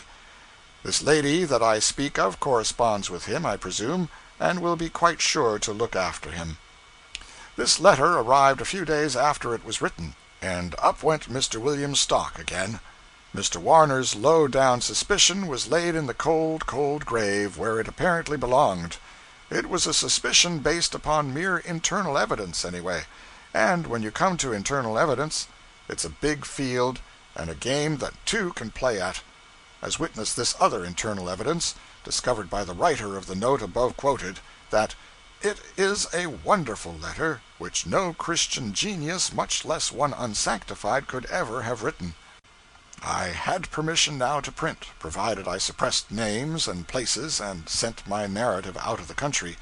So I chose an Australian magazine for vehicle, as being far enough out of the country, and set myself to work on my article. And the ministers set the pumps going again, with a letter to work the handles. But meantime, Brother Page had been agitating. He had not visited the penitentiary, but had sent a copy of the illustrious letter to the chaplain of that institution, and accompanied it with, apparently, inquiries. He got an answer, dated 4 days later than that other brother's reassuring epistle, and before my article was complete, it wandered into my hands. The original is before me now, and I here append it. It is pretty well loaded with internal evidence of the most solid description. State's Prison, Chaplain's Office, July 11, 1873. Dear Brother Page, herewith please find the letter kindly loaned me. I am afraid its genuineness cannot be established. It purports to be addressed to some prisoner here. No such letter ever came to a prisoner here. All letters received are carefully read by officers of the prison before they go into the hands of the convicts, and any such letter could not be forgotten. Again, Charles Williams is not a Christian man, but a dissolute, cunning prodigal, whose father is a minister of the gospel. His name is an assumed one. I am glad to have made your acquaintance. I am preparing a lecture upon life seen through prison bars, and should like to deliver the same in your vicinity. And so ended that little drama. My poor article went into the fire. For whereas the materials for it were now more abundant and infinitely richer than they had previously been, there were parties all around me who, although longing for the publication before, were a unit for suppression at this stage and complexion of the game. They said, "Wait, the wound is too fresh yet." All the copies of the famous letter except mine disappeared suddenly, and from that time onward the aforetime same old drought set in the churches. As a rule, the town was on a spacious grin for a while, but there were places in it where the grin did not appear, and where it was dangerous to refer to the ex-convict's letter. A word of explanation. Jack Hunt, the professed writer of the letter, was an imaginary person. The burglar Williams, Harvard graduate, son of a minister, wrote the letter himself, to himself, got it smuggled out of the prison, got it conveyed to persons who had supported and encouraged him in his conversion, where he knew two things would happen: the genuineness of the letter would not be doubted or inquired to, and the nub of it would be noticed and would have valuable effect, the effect, indeed, of starting a movement to get Mr. Williams pardoned out of prison. That nub is so ingeniously, so casually flung in, and immediately left there in the tail of the letter, undwelt upon, that an indifferent reader would never suspect that it was the heart and core of the epistle, if he even took note of it at all. This is the nub. I hope the warm weather is doing your lungs good. I was afraid when you was bleeding you would die. Give my respects, etc. That is all there is of it. Simply touch and go, no dwelling upon it. Nevertheless, it was intended for an eye that would be swift to see it, and it was meant to move a kind heart to try to effect the liberation of a poor, reformed, and purified fellow lying in the fell grip of consumption. When I for the first time heard that letter read 9 years ago, I felt that it was the most remarkable one I had ever encountered, and it so warmed me toward Mr. Brown of St. Louis that I said that if ever I visited that city again, I would seek out that excellent man and kiss the hem of his garment, if it was a new one. Well, I visited St. Louis, but I did not hunt for Mr. Brown, for, alas, the investigations of long ago had proved that the benevolent Brown, like Jack Hunt, was not a real person, but a sheer invention of that gifted rascal Williams, burglar, Harvard graduate, son of a clergyman. End of chapter 52.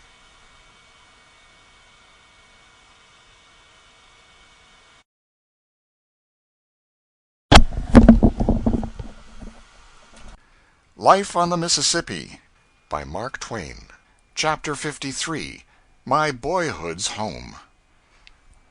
We took passage in one of the fast boats of the St. Louis and St. Paul Packet Company and started up the river. When I, as a boy, first saw the mouth of the Missouri River, it was 22 or 23 miles above St. Louis, according to the estimate of pilots. The wear and tear of the banks have moved it down 8 miles since then, and the pilots say that within 5 years the river will cut through and move the mouth down 5 miles more, which will bring it within 10 miles of St. Louis. About nightfall we passed the large and flourishing town of Alton, Illinois, and before daylight next morning the town of Louisiana, Missouri, a sleepy village in my day, but a brisk railway center now. However, all the towns out there are railway centers now. I could not clearly recognize the place. This seemed odd to me, for when I retired from the rebel army in '61, I retired upon Louisiana in good order, at least in good enough order for a person who had not yet learned how to retreat according to the rules of war and had to trust to native genius. It seemed to me that for a first attempt at a retreat it was not badly done. I had done no advancing in all that campaign that was at all equal to it. There was a railway bridge across the river here, well sprinkled with glowing lights, and a very beautiful sight it was. At 7 in the morning we reached Hannibal, Missouri, where my boyhood was spent. I had had a glimpse of it 15 years ago, and another glimpse 6 years earlier, but both were so brief that they hardly counted. The only notion of the town that remained in my mind was the memory of it as I had known it when I first quitted it 29 years ago. That picture of it was still as clear and vivid to me as a photograph. I stepped ashore with the feeling of one who returns out of a dead and gone generation. I had a sort of realizing sense of what the Bastille prisoners must have felt when they used to come out and look upon Paris after years of captivity, and note how curiously the familiar and the strange were mixed together before them. I saw the new houses, saw them plainly enough, but they did not affect the older picture in my mind, for through their solid bricks and mortar I saw the vanished houses, which had formerly stood there, with perfect distinctness. It was Sunday morning, and everybody was abed yet, so I passed through the vacant streets, still seeing the town as it was, and not as it is, and recognizing and metaphorically shaking hands with 100 familiar objects which no longer exist, and finally climbed Holliday's Hill to get a comprehensive view. The whole town lay spread out below me then, and I could mark and fix every locality, every detail. Naturally, I was a good deal moved. I said, "Many of the people I once knew in this tranquil refuge of my childhood are now in heaven. Some, I trust, are in the other place." The things about me and before me made me feel like a boy again, convinced me that I was a boy again, and that I had simply been dreaming an unusually long dream. But my reflections spoiled all that, for they forced me to say, "I see 50 old houses down yonder, into each of which I could enter and find either a man or a woman who was a baby, or unborn, when I noticed those houses last, or a grandmother who was a plump young bride at that time." From this vantage ground the extensive view up and down the river and wide over the wooded expanses of Illinois is very beautiful, one of the most beautiful on the Mississippi, I think, which is a hazardous remark to make, for the 800 miles of river between St. Louis and St. Paul afford an unbroken succession of lovely pictures. It may be that my affection for the one in question biases my judgment in its favor. I cannot say as to that. No matter, it was satisfyingly beautiful to me, and it had this advantage over all the other friends whom I was about to greet again: it had suffered no change. It was as young and fresh and comely and gracious as ever it had been, whereas the faces of the others would be old and scarred with the campaigns of life, and marked with their griefs and defeats, and would give me no upliftings of spirit. An old gentleman out on an early morning walk came along, and we discussed the weather, and then drifted into other matters. I could not remember his face. He said he had been living here 28 years, so he had come after my time, and I had never seen him before. I asked him various questions, first about a mate of mine in Sunday school, what became of him. He graduated with honor in an Eastern college, wandered off into the world somewhere, succeeded at nothing, passed out of knowledge and memory years ago, and is supposed to have gone to the dogs. He was bright and promised well when he was a boy. Yes, but the thing that happened is what became of it all. I asked after another lad, altogether the brightest in our village school when I was a boy. He, too, was graduated with honors from an Eastern college, but life whipped him in every battle, straight along, and he died in one of the territories years ago, a defeated man. I asked after another of the bright boys. He is a success, always has been, always will be, I think. I inquired after a young fellow who came to the town to study for one of the professions when I was a boy. He went at something else before he got through, went from medicine to law, or from law to medicine, then to some other new thing.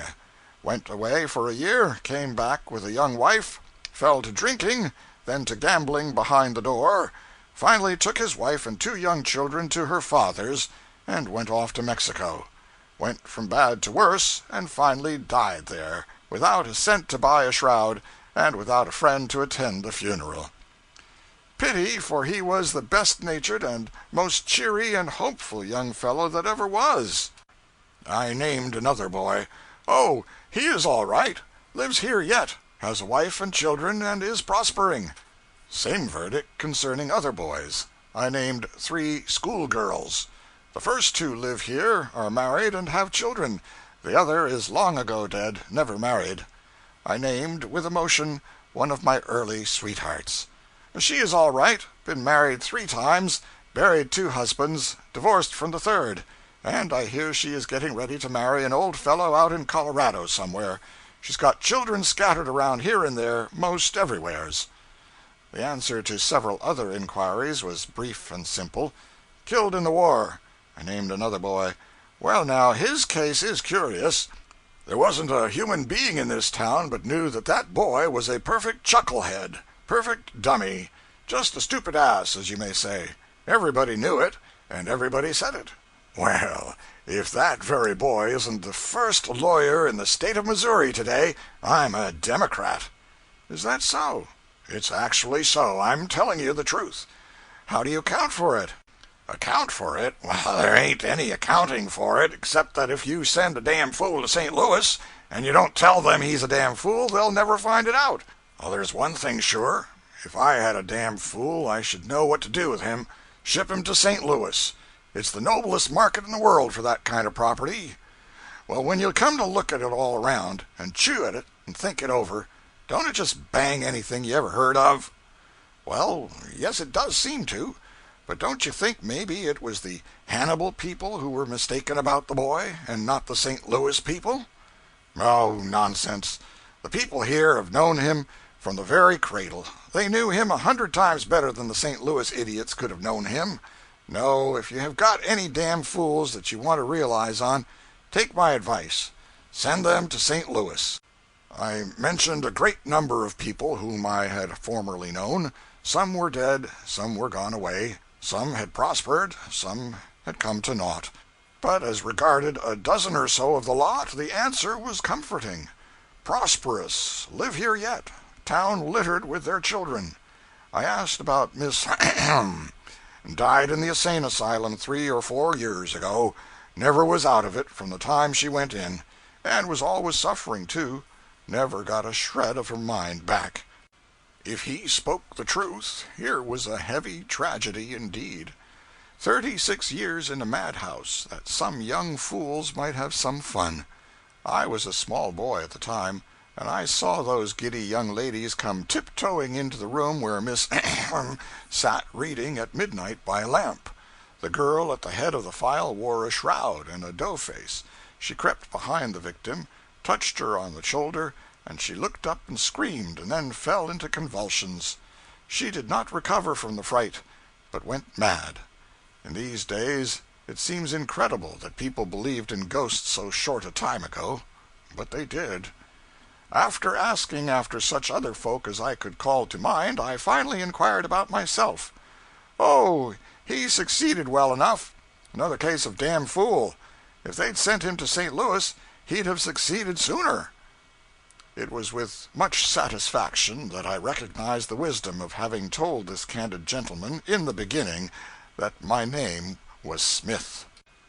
End of chapter 53.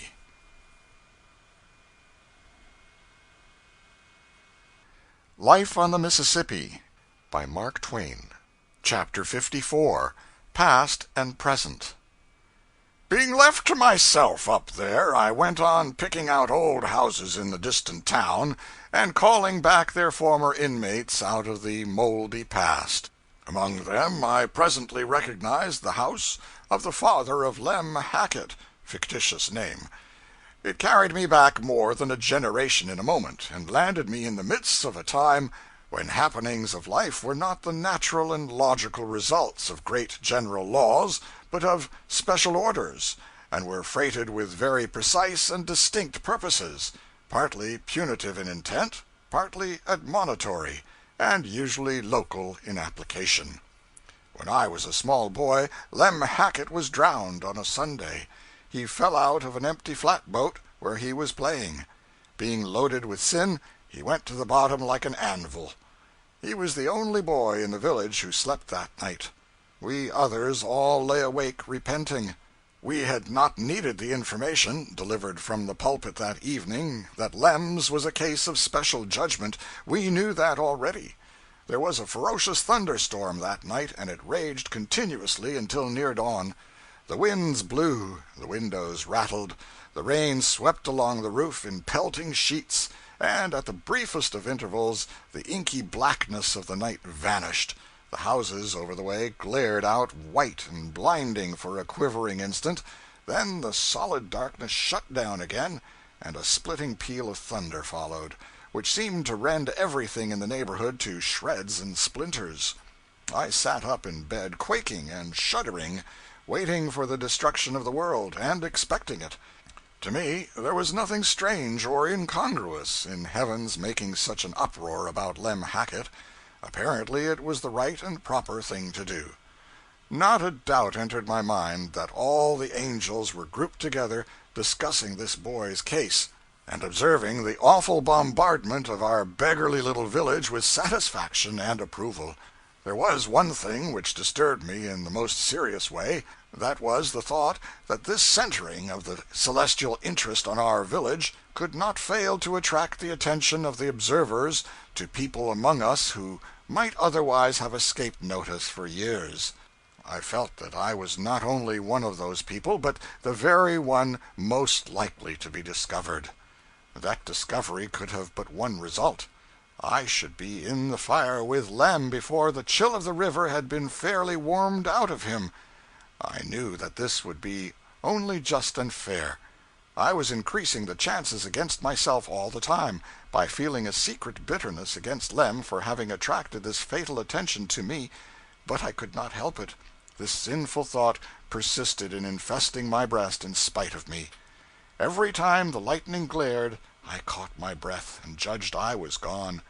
In my terror and misery, I meanly began to suggest other boys, and mention acts of theirs which were wickeder than mine, and peculiarly needed punishment. And I tried to pretend to myself that I was simply doing this in a casual way, and without intent to divert the heavenly attention to them for the purpose of getting rid of it myself. With deep sagacity, I put these mentions into the form of sorrowing recollections and left-handed sham supplications that the sins of those boys might be allowed to pass unnoticed. Possibly they may repent. It is true that Jim Smith broke a window and lied about it, but maybe he did not mean any harm, and although Tom Holmes says more bad words than any other boy in the village, he probably intends to repent, though he has never said he would. And whilst it is a fact that John Jones did fish a little on Sunday once, he didn't really catch anything but only just one small useless mudcat, and maybe that wouldn't have been so awful if he had thrown it back, and he says he did, but he didn't. Pity, but they would repent of these dreadful things, and maybe they will yet. But while I was shamefully trying to draw attention to these poor chaps, who were doubtless directing the celestial attention to me at the same moment, though I never once suspected that, I had heedlessly left my candle burning. It was not a time to neglect even trifling precautions. There was no occasion to add anything to the facilities for attracting notice to me, so I put the light out. It was a long night to me, and perhaps the most distressful one I ever spent. I endured agonies of remorse for sins which I knew I had committed, and for others which I was not certain about, yet was sure that they had been set down against me in a book by an angel who was wiser than I and did not trust such important matters to memory. It struck me, by and by, that I had been making a most foolish and calamitous mistake in one respect. Doubtless I had not only made my own destruction sure by directing attention to those other boys, but had already accomplished theirs. Doubtless the lightning had stretched them all dead in their beds by this time. The anguish and the fright which this thought gave me made my previous sufferings seem trifling by comparison. Things had become truly serious. I resolved to turn over a new leaf instantly. I also resolved to connect myself with the church the next day if I survived to see its sun appear. I resolved to cease from sin in all its forms, and to lead a high and blameless life forever after. I would be punctual at church and Sunday school, visit the sick, carry baskets of victuals to the poor, simply to fulfill the regulation conditions, although I knew we had none among us so poor but they would smash the basket over my head for my pains. I would instruct other boys in right ways, and take the resulting trouncing meekly. I would subsist entirely on tracts. I would invade the rum shop and warn the drunkard, and finally, if I escaped the fate of those who early become too good to live, I would go for a missionary. The storm subsided toward daybreak, and I dozed gradually to sleep with a sense of obligation to Lem Hackett for going to eternal suffering in that abrupt way, and thus preventing a far more dreadful disaster, my own loss. But when I rose refreshed by and by, and found that those other boys were still alive, I had a dim sense that perhaps the whole thing was a false alarm, that the entire turmoil had been on Lem's account and nobody's else. The world looked so bright and safe that there did not seem to be any real occasion to turn over a new leaf. I was a little subdued during that day, and perhaps the next. After that, my purpose of reforming slowly dropped out of my mind, and I had a peaceful, comfortable time again, until the next storm. That storm came about 3 weeks later, and it was the most unaccountable one to me that I had ever experienced. For on the afternoon of that day, Dutchy was drowned. Dutchy belonged to our Sunday school. He was a German lad who did not know enough to come in out of the rain. But he was exasperatingly good, and had a prodigious memory. One Sunday he made himself the envy of all the youth and the talk of all the admiring village by reciting 3,000 verses of Scripture without missing a word. Then he went off the very next day and got drowned. Circumstances gave to his death a peculiar impressiveness. We were all bathing in a muddy creek which had a deep hole in it, and in this hole the coopers had sunk a pile of green hickory hoop poles to soak, some 12 feet under water. We were diving and seeing who could stay under longest. We managed to remain down by holding on to the hoop poles. Dutchy made such a poor success of it that he was hailed with laughter and derision every time his head appeared above water. At last he seemed hurt with the taunts, and begged us to stand still on the bank and be fair with him and give him an honest count. Be friendly and kind just this once, and not miscount for the sake of having the fun of laughing at him. Treacherous winks were exchanged, and all said, "All right, Dutchy, go ahead, we'll play fair." Dutchy plunged in, but the boys, instead of beginning to count, followed the lead of one of their number and scampered to a range of blackberry bushes close by and hid behind it. They imagined Dutchy's humiliation when he should rise after a superhuman effort and find the place silent and vacant, nobody there to applaud. They were so full of laugh with the idea that they were continually exploding into muffled cackles. Time swept on, and presently one who was peeping through the briars said with surprise, "Why, he hasn't come up yet." The laughing stopped. "Boys, it's a splendid dive," said one. "Never mind that," said another. "The joke on him is all the better for it." There was a remark or two more, and then a pause. Talking ceased, and all began to peer through the vines. Before long the boys' faces began to look uneasy, then anxious, then terrified. Still there was no movement of the placid water. Hearts began to beat fast, and faces to turn pale. We all glided out silently and stood on the bank, our horrified eyes wandering back and forth from each other's countenances to the water. Somebody must go down and see. Yes, that was plain, but nobody wanted that grisly task. Draw straws. So we did, with hands which shook so that we hardly knew what we were about. The lot fell to me, and I went down. The water was so muddy I could not see anything, but I felt around among the hoop poles, and presently I grasped a limp wrist which gave me no response. And if it had, I should not have known it. I let it go with such a frightened suddenness. The boy had been caught among the hoop poles and entangled there, helplessly. I fled to the surface and told the awful news. Some of us knew that if the boy were dragged out at once he might possibly be resuscitated, but we never thought of that. We did not think of anything. We did not know what to do, so we did nothing, except that the smaller lads cried piteously, and we all struggled frantically into our clothes, putting on anybody's that came handy, and getting them wrong side out and upside down as a rule. Then we scurried away and gave the alarm, but none of us went back to see the end of the tragedy. We had a more important thing to attend to. We all flew home, and lost not a moment in getting ready to lead a better life. The night presently closed down. Then came on that tremendous and utterly unaccountable storm. I was perfectly dazed. I could not understand it. It seemed to me that there must be some mistake. The elements were turned loose, and they rattled and banged and blazed away in the most blind and frantic manner. All heart and hope went out of me, and the dismal thought kept floating through my brain: if a boy who knows 3,000 verses by heart is not satisfactory, what chance is there for anybody else? Of course, I never questioned for a moment that the storm was on Dutchy's account, or that he or any other inconsequential animal was worthy of such a majestic demonstration from on high. The lesson of it was the only thing that troubled me, for it convinced me that if Dutchy, with all his perfections, was not a delight, it would be vain for me to turn over a new leaf, for I must infallibly fall hopelessly short of that boy, no matter how hard I might try. Nevertheless, I did turn it over. A highly educated fear compelled me to do that, but succeeding days of cheerfulness and sunshine came bothering around, and within a month I had so drifted backward that again I was as lost and comfortable as ever. Breakfast time approached while I mused these musings and called these ancient happenings back to mind, so I got me back into the present and went down the hill.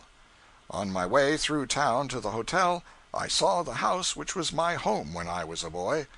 At present rates, the people who now occupy it are of no more value than I am, but in my time they would have been worth not less than $500 apiece. They are colored folk.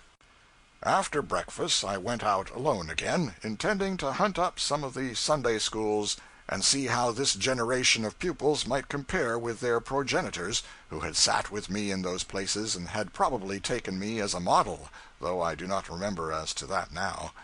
By the public square there had been in my day a shabby little brick church called the Old Ship of Zion, which I had attended as a Sunday school scholar. And I found the locality easily enough, but not the old church. It was gone, and a trig and rather hilarious new edifice was in its place. The pupils were better dressed and better looking than were those of my time.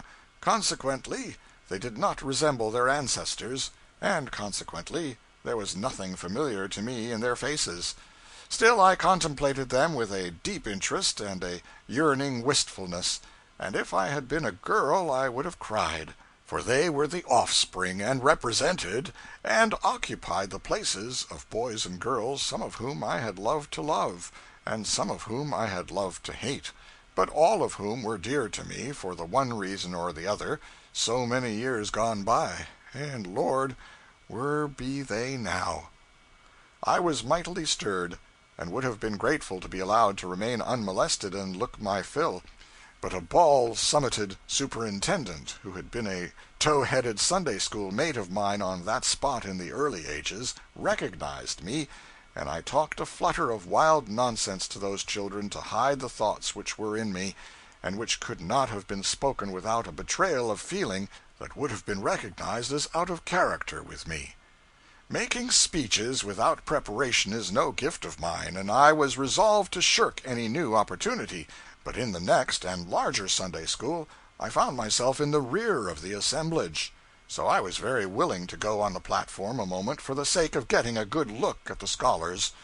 On the spur of the moment I could not recall any of the old idiotic talks which visitors used to insult me with when I was a pupil there, and I was sorry for this, since it would have given me time and excuse to dawdle there and take a long and satisfying look at what I feel at liberty to say was an array of fresh young comeliness not matchable in another Sunday school of the same size.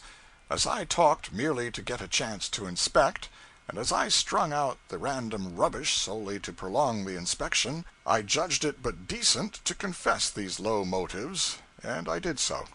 If the model boy was in either of these Sunday schools, I did not see him. The model boy of my time (we never had but the one) was perfect. Perfect in manners, perfect in dress, perfect in conduct, perfect in filial piety, perfect in exterior godliness. But at bottom he was a prig. And as for the contents of his skull, they could have changed place with the contents of a pie, and nobody would have been the worse off for it but the pie. This fellow's reproachlessness was a standing reproach to every lad in the village. He was the admiration of all the mothers, and the detestation of all their sons. I was told what became of him, but as it was a disappointment to me, I will not enter into details. He succeeded in life. End of chapter 54.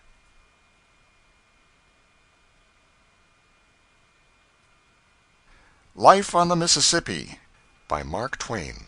Chapter 55. A Vendetta and Other Things. During my 3 days' stay in the town, I woke up every morning with the impression that I was a boy, for in my dreams the faces were all young again, and looked as they had looked in the old times.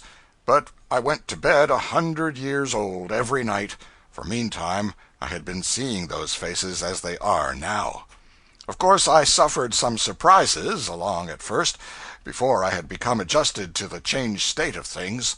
I met young ladies who did not seem to have changed at all, but they turned out to be the daughters of the young ladies I had in mind, sometimes their granddaughters.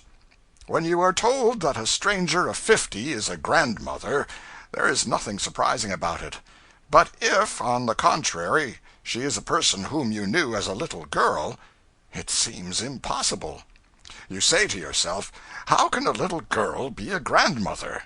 It takes some little time to accept and realize the fact that while you have been growing old, your friends have not been standing still in that matter. I noticed that the greatest changes observable were with the women, not the men.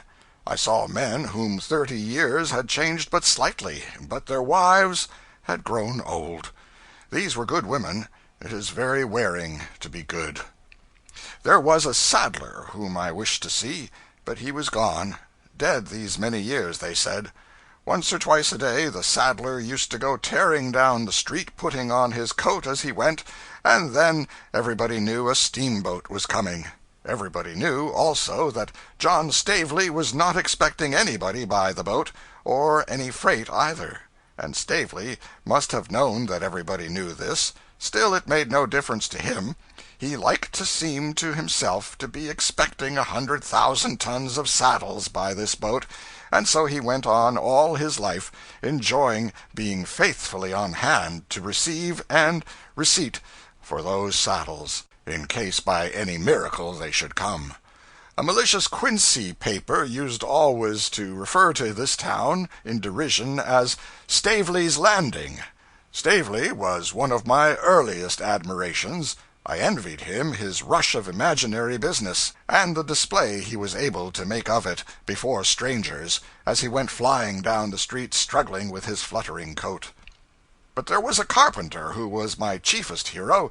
He was a mighty liar, but I did not know that. I believed everything he said. He was a romantic, sentimental, melodramatic fraud, and his bearing impressed me with awe. I vividly remember the first time he took me into his confidence. He was planning a board, and every now and then he would pause and heave a deep sigh, and occasionally mutter broken sentences, confused and not intelligible, but out of their midst an ejaculation sometimes escaped which made me shiver and did me good. One was, "Oh God, it is his blood!" I sat on the tool chest and humbly and shudderingly admired him, for I judged he was full of crime. At last he said in a low voice, "My little friend, can you keep a secret?" I eagerly said I could. "A dark and dreadful one?" I satisfied him on that point. "Then I will tell you some passages in my history, for, oh, I must relieve my burdened soul, or I shall die." He cautioned me once more to be as silent as the grave. Then he told me he was a red-handed murderer. He put down his plane, held his hands out before him, contemplated them sadly, and said, "Look, with these hands I have taken the lives of 30 human beings." The effect which this had upon me was an inspiration to him, and he turned himself loose upon his subject with interest and energy. He left generalizing and went into details, began with his first murder, described it, told what measures he had taken to avert suspicion, then passed to his second homicide, his third, his fourth, and so on. He had always done his murders with a bowie knife, and he made all my hairs rise by suddenly snatching it out and showing it to me. At the end of this first seance, I went home with 6 of his fearful secrets among my freightage, and found them a great help to my dreams, which had been sluggish for a while back. I sought him again and again on my Saturday holidays. In fact, I spent the summer with him, all of which was valuable to me. His fascinations never diminished, for he threw something fresh and stirring in the way of horror into each successive murder. He always gave names, dates, places, everything. This, by and by, enabled me to note 2 things: that he had killed his victims in every quarter of the globe, and that these victims were always named Lynch. The destruction of the Lynches went serenely on, Saturday after Saturday, until the original 30 had multiplied to 60, and more to be heard from yet. Then my curiosity got the better of my timidity, and I asked how it happened that these justly punished persons all bore the same name. My hero said he had never divulged that dark secret to any living being, but felt that he could trust me, and therefore he would lay bare before me the story of his sad and blighted life. He had loved one too fair for earth, and she had reciprocated with all the sweet affection of her pure and noble nature. But he had a rival, a base hireling named Archibald Lynch, who said the girl should be his, or he would dye his hands in her heart's best blood. The carpenter, innocent and happy in love's young dream, gave no weight to the threat, but led his golden-haired darling to the altar, and there the 2 were made one. There also, just as the minister's hands were stretched in blessing over their heads, the fell deed was done with a knife, and the bride fell a corpse at her husband's feet. And what did the husband do? He plucked forth that knife, and kneeling by the body of his lost one, swore to consecrate his life to the extermination of all the human scum that bear the hated name of Lynch. That was it. He had been hunting down the Lynches and slaughtering them from that day to this, 20 years. He had always used that same consecrated knife.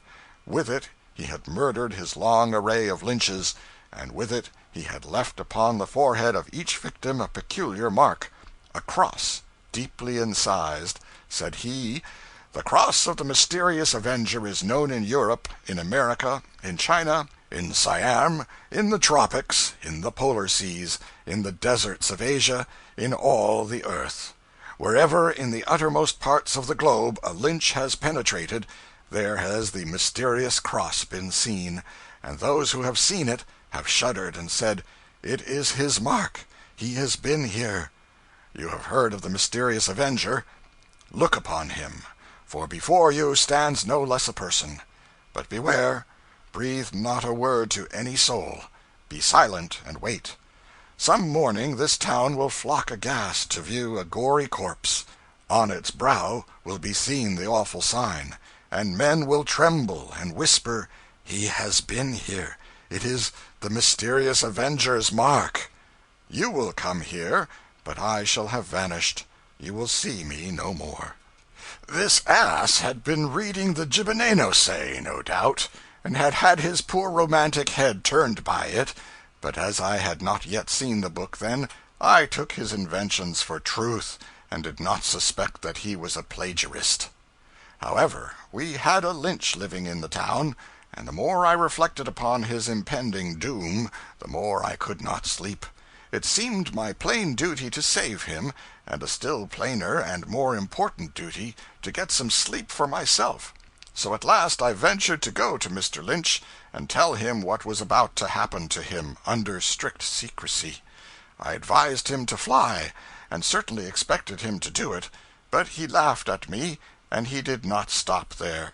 He led me down to the carpenter's shop, gave the carpenter a jeering and scornful lecture upon his silly pretensions, slapped his face, made him get down on his knees and beg, then went off and left me to contemplate the cheap and pitiful ruin of what, in my eyes, had so lately been a majestic and incomparable hero. The carpenter blustered, flourished his knife, and doomed this Lynch in his usual volcanic style, the size of his fateful words undiminished. But it was all wasted upon me. He was a hero to me no longer, but only a poor, foolish, exposed humbug. I was ashamed of him, and ashamed of myself. I took no further interest in him, and never went to his shop any more. He was a heavy loss to me, for he was the greatest hero I had ever known. The fellow must have had some talent, for some of his imaginary murders were so vividly and dramatically described that I remember all their details yet. The people of Hannibal are not more changed than is the town. It is no longer a village. It is a city, with a mayor and a council and waterworks, and probably a debt. It has 15,000 people, is a thriving and energetic place, and is paved like the rest of the West and South, where a well-paved street and a good sidewalk are things so seldom seen that one doubts them when he does see them. The customary half-dozen railways center in Hannibal now, and there is a new depot which cost $100,000. In my time the town had no specialty and no commercial grandeur. The daily packet usually landed a passenger and bought a catfish, and took away another passenger and a hatful of freight. But now a huge commerce in lumber has grown up, and a large miscellaneous commerce is one of the results. A deal of money changes hands there now. Bear Creek, so called perhaps because it was always so particularly bare of bears, is hidden out of sight now, under islands and continents of piled lumber, and nobody but an expert can find it. I used to get drowned in it every summer regularly, and be drained out, and inflated and set going again by some chance enemy. But not enough of it is unoccupied now to drown a person in. It was a famous breeder of chills and fever in its day. I remember one summer when everybody in town had this disease at once. Many chimneys were shaken down, and all the houses were so racked that the town had to be rebuilt. The chasm or gorge between Lover's Leap and the hill west of it is supposed by scientists to have been caused by glacial action. This is a mistake. There is an interesting cave a mile or two below Hannibal, among the bluffs.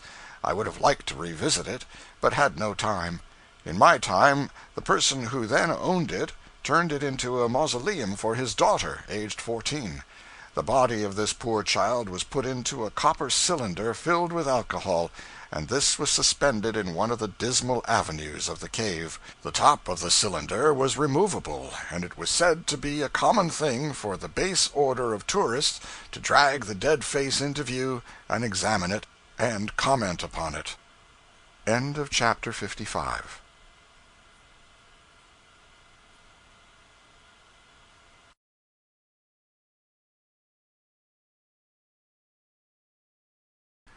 Life on the Mississippi by Mark Twain. Chapter 56. A Question of Law.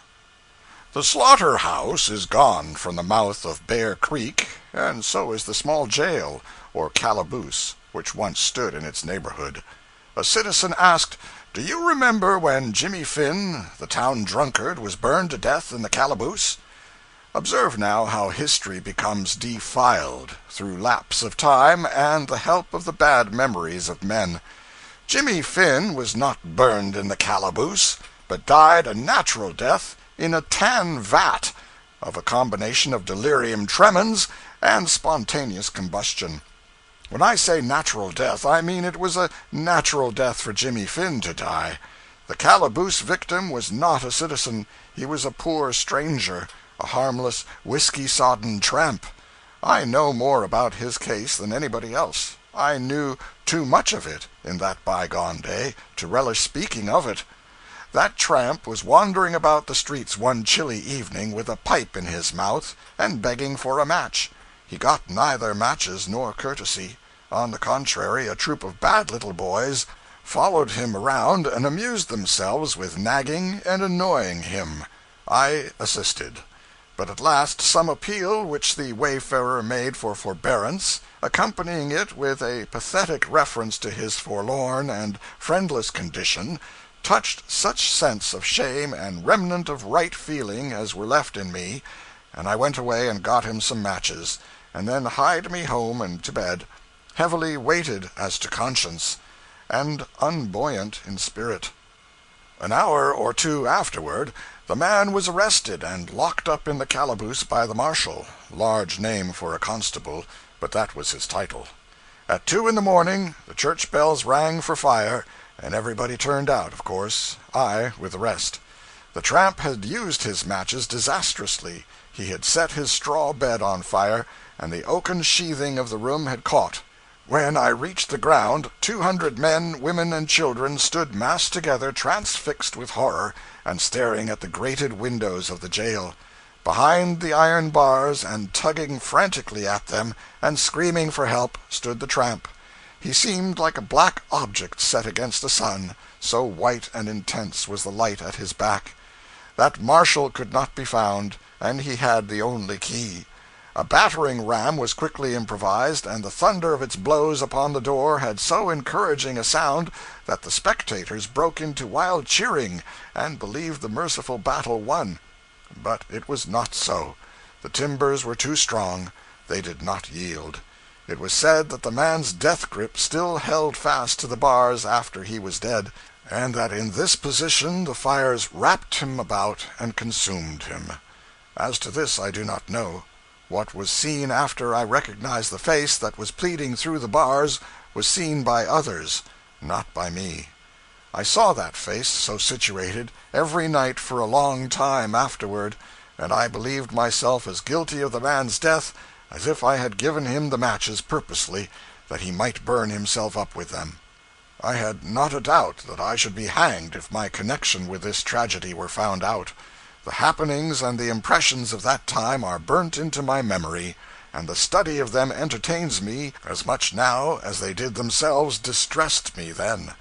If anybody spoke of that grisly matter, I was all ears in a moment, and alert to hear what might be said, for I was always dreading and expecting to find out that I was suspected, and so fine and so delicate was the perception of my guilty conscience that it often detected suspicion in the most purposeless remarks, and in looks, gestures, glances of the eye which had no significance, but which sent me shivering away in a panic of fright just the same.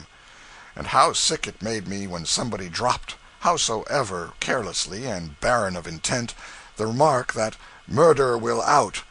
For a boy of 10 years, I was carrying a pretty weighty cargo.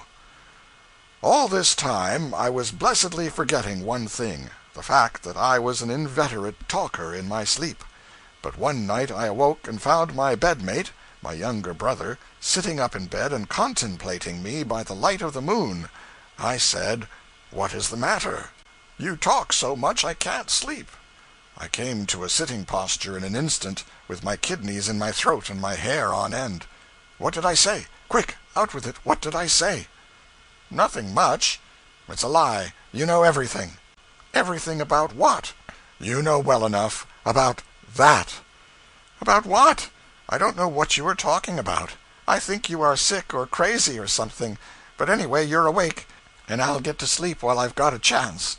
He fell asleep, and I lay there in a cold sweat, turning this new terror over in the whirling chaos which did duty as my mind. The burden of my thought was, how much did I divulge? How much does he know? What a distress is this uncertainty! But by and by I evolved an idea. I would wake my brother and probe him with a supposititious case. I shook him up and said, "Suppose a man should come to you drunk." "This is foolish. I never get drunk." "I don't mean you, idiot. I mean the man. Suppose a man should come to you drunk and borrow a knife or a tomahawk or a pistol, and you forgot to tell him it was loaded, and—" "How could you load a tomahawk?" "I don't mean the tomahawk, and I didn't say the tomahawk. I said the pistol. Now don't you keep breaking in that way, because this is serious. There's been a man killed." "What? In this town?" "Yes, in this town." "Well, go on. I won't say a single word." "Well, then, suppose you forgot to tell him to be careful with it, because it was loaded, and he went off and shot himself with that pistol, fooling with it, and probably doing it by accident, being drunk.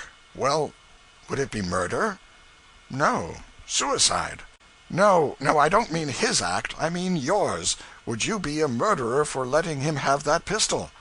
After deep thought came this answer: "Well, I should think I was guilty of something, maybe murder. Yes, probably murder, but I don't quite know." This made me very uncomfortable. However, it was not a decisive verdict. I should have to set out the real case. There seemed to be no other way. But I would do it cautiously, and keep a watch out for suspicious effects. I said, "I was supposing a case, but I am coming to the real one now. Do you know how the man came to be burned up in the calaboose?" "No." "Have you the least idea?" "Not the least." "Wish you may die in your tracks if you have?" "Yes, wish I may die in my tracks." "Well, the way of it was this. The man wanted some matches to light his pipe. A boy got him some. The man set fire to the calaboose with those very matches and burnt himself up." "Is that so?" "Yes, it is. Now, is that boy a murderer, do you think?" "Let me see. The man was drunk?" "Yes, he was drunk." "Very drunk?" "Yes." "And the boy knew it?" "Yes, he knew it." There was a long pause, then came this heavy verdict: "If the man was drunk and the boy knew it, the boy murdered that man. This is certain." Faint, sickening sensations crept along all the fibers of my body, and I seemed to know how a person feels who hears his death sentence pronounced from the bench. I waited to hear what my brother would say next. I believed I knew what it would be, and I was right. He said, "I know the boy." I had nothing to say, so I said nothing. I simply shuddered, and then he added, "Yes, before you got half through telling about the thing, I knew perfectly well who the boy was. It was Ben Kuntz." I came out of my collapse as one who rises from the dead. I said with admiration, "Why, how in the world did you ever guess it?" "You told it in your sleep." I said to myself, "How splendid that is! This is a habit which must be cultivated." My brother rattled innocently on. "When you were talking in your sleep, you kept mumbling something about matches, which I couldn't make anything out of. But just now, when you began to tell me about the man and the calaboose and the matches, I remembered that in your sleep you mentioned Ben Kuntz 2 or 3 times. So I put this and that together, you see, and right away I knew it was Ben that burnt that man up." I praised his sagacity effusively. Presently he asked, "Are you going to give him up to the law?" "No," I said. "I believe that this will be a lesson to him. I shall keep an eye on him, of course, for that is but right. But if he stops where he is and reforms, it shall never be said that I betrayed him." "How good you are!" "Well, I try to be. It is all a person can do in a world like this." And now, my burden being shifted to other shoulders, my terrors soon faded away. The day before we left Hannibal, a curious thing fell under my notice, the surprising spread which longitudinal time undergoes there. I learned it from one of the most unostentatious of men, the colored coachman of a friend of mine who lives 3 miles from town. He was to call for me at the Park Hotel at 7:30 p.m. and drive me out, but he missed it considerably, did not arrive till 10. He excused himself by saying, "The time is most an hour and a half slower in the country and what it is in the town." "You'll be in plenty time, boss. Sometimes we shoves out early for church, Sunday, and fetches up de right plumb in de middle er de sermon. Difference in de time. A body can't make no calculations about it." I had lost 2 hours and a half, but I had learned a fact worth 4. End of chapter 56.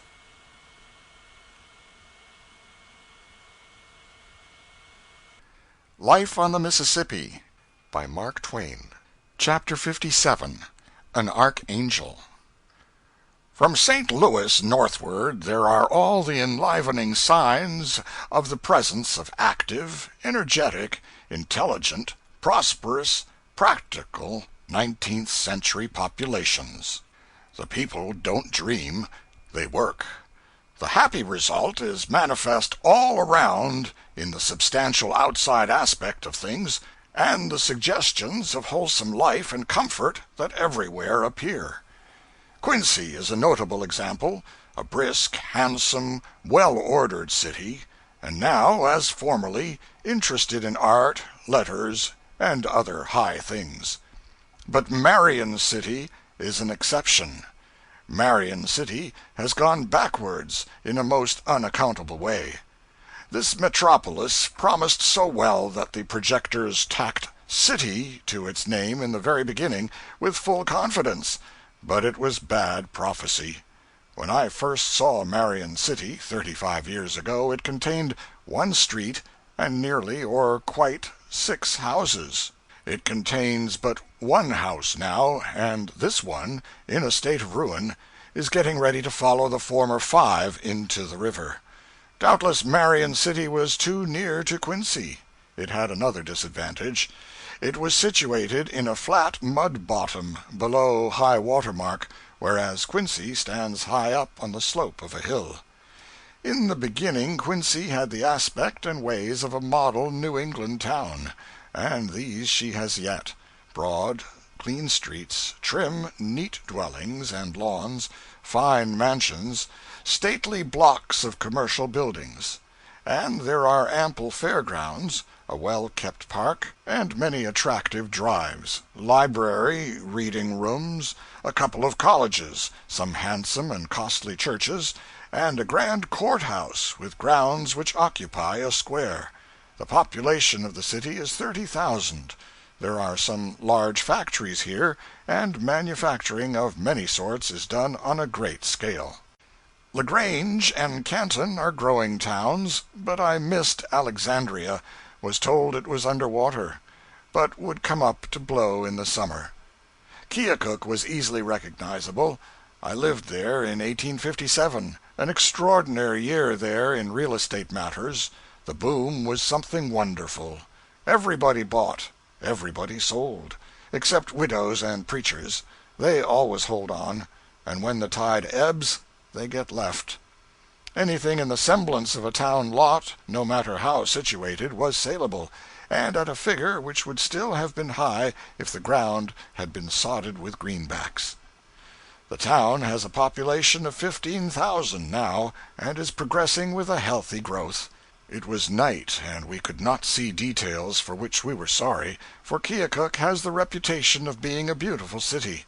It was a pleasant one to live in long ago, and doubtless has advanced, not retrograded, in that respect. A mighty work which was in progress there in my day is finished now. This is the canal over the rapids. It is 8 miles long, 300 feet wide, and is in no place less than 6 feet deep. Its masonry is of the majestic kind which the War Department usually deals in, and will endure like a Roman aqueduct. The work cost $4 or $5 millions. After an hour or two spent with former friends, we started up the river again. Keokuk, a long time ago, was an occasional loafing place of that erratic genius Henry Clay Dean. I believe I never saw him but once, but he was much talked of when I lived there. This is what was said of him. He began life poor and without education, but he educated himself on the curbstones of Keokuk. He would sit down on a curbstone with his book, careless or unconscious of the clatter of commerce and the tramp of the passing crowds, and bury himself in his studies by the hour, never changing his position except to draw in his knees now and then, to let a dray pass unobstructed. And when his book was finished, its contents, however abstruse, had been burnt into his memory, and were his permanent possession. In this way he acquired a vast hoard of all sorts of learning, and had it pigeonholed in his head where he could put his intellectual hand on it whenever it was wanted. His clothes differed in no respect from a wharf rat's, except that they were raggeder, more ill-assorted, and inharmonious, and therefore more extravagantly picturesque, and several layers dirtier. Nobody could infer the master-mind in the top of that edifice from the edifice itself. He was an orator, by nature in the first place, and later by the training of experience and practice. When he was out on a canvas, his name was a lodestone which drew the farmers to his stump from 50 miles around. His theme was always politics. He used no notes, for a volcano does not need notes. In 1862, a son of Keokuk's late distinguished citizen, Mr. Claggett, gave me this incident concerning Dean. The war feeling was running high in Keokuk in '61, and a great mass meeting was to be held on a certain day in the new Athenaeum. A distinguished stranger was to address the house. After the building had been packed to its utmost capacity with sweltering folk of both sexes, the stage still remained vacant. The distinguished stranger had failed to connect. The crowd grew impatient, and by indignant and rebellious. About this time a distressed manager discovered Dean on a curbstone, explained the dilemma to him, took his book away from him, rushed him into the building the back way, and told him to make for the stage and save his country. Presently a sudden silence fell upon the grumbling audience, and everybody's eyes sought a single point, the wide, empty, carpetless stage. A figure appeared there whose aspect was familiar to hardly a dozen persons present. It was the scarecrow Dean, in foxy shoes, down at the heels, socks of odd colors, also down, damaged trousers, relics of antiquity, and a world too short, exposing some inches of naked ankle. An unbuttoned vest, also too short, and exposing a zone of soiled and wrinkled linen between it and the waistband. Shirt bosom open, long black handkerchief wound round and round the neck like a bandage. Bobtailed blue coat, reaching down to the small of the back, with sleeves which left 4 inches of forearm unprotected. Small, stiff-brimmed soldier cap hung on a corner of the bump of whichever bump it was. This figure moved gravely out upon the stage, and with sedate and measured step down to the front, where it paused and dreamily inspected the house, saying no word. The silence of surprise held its own for a moment, then was broken by a just audible ripple of merriment which swept the sea of faces like the wash of a wave. The figure remained as before, thoughtfully inspecting. Another wave started, laughter this time. It was followed by another, then a third, this last one boisterous. And now the stranger stepped back 1 pace, took off his soldier cap, tossed it into the wing, and began to speak with deliberation, nobody listening, everybody laughing and whispering.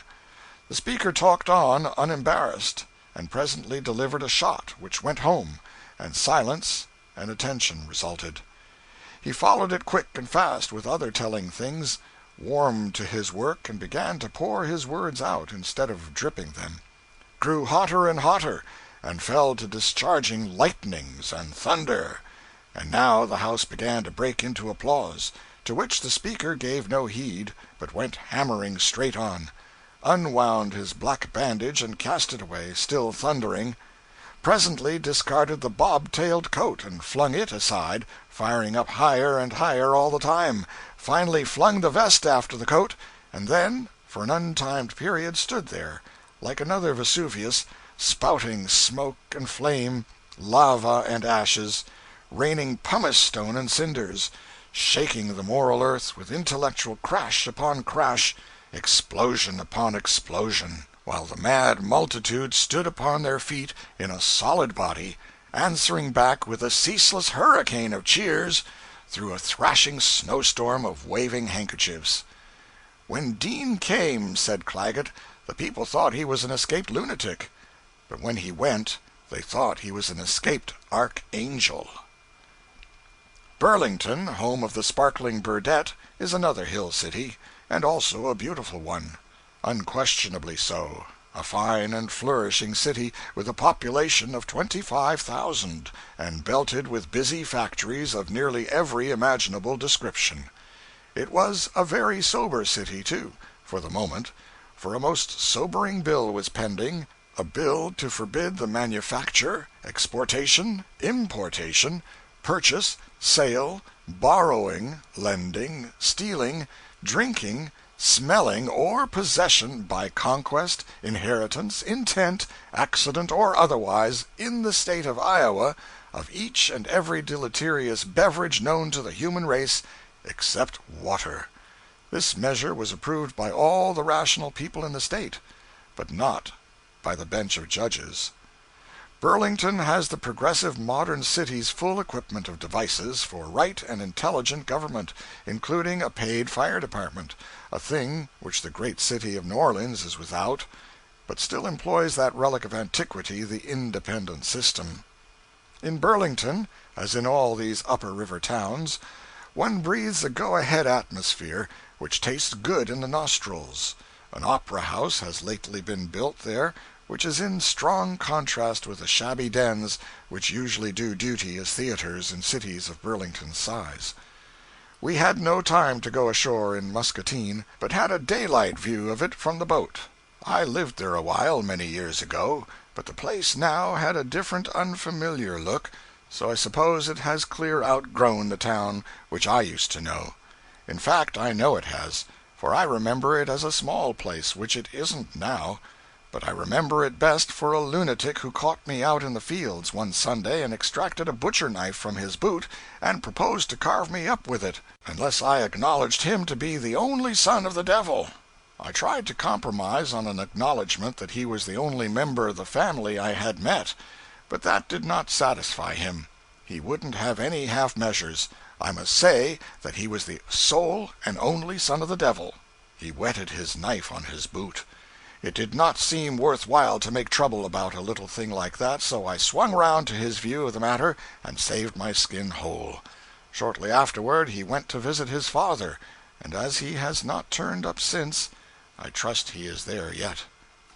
And I remember Muscatine still more pleasantly for its summer sunsets. I have never seen any, on either side of the ocean, that equaled them.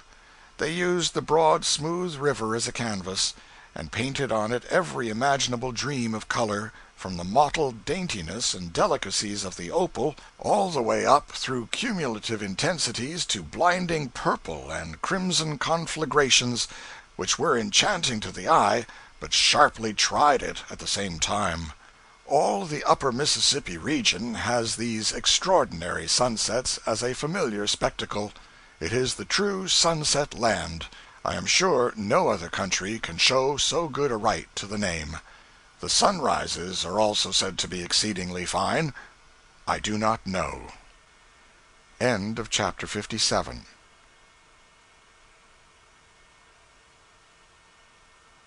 Life on the Mississippi by Mark Twain. Chapter 58. On the Upper River. The big towns drop in thick and fast now, and between stretch processions of thrifty farms, not desolate solitude. Hour by hour the boat plows deeper and deeper into the great and populous Northwest. and with each successive section of it which is revealed, one's surprise and respect gather emphasis and increase. Such a people, and such achievements as theirs, compel homage. This is an independent race, who think for themselves, and who are competent to do it, because they are educated and enlightened. They read, they keep abreast of the best and newest thought.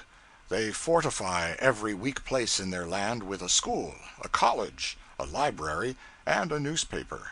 And they live under law. Solicitude for the future of a race like this is not in order. This region is new, so new that it may be said to be still in its babyhood. By what it has accomplished while still teething, one may forecast what marvels it will do in the strength of its maturity. It is so new that the foreign tourist has not heard of it yet, and has not visited it. For 60 years the foreign tourist has steamed up and down the river between St. Louis and New Orleans, and then gone home and written his book, believing he had seen all of the river that was worth seeing, or that had anything to see. In not 6 of all these books is there mention of these upper river towns, for the reason that the 5 or 6 tourists who penetrated this region did it before these towns were projected.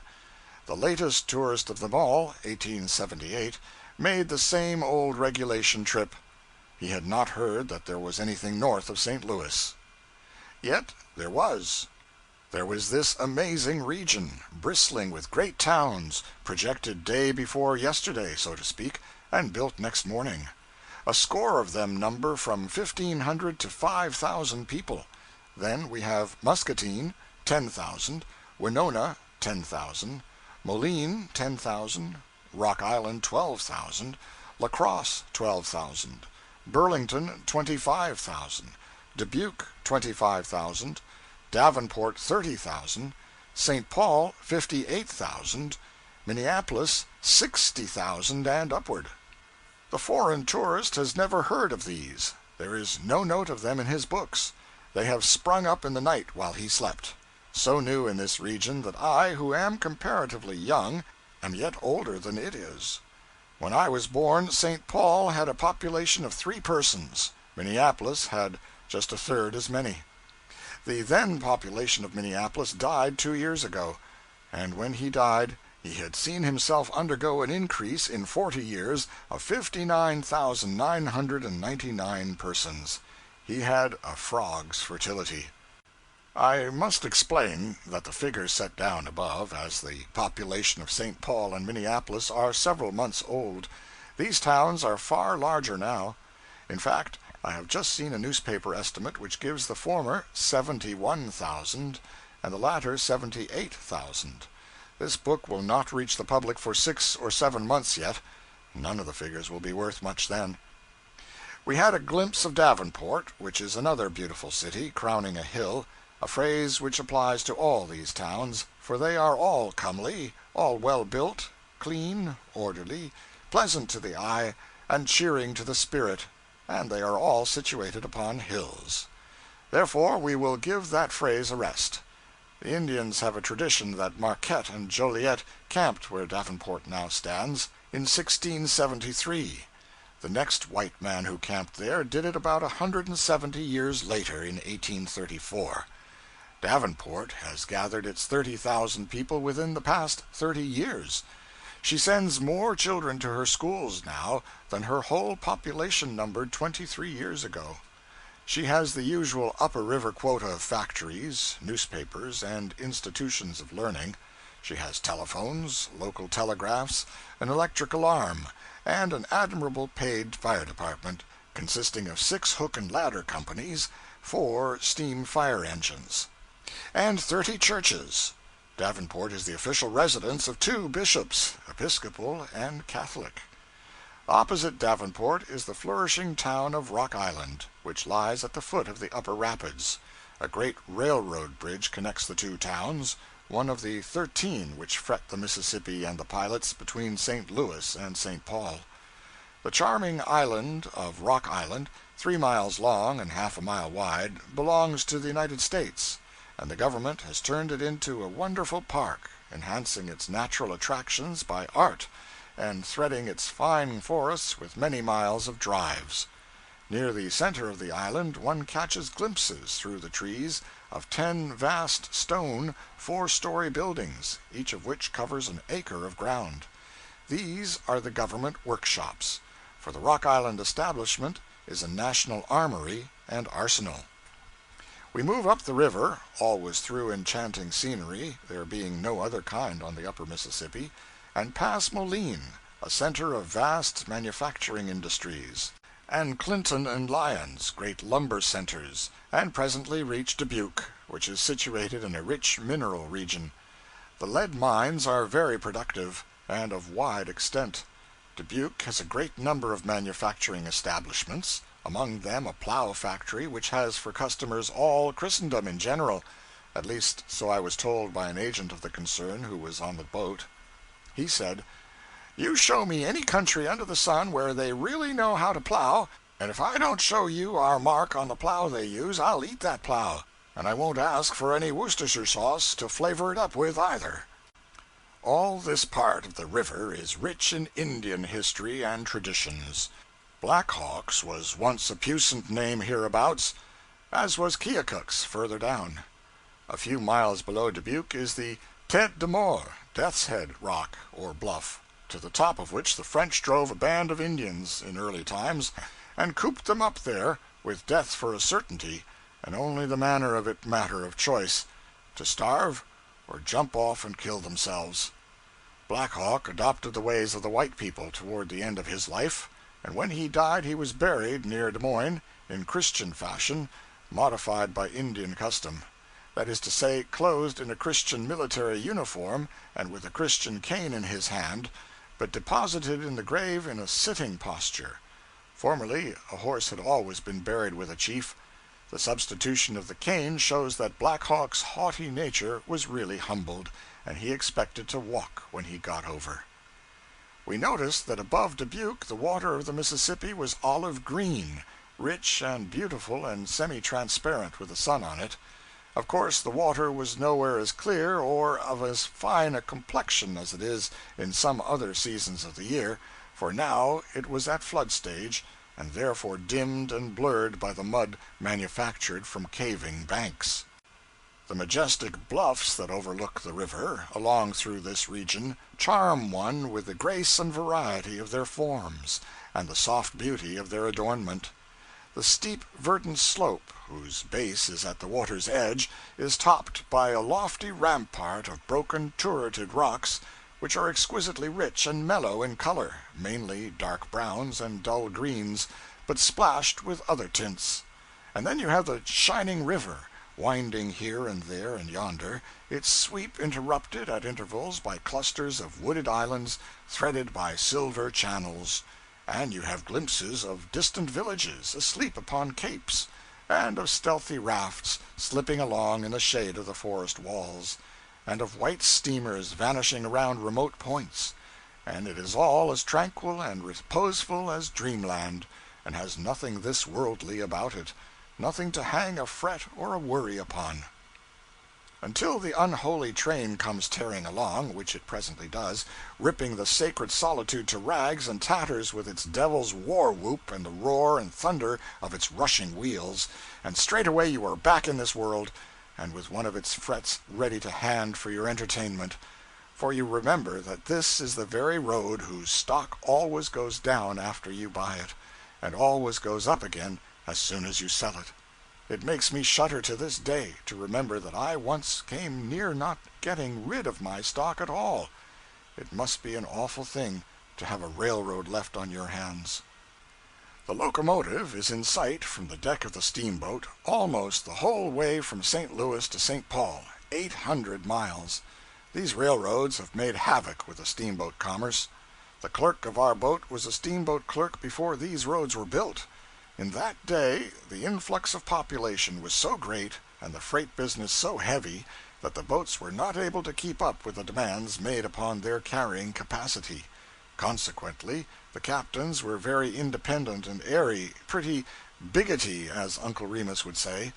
The clerk nutshelled the contrast between the former time and the present, thus: Boat used to land captain on hurricane roof, mighty stiff and straight, iron ramrod for a spine, kid gloves, plug tile, hair parted behind. Man on shore takes off hat and says, "Got 28 tons a week, Captain. Be great favor if you can take them." Captain says, "I'll take 2 of them," and don't even condescend to look at him. But nowadays the captain takes off his old slouch and smiles all the way round to the back of his ears and gets off a bow which he hasn't got any ramrod to interfere with, and says, "Glad to see you, Smith, glad to see you. You're looking well. Haven't seen you looking so well for years. What you got for us?" "Nothing," says Smith, and keeps his hat on, just turns his back and goes to talking with somebody else. Oh, yes, 8 years ago the captain was on top, but it's Smith's turn now. 8 years ago a boat used to go up the river with every stateroom full, and people piled 5 and 6 deep on the cabin floor, and a solid deckload of immigrants and harvesters down below, into the bargain. To get a first-class stateroom, you'd got to prove 16 quarterings of nobility and 400 years of descent, or be personally acquainted with the nigger that blacked the captain's boots. But it's all changed now. Plenty staterooms above, no harvesters below. There's a patent self-binder now, and they don't have harvesters any more. They've gone where the woodbine twineth, and they didn't go by steamboat either. Went by train. Up in this region we met massed acres of lumber rafts coming down, but not floating leisurely along in the old-fashioned way, manned with joyous and reckless crews of fiddling, song-singing, whiskey-drinking, break-down-dancing rapscallions. No, the whole thing was shoved swiftly along by a powerful stern-wheeler, modern fashion, and the small crews were quiet, orderly men of a sedate business aspect, with not a suggestion of romance about them anywhere. Along here somewhere, on a black night, we ran some exceedingly narrow and intricate island chutes by aid of the electric light. Behind was solid blackness, a crackless bank of it. Ahead, a narrow elbow of water curving between dense walls of foliage that almost touched our bows on both sides. And here every individual leaf and every individual ripple stood out in its natural color and flooded with a glare as of noonday intensified. The effect was strange and fine and very striking.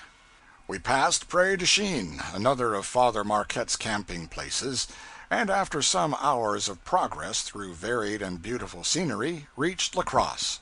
Here is a town of 12 or 13,000 population, with electric lighted streets, and with blocks of buildings which are stately enough, and also architecturally fine enough, to command respect in any city. It is a choice town, and we made satisfactory use of the hour allowed us in roaming it over, though the weather was rainier than necessary. End of chapter 58.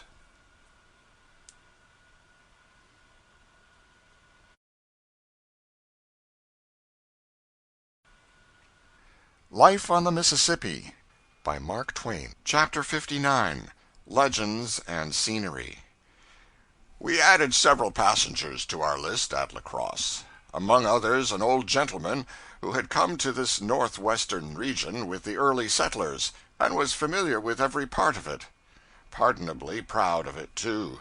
He said, "You'll find scenery between here and St. Paul that can give the Hudson points. You'll have the Queen's Bluff, 700 feet high, and just as imposing a spectacle as you can find anywheres.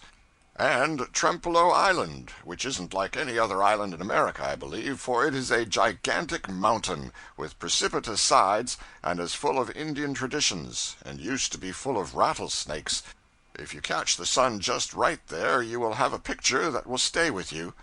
And above Winona, you'll have lovely prairies, and then come the Thousand Islands, too beautiful for anything. Green? Why, you never saw foliage so green, nor packed so thick. It's like 1,000 plush cushions afloat on a looking-glass, when the water's still, and then the monstrous bluffs on both sides of the river, ragged, rugged, dark-complected, just the frame that's wanted. You always want a strong frame, you know, to throw up the nice points of a delicate picture and make them stand out." The old gentleman also told us a touching Indian legend or two, but not very powerful ones.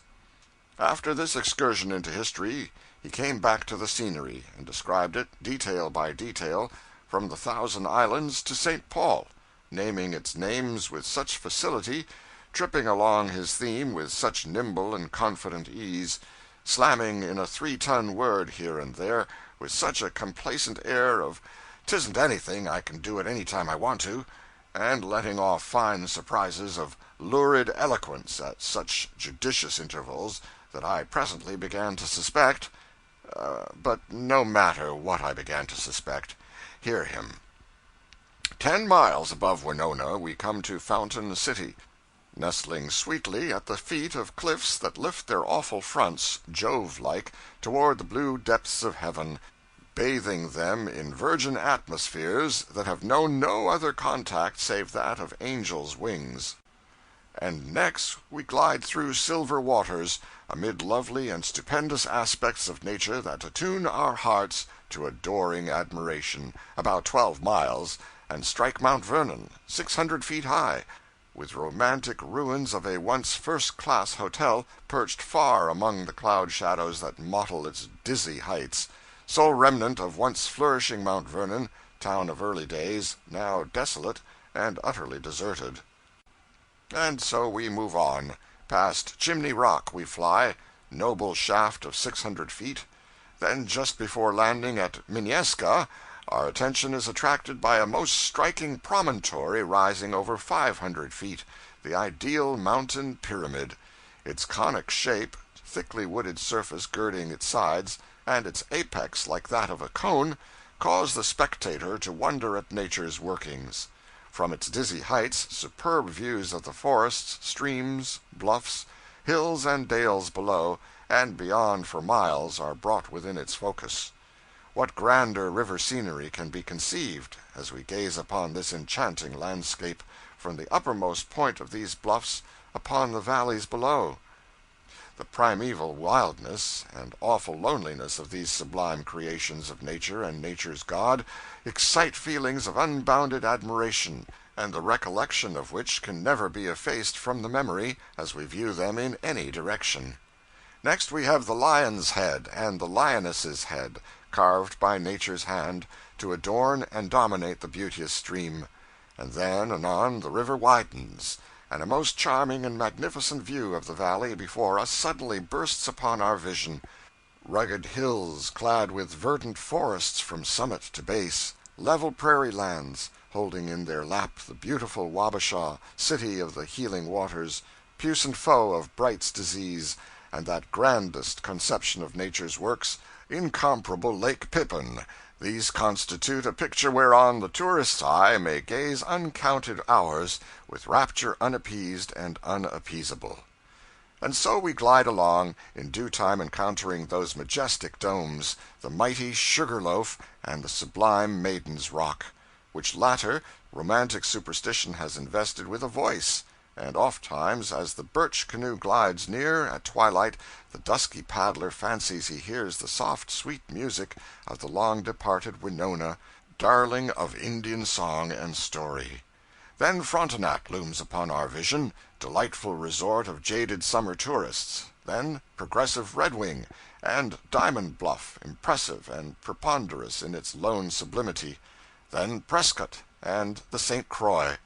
And anon we see bursting upon us the domes and steeples of St. Paul, giant young chief of the North, marching with 7-league stride in the van of progress, banner-bearer of the highest and newest civilization, carving his beneficent way with the tomahawk of commercial enterprise, sounding the war-whoop of Christian culture, tearing off the reeking scalp of sloth and superstition to plant there the steam-plow and the schoolhouse, ever in his front stretch arid lawlessness, ignorance, crime, despair.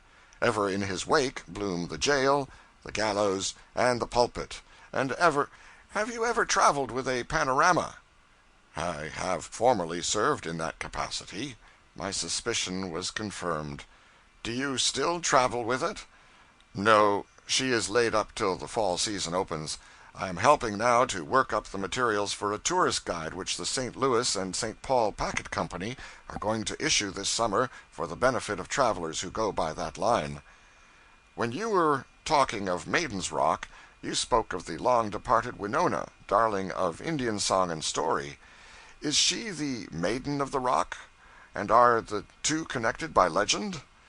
Yes, and a very tragic and painful one, perhaps the most celebrated as well as the most pathetic of all the legends of the Mississippi. We asked him to tell it. He dropped out of his conversational vein and back into his lecture gait without an effort, and rolled on as follows. A little distance above Lake City is a famous point known as Maiden's Rock, which is not only a picturesque spot, but is full of romantic interest from the event which gave it its name. Not many years ago this locality was a favorite resort for the Sioux Indians on account of the fine fishing and hunting to be had there, and large numbers of them were always to be found in this locality. Among the families which used to resort here was one belonging to the tribe of Wabasha. Winona, firstborn, was the name of a maiden who had plighted her troth to a lover belonging to the same band. But her stern parents had promised her hand to another, a famous warrior, and insisted on her wedding him. The day was fixed by her parents, to her great grief. She appeared to accede to the proposal and accompany them to the rock, for the purpose of gathering flowers for the feast. On reaching the rock, Winona ran to its summit, and standing on its edge, upbraided her parents who were below for their cruelty, and then, singing a death dirge, threw herself from the precipice and dashed them in pieces on the rock below. Dashed who in pieces? Her parents? Yes. Well, it certainly was a tragic business, as you say, and moreover, there is a startling kind of dramatic surprise about it which I was not looking for. It is a distinct improvement upon the threadbare form of Indian legend. There are 50 lovers' leaps along the Mississippi from whose summit disappointed Indian girls have jumped, but this is the only jump in the lot that turned out in the right and satisfactory way. What became of Winona? She was a good deal jarred up and jolted, but she got herself together and disappeared before the coroner reached the fatal spot, and 'tis said she sought and married her true love, and wandered with him to some distant clime, where she lived happy ever after, her gentle spirit mellowed and chastened by the romantic incident which had so early deprived her of the sweet guidance of a mother's love and a father's protecting hand, and thrown her all unfriended upon the cold charity of a censorious world. I was glad to hear the lecturer's description of the scenery, for it assisted my appreciation of what I saw of it, and enabled me to imagine such of it as we lost by the intrusion of night. As the lecturer remarked, this whole region is blanketed with Indian tales and traditions, but I reminded him that people usually merely mention this fact, doing it in a way to make a body's mouth water, and judiciously stopped there. Why? Because the impression left was that these tales were full of incident and imagination, a pleasant impression which would be promptly dissipated if the tales were told. I showed him a lot of this sort of literature which I had been collecting, and he confessed that it was poor stuff, exceedingly sorry rubbish, and I ventured to add that the legends which he had himself told us were of this character, with the single exception of the admirable story of Winona. He granted these facts, but said that if I would hunt up Mr. Schoolcraft's book, published near 50 years ago, and now doubtless out of print, I would find some Indian inventions in it that were very far from being barren of incident and imagination, that the tales in Hiawatha were of this sort, and they came from Schoolcraft's book, and that there were others in the same book which Mr. Longfellow could have turned into verse with good effect. For instance, there was the legend of the Undying Head. He could not tell it, for many of the details had grown dim in his memory, but he would recommend me to find it, and enlarge my respect for the Indian imagination. He said that this tale, and most of the others in the book, were current among the Indians along this part of the Mississippi when he first came here, and that the contributors to Schoolcraft's book had got them directly from Indian lips, and had written them down with strict exactness and without embellishments of their own. I have found the book. The lecturer was right. There are several legends in it which confirm what he said. I will offer two of them: the Undying Head, and Pidboan and Sigwan, an allegory of the seasons. The latter is used in Hiawatha, but it is worth reading in the original form, if only that one may see how effective a genuine poem can be without the helps and graces of poetic measure and rhythm. Peboan and Sigwan.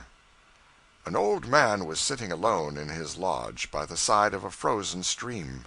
It was the close of winter, and his fire was almost out. He appeared very old and very desolate. His locks were white with age, and he trembled in every joint. Day after day passed in solitude, and he heard nothing but the sound of the tempest sweeping before it the new fallen snow. One day, as his fire was just dying, a handsome young man approached and entered his dwelling. His cheeks were red with the blood of youth, his eyes sparkled with animation, and a smile played upon his lips. He walked with a light and quick step. His forehead was bound with a wreath of sweet grass in place of a warrior's frontlet, and he carried a bunch of flowers in his hand. "Ah, my son," said the old man, "I am happy to see you. Come in. Come and tell me of your adventures, and what strange lands you have been to see. Let us pass the night together. I will tell you of my prowess and exploits, and what I can perform. You shall do the same, and we will amuse ourselves." He then drew from his sack a curiously wrought antique pipe, and having filled it with tobacco, rendered mild by a mixture of certain leaves, handed it to his guest. When this ceremony was concluded, they began to speak. "I blow my breath," said the old man, "and the stream stands still. The water becomes stiff and hard, as clear as stone." "I breathe," said the young man, "and flowers spring up over the plain." "I shake my locks," retorted the old man, "and snow covers the land. The leaves fall from the trees at my command, and my breath blows them away. The birds get up from the water and fly to a distant land. The animals hide themselves from my breath, and the very ground becomes as hard as flint." "I shake my ringlets," rejoined the young man, "and warm showers of soft rain fall upon the earth. The plants lift up their heads out of the earth, like the eyes of children glistening with delight. My voice recalls the birds. The warmth of my breath unlocks the streams. Music fills the groves wherever I walk, and all nature rejoices." At length the sun began to rise. A gentle warmth came over the place. The tongue of the old man became silent. The robin and bluebird began to sing on top of the lodge. The stream began to murmur by the door, and the fragrance of growing herbs and flowers came softly on the vernal breeze. Daylight fully revealed to the young man the character of his entertainer. When he looked upon him, he had the icy visage of Peboan, [Footnote: Winter.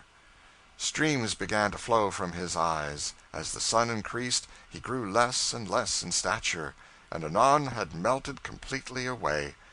Nothing remained on the place of his lodge fire but the miskodid, [Footnote: The trailing arbutus.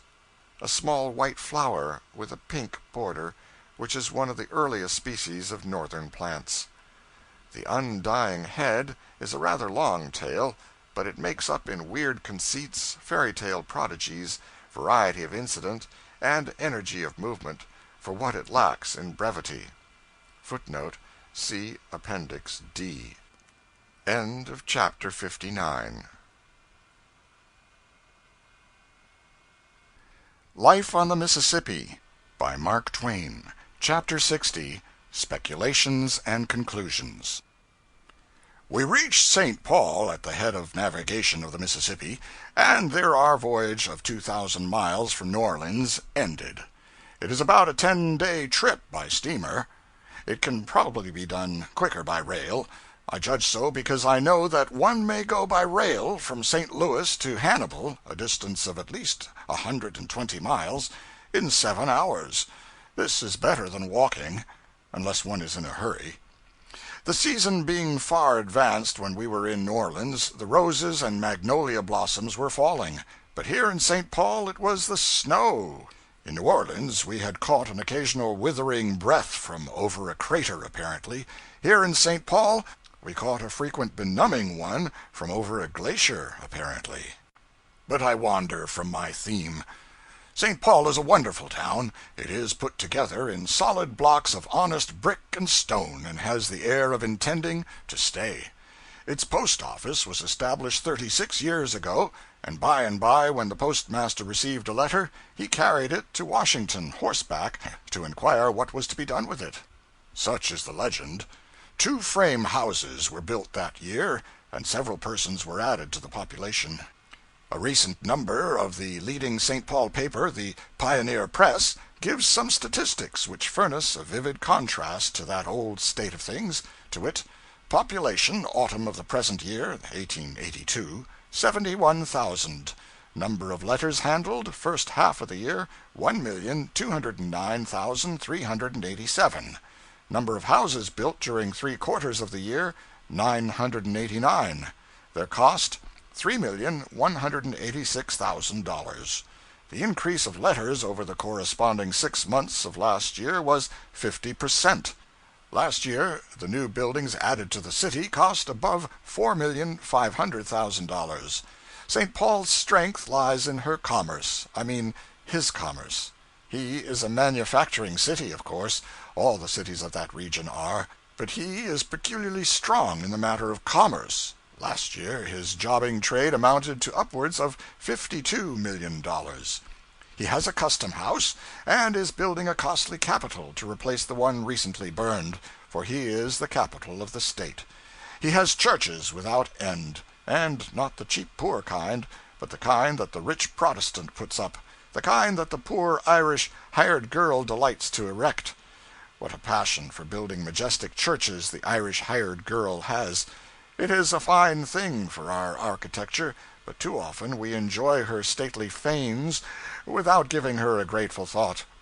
In fact, instead of reflecting that every brick and every stone in this beautiful edifice represents an ache or a pain, and a handful of sweat, and hours of heavy fatigue contributed by the back and forehead and bones of poverty, it is our habit to forget these things entirely, and merely glorify the mighty temple itself, without vouchsafing one praiseful thought to its humble builder, whose rich heart and withered purse it symbolizes. This is a land of libraries and schools. St. Paul has 3 public libraries, and they contain, in the aggregate, some 40,000 books. He has 116 schoolhouses, and pays out more than $70,000 a year in teachers' salaries. There is an unusually fine railway station. So large is it, in fact, that it seemed somewhat overdone in the matter of size, at first. But at the end of a few months it was perceived that the mistake was distinctly the other way. The error is to be corrected. The town stands on high ground. It is about 700 feet above the sea level. It is so high that a wide view of river and lowland is offered from the streets. It is a very wonderful town indeed, and is not finished yet. All the streets are obstructed with building material, and this is being compacted into houses as fast as possible to make room for more, for other people are anxious to build, as soon as they can get the use of the streets to pile up their bricks and stuff in. How solemn and beautiful is the thought that the earliest pioneer of civilization, the van leader of civilization, is never the steamboat, never the railroad, never the newspaper, never the Sabbath-day school, never the missionary, but always whiskey. Such is the case. Look history over, you will see. The missionary comes after the whiskey. I mean, he arrives after the whiskey has arrived.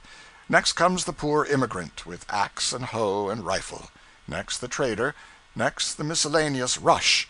Next the gambler, the desperado, the highwayman, and all their kindred in sin of both sexes. And next the smart chap who has brought up an old grant that covers all the land.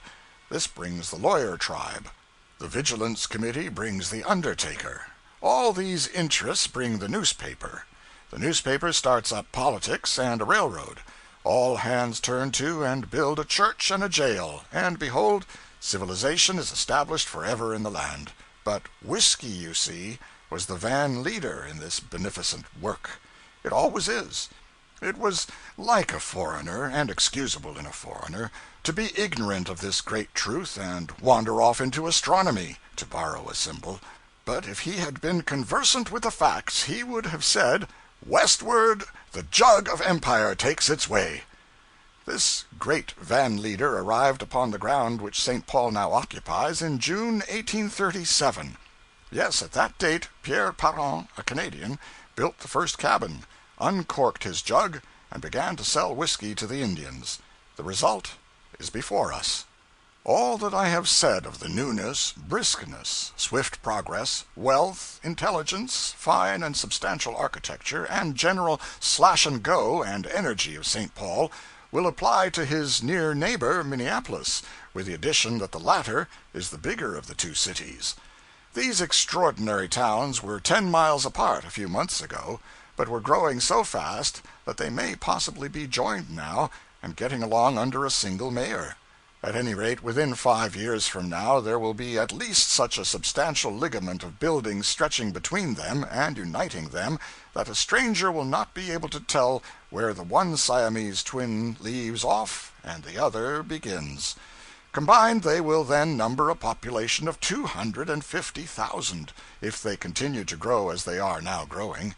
Thus, this center of population at the head of Mississippi navigation will then begin a rivalry as to numbers with that center of population at the foot of it, New Orleans.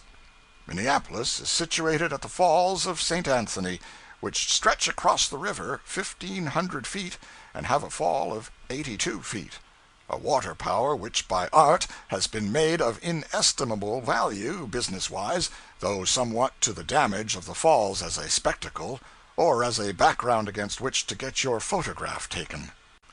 30 flouring mills turn out 2,000,000 barrels of the very choicest of flour every year. 20 sawmills produce 200,000,000 feet of lumber annually. Then there are woolen mills, cotton mills, paper and oil mills, and sash, nail, furniture, barrel, and other factories without number, so to speak. The great flouring mills here and at St. Paul use the new process and mash the wheat by rolling instead of grinding it. 16 railroads meet in Minneapolis, and 65 passenger trains arrive and depart daily. In this place, as in St. Paul, journalism thrives. Here there are 3 great dailies, 10 weeklies, and 3 monthlies. There is a university with 400 students, and better still, its good efforts are not confined to enlightening the one sex. There are 16 public schools, with buildings which cost $500,000. There are 6,000 pupils and 128 teachers. There are also 70 churches existing, and a lot more projected. The banks aggregate a capital of $3 million, and the wholesale jobbing trade of the town amounts to $50 million a year. Near St. Paul and Minneapolis are several points of interest: Fort Snelling, a fortress occupying a river bluff 100 feet high; the Falls of Minnehaha, White Bear Lake, and so forth. The beautiful Falls of Minnehaha are sufficiently celebrated. They do not need a lift from me in that direction. The White Bear Lake is less known. It is a lovely sheet of water, and is being utilized as a summer resort by the wealth and fashion of the state. It has its clubhouse and its hotel, with the modern improvements and conveniences, its fine summer residences, and plenty of fishing, hunting, and pleasant drives. There are a dozen minor summer resorts around about St. Paul and Minneapolis, but the White Bear Lake is the resort. Connected with White Bear Lake is a most idiotic Indian legend. I would resist the temptation to print it here, if I could, but the task is beyond my strength. The guidebook names the preserver of the legend and compliments his facile pen.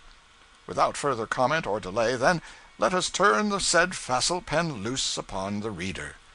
A Legend of White Bear Lake.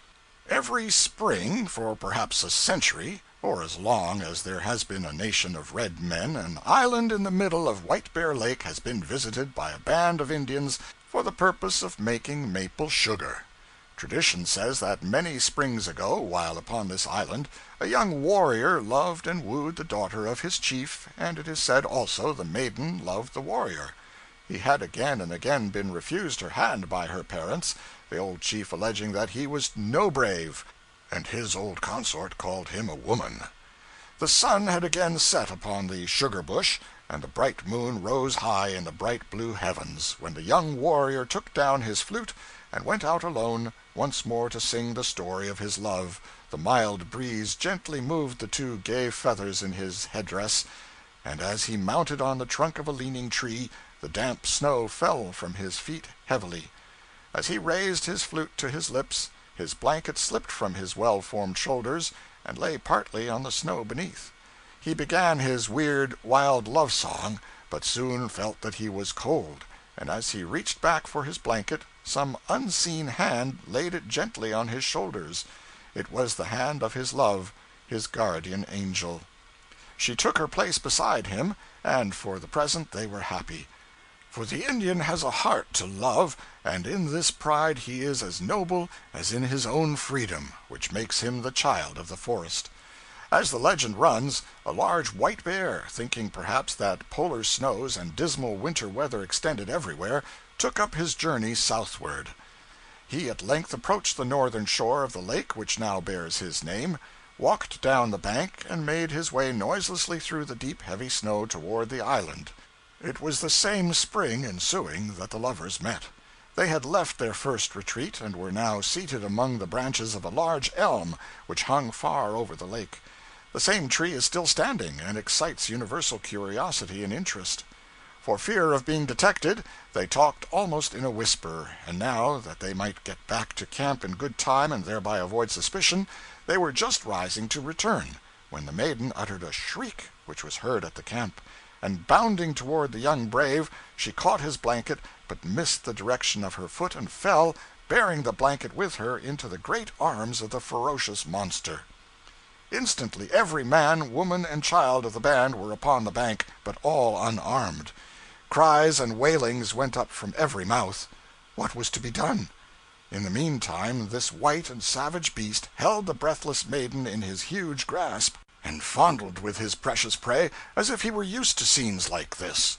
One deafening yell from the lover warrior is heard above the cries of hundreds of his tribe, and dashing away to his wigwam, he grasps his faithful knife, returns almost at a single bound to the scene of fear and fright, rushes out along the leaning tree to the spot where his treasure fell, and springing with the fury of a mad panther, pounced upon his prey.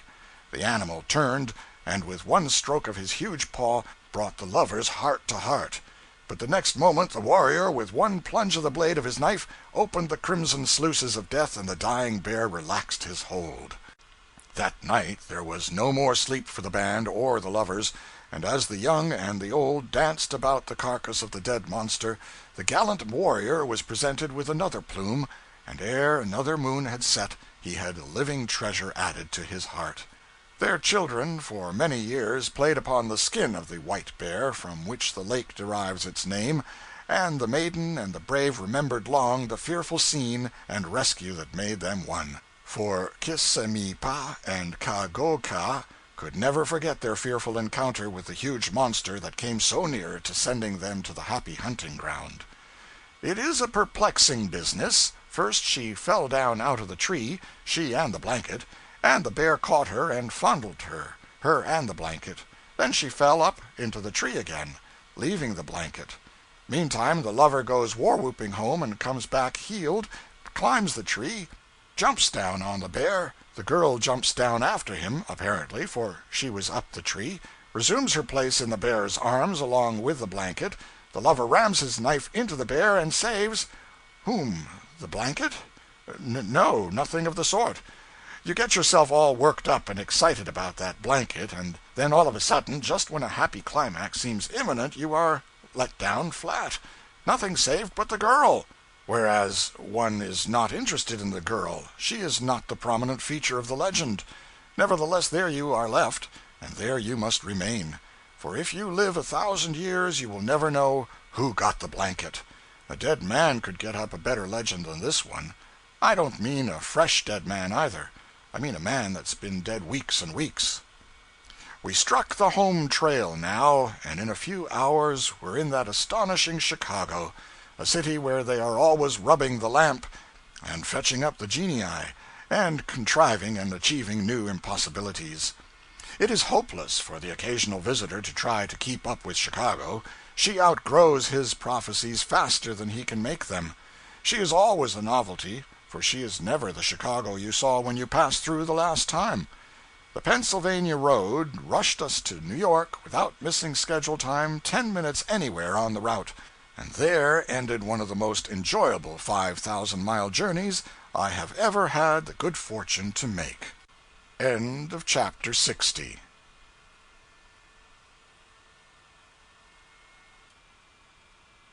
Life on the Mississippi by Mark Twain. Appendix. Appendix A. From the New Orleans Times-Democrat of March 29, 1882. Voyage of the Times-Democrat's relief boat through the inundated regions. It was 9 o'clock Thursday morning when the Susie left the Mississippi and entered Old River, or what is now called the mouth of the Red. Ascending on the left, a flood was pouring in through and over the levees on the Chandler plantation, and the most northern point in Point Coupee parish. The water completely covered the place, although the levees had given way but a short time before. The stock had been gathered in a large flatboat, where, without food, as we passed, the animals were huddled together, waiting for a boat to tow them off. On the right-hand side of the river is Turnbull's Island, and on it is a large plantation which formerly was pronounced one of the most fertile in the state. The water has hitherto allowed it to go scot-free in usual floods, but now broad sheets of water told only where fields were. The top of the protecting levee could be seen here and there, but nearly all of it was submerged. The trees have put on a greener foliage since the water has poured in, and the woods look bright and fresh, but this pleasant aspect to the eye is neutralized by the interminable waste of water. We pass mile after mile, and it is nothing but trees standing up to their branches in water. A water turkey now and again rises and flies ahead into the long avenue of silence. A pirogue sometimes flits from the bushes and crosses the Red River on its way out to the Mississippi, but the sad-faced paddlers never turn their heads to look at our boat. The puffing of the boat is music in this gloom, but affects one most curiously. It is not the gloom of deep forests or dark caverns, but a peculiar kind of solemn silence and impressive awe that holds one perforce to its recognition. We passed 2 Negro families on a raft tied up in the willows this morning. They were evidently of the well-to-do class, as they had a supply of meal and 3 or 4 hogs with them. Their rafts were about 20 feet square, and in front of an improvised shelter earth had been placed on which they built their fire. The current running down the Atchafalaya was very swift, the Mississippi showing a predilection in that direction, which needs only to be seen to enforce the opinion of that river's desperate endeavors to find a short way to the Gulf. Small boats, skiffs, pirogues, etc., are in great demand, and many have been stolen by piratical negroes, who take them where they will bring the greatest price. From what was told me by Mr. C.P. Ferguson, a planter near Red River Landing, whose place has just gone under, there is much suffering in the rear of that place. The negroes had given up all thoughts of a crevasse there, as the upper levee had stood so long, and when it did come they were at its mercy. On Thursday a number were taken out of trees and off of cabin roofs, and brought in, many yet remaining. One does not appreciate the sight of earth until he has traveled through a flood. At sea one does not expect or look for it, but here, with fluttering leaves, shadowy forest aisles, housetops barely visible, it is expected. In fact, a graveyard, if the mounds were above water, would be appreciated. The river here is known only because there is an opening in the trees, and that is all. It is in width from Fort Adams on the left bank of the Mississippi to the bank of Rapids Parish, a distance of about 60 miles. A large portion of this was under cultivation, particularly along the Mississippi and back of the Red. When Red River proper was entered, a strong current was running directly across it, pursuing the same direction as that of the Mississippi. After a run of some hours, Black River was reached. Hardly was it entered before signs of suffering became visible. All the willows along the banks were stripped of their leaves. One man, whom your correspondent spoke to, said that he had had 150 head of cattle and 100 head of hogs. At the first appearance of water, he had started to drive them to the highlands of Avoyelles, 35 miles off, but he lost 50 head of the beef cattle and 60 hogs. Black River is quite picturesque, even if its shores are under water. A dense growth of ash, oak, gum, and hickory make the shores almost impenetrable, and where one can get a view down some avenue in the trees, only the dim outlines of distant trunks can be barely distinguished in the gloom. A few miles up this river, the depth of water on the banks was fully 8 feet, and on all sides could be seen, still holding against the strong current, the tops of cabins. Here and there one overturned was surrounded by driftwood, forming the nucleus of possibly some future island. In order to save coal, as it was impossible to get that fuel at any point to be touched during the expedition, a lookout was kept for a wood pile. On rounding a point, a pirogue, skillfully paddled by a youth, shot out, and in its bow was a girl of 15, of fair face, beautiful black eyes, and demure manners. The boy asked for a paper, which was thrown to him, and the couple pushed their tiny craft out into the swell of the boat. Presently a little girl, not certainly over 12 years, paddled out in the smallest little canoe, and handled it with all the deftness of an old voyageur. The little one looked more like an Indian than a white girl, and laughed when asked if she were afraid. She had been raised in a pirogue, and could go anywhere. She was bound out to pick willow leaves for the stock, and she pointed to a house near by, with water 3 inches deep on the floors. At its back door was moored a raft about 30 feet square, with a sort of fence built upon it, and inside of this some 16 cows and 20 hogs were standing. The family did not complain, except on account of losing their stock, and promptly brought a supply of wood in a flat. From this point to the Mississippi River, 15 miles, there is not a spot of earth above water, and to the westward for 35 miles there is nothing but the river's flood. Black River had risen during Thursday, the 23rd, 1¾ inches, and was going up at night still. As we progress up the river, habitations become more frequent, but are yet still miles apart. Nearly all of them are deserted, and the outhouses floated off. To add to the gloom, almost every living thing seems to have departed, and not a whistle of a bird nor the bark of the squirrel can be heard in this solitude. Sometimes a morose gar will throw his tail aloft and disappear in the river, but beyond this everything is quiet, the quiet of dissolution. Down the river floats now a neatly whitewashed hen house, then a cluster of neatly split fence rails, or a door, and a bloated carcass, solemnly guarded by a pair of buzzards, the only bird to be seen, which feast on the carcass as it bears them along. A picture frame, in which there was a cheap lithograph of a soldier on horseback, as it floated on, told of some hearth invaded by the water and despoiled of this ornament. At dark, as it was not prudent to run, a place alongside the woods was hunted, and to a tall gum tree the boat was made fast for the night. A pretty quarter of the moon threw a pleasant light over forest and river, making a picture that would be a delightful piece of landscape study, could an artist only hold it down to his canvas. The motion of the engines had ceased, the puffing of the escaping steam was stilled, and the enveloping silence closed upon us, and such silence it was. Usually, in a forest at night, one can hear the pipping of frogs, the hum of insects, or the dropping of limbs, but here nature was dumb. The dark recesses, those aisles into this cathedral, gave forth no sound, and even the ripplings of the current die away. At daylight Friday morning all hands were up, and up the Black we started. The morning was a beautiful one, and the river, which is remarkably straight, put on its loveliest garb. The blossoms of the haw perfumed the air deliciously, and a few birds whistled blithely along the banks. The trees were larger, and the forest seemed of older growth than below. More fields were passed than nearer the mouth, but the same scene presented itself: smoke houses drifting out in the pastures, negro quarters anchored in confusion against some oak, and the modest residence just showing its eaves above water. The sun came up in a glory of carmine, and the trees were brilliant in their varied shades of green. Not a foot of soil is to be seen anywhere, and the water is apparently growing deeper and deeper, for it reaches up to the branches of the largest trees. All along, the bordering willows have been denuded of leaves, showing how long the people have been at work gathering this fodder for their animals.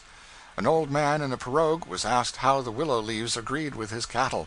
He stopped in his work, and with an ominous shake of his head replied, "Well, sir, It's enough to keep warmth in their bodies, and that's all we expect. But it's hard on the hogs, particularly the small ones. They is dropping off powerful fast.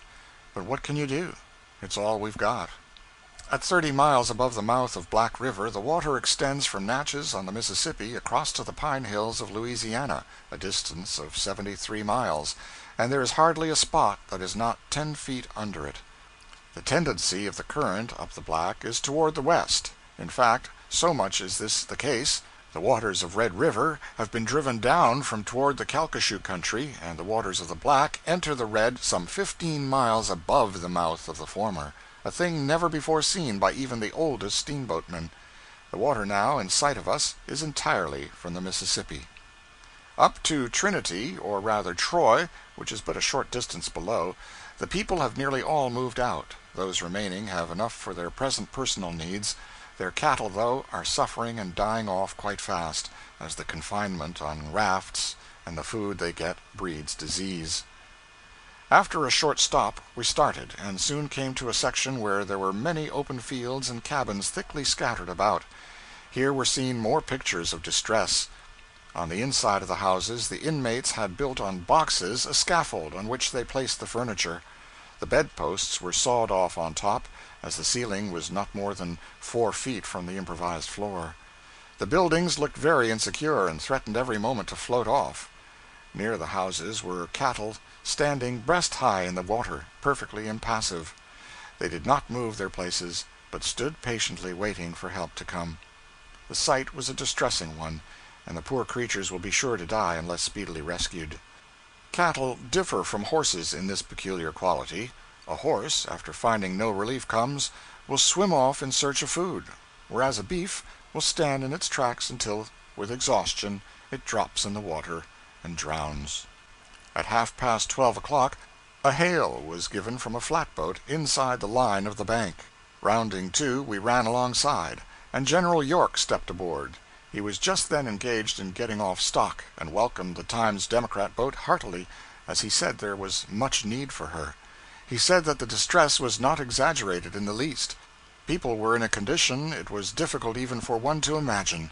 The water was so high there was great danger of their houses being swept away. It had already risen so high that it was approaching the eaves, and when it reaches this point there is always imminent risk of their being swept away. If this occurs, there will be great loss of life. The General spoke of the gallant work of many of the people in their attempts to save their stock, but thought that fully 25% had perished. Already 2,500 people had received rations from Troy on Black River, and he had towed out a great many cattle, but a very great quantity remained and were in dire need. The water was now 18 inches higher than in 1874, and there was no land between Vidalia and the hills of Catahoula. At 2 o'clock the Susie reached Troy, 65 miles above the mouth of the Black River. Here on the left comes in Little River. Just beyond that the Ouachita, and on the right the Tensas. These 3 rivers form the Black River. Troy, or a portion of it, is situated on and around 3 large Indian mounds, circular in shape, which rise above the present water about 12 feet. They are about 150 feet in diameter, and are about 200 yards apart. The houses are all built between these mounds, and hence are all flooded to a depth of 18 inches on their floors. These elevations, built by the aborigines hundreds of years ago, are the only points of refuge for miles. When we arrived we found them crowded with stock, all of which was thin and hardly able to stand up. They were mixed together, sheep, hogs, horses, mules, and cattle. One of these mounds has been used for many years as the graveyard, and today we saw attenuated cows lying against the marble tombstones, chewing their cud in contentment, after a meal of corn furnished by General York. Here, as below, the remarkable skill of the women and girls in the management of the smaller pirogues was noticed. Children were paddling about in these most ticklish crafts with all the nonchalance of adepts. General York has put into operation a perfect system in regard to furnishing relief. He makes a personal inspection of the place where it is asked, sees what is necessary to be done, and then, having 2 boats chartered, with flats, sends them promptly to the place, when the cattle are loaded and towed to the pine hills and uplands of Catahoula. He has made Troy his headquarters, and to this end boats come for their supply of feed for cattle. On the opposite side of Little River, which branches to the left out of Black, and between it and the Ouachita, is situated the town of Trinity, which is hourly threatened with destruction. It is much lower than Troy, and the water is 8 and 9 feet deep in the houses. A strong current sweeps through it, and it is remarkable that all of its houses have not gone before. The residents of both Troy and Trinity have been cared for, yet some of their stock have to be furnished with food. As soon as the Susie reached Troy, she was turned over to General York, and placed at his disposition to carry out the work of relief more rapidly. Nearly all her supplies were landed on one of the mounds to lighten her, and she was headed downstream to relieve those below. At Tom Hooper's place, a few miles from Troy, a large flat with about 50 head of stock on board was taken in tow. The animals were fed and soon regained some strength. Today we go on Little River, where the suffering is greatest. Down Black River, Saturday evening, March 25th. We started down Black River quite early, under the direction of General York, to bring out what stock could be reached. Going down river, a flat in tow was left in a central locality, and from there men poled her back in the rear of plantations, picking up the animals wherever found. In the loft of a gin house there were 17 head found, and after a gangway was built, they were led down into the flat without difficulty. Taking a skiff with the General, your reporter was pulled up to a little house of 2 rooms, in which the water was standing 2 feet on the floors. In one of the large rooms were huddled the horses and cows of the place, while in the other the Widow Taylor and her son were seated on a scaffold, raised on the floor. 1 or 2 dugouts were drifting about in the room, ready to be put in service at any time. When the flat was brought up, the side of the house was cut away as the only means of getting the animals out, and the cattle were driven on board the boat. General York, in this as in every case, inquired if the family desired to leave, informing them that Major Burke, of the Times Democrat, has sent the Susie up for that purpose. Mrs. Taylor said she thanked Major Burke, but she would try and hold out. The remarkable tenacity of the people here to their homes is beyond all comprehension. Just below, at a point 16 miles from Troy, information was received that the house of Mr. Tom Ellis was in danger, and his family were all in it. We steamed there immediately, and a sad picture was presented. Looking out of the half of the window left above water was Mrs. Ellis, who is in feeble health, whilst at the door were her 7 children, the oldest not 14 years. One side of the house was given up to the work animals, some 12 head, besides hogs. In the next room the family lived, the water coming within 2 inches of the bed rail. The stove was below water, and the cooking was done on a fire on top of it. The house threatened to give way at any moment. One end of it was sinking, and in fact the building looked a mere shell. As the boat rounded to, Mr. Ellis came out in a dugout, and General York told him that he had come to his relief, that the Times Democrat boat was at his service, and would remove his family at once to the hills, and on Monday a flat would take out his stock, as, until that time, they would be busy. Notwithstanding the deplorable situation himself and family were in, Mr. Ellis did not want to leave. He said he thought he would wait until Monday and take the risk of his house falling. The children around the door looked perfectly contented, seeming to care little for the danger they were in. These are but 2 instances of the many. After weeks of privation and suffering, people still cling to their houses, and leave only when there is not room between the water and the ceiling to build a scaffold on which to stand. It seemed to be incomprehensible, yet the love for the old place was stronger than that for safety. After leaving the Ellis place, the next spot touched at was the Oswald place. Here the flat was towed alongside the gin house, where there were 15 head standing in the water. And yet as they stood on scaffolds, their heads were above the top of the entrance. It was found impossible to get them out without cutting away a portion of the front. And so axes were brought into requisition and a gap made. After much labor the horses and mules were securely placed on the flat. At each place we stop there are always 3, 4, or more dugouts arriving, bringing information of stock in other places in need.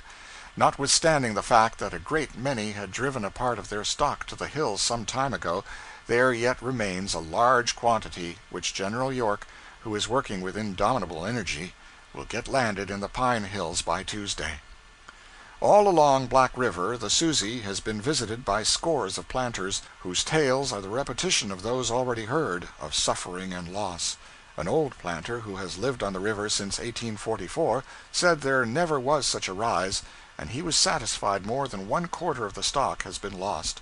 Luckily, the people cared first for their work stock, and when they could find it, horses and mules were housed in a place of safety. The rise, which still continues, and was 2 inches last night, compels them to get them out to the hills.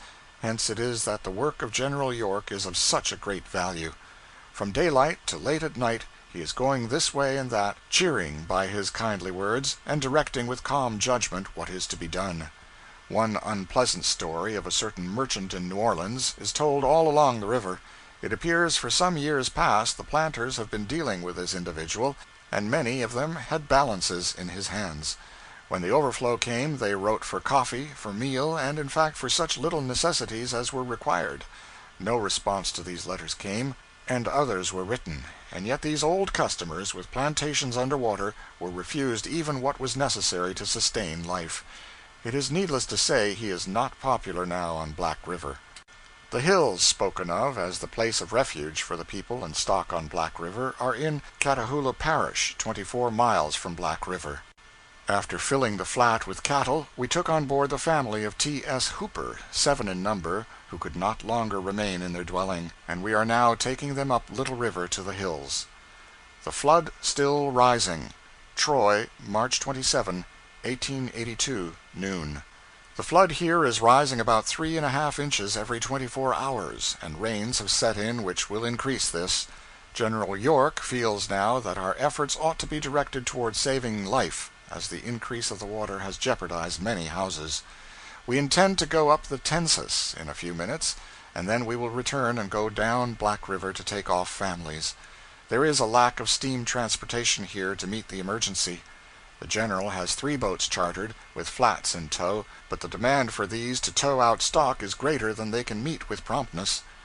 All are working night and day, and the Susie hardly stops for more than an hour anywhere. The rise has placed Trinity in a dangerous plight, and momentarily it is expected that some of the houses will float off. Troy is a little higher, yet all are in the water. Reports have come in that a woman and child have been washed away below here, and 2 cabins floated off. Their occupants are the same who refused to come off day before yesterday. One would not believe the utter passiveness of the people. As yet no news has been received of the steamer Delia, which is supposed to be the one sunk in yesterday's storm on Lake Catahoula. She is due here now, but has not arrived. Even the mail here is most uncertain, and this I send by skiff to Natchez to get it to you. It is impossible to get accurate data as to past crops, etc., as those who know much about the matter have gone, and those who remain are not well versed in the production of this section. General York desires me to say that the amount of rations formerly sent should be duplicated and sent at once. It is impossible to make any estimate, for the people are fleeing to the hills, so rapid is the rise. The residents here are in a state of commotion that can only be appreciated when seen, and complete demoralization has set in. If rations are drawn for any particular section hereabouts, they would not be certain to be distributed, so everything should be sent to Troy as a center, and the General will have it properly disposed of. He has sent for 100 tents, and, if all go to the hills who are in motion now, 200 will be required. End of Appendix A.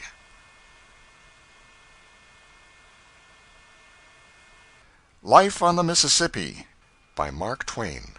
Appendix B. The Mississippi River Commission. The condition of this rich valley of the lower Mississippi, immediately after and since the war, constituted one of the disastrous effects of war most to be deplored. Fictitious property in slaves was not only righteously destroyed, but very much of the work which had depended upon the slave labor was also destroyed or greatly impaired, especially the levee system.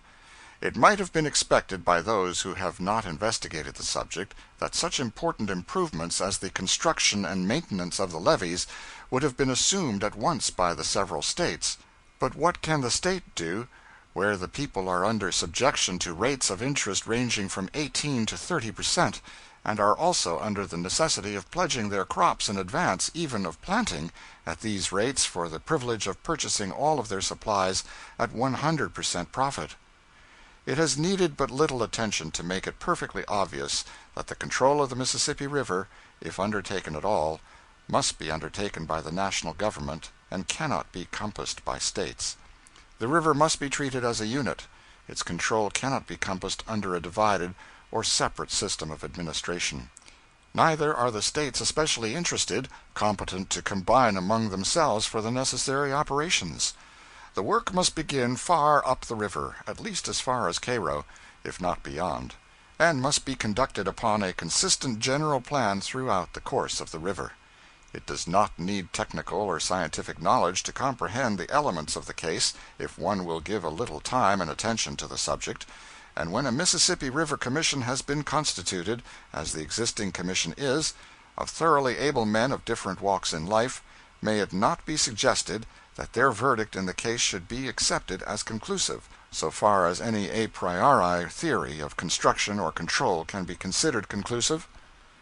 It should be remembered that upon this board are General Gilmore, General Comstock, and General Sutter of the United States Engineers, Professor Henry Mitchell, the most competent authority on the question of hydrography, of the United States Coast Survey; B. Harrod, the State Engineer of Louisiana; James B. Eads, whose success with the jetties at New Orleans is a warrant of his competency; and Judge Taylor of Indiana.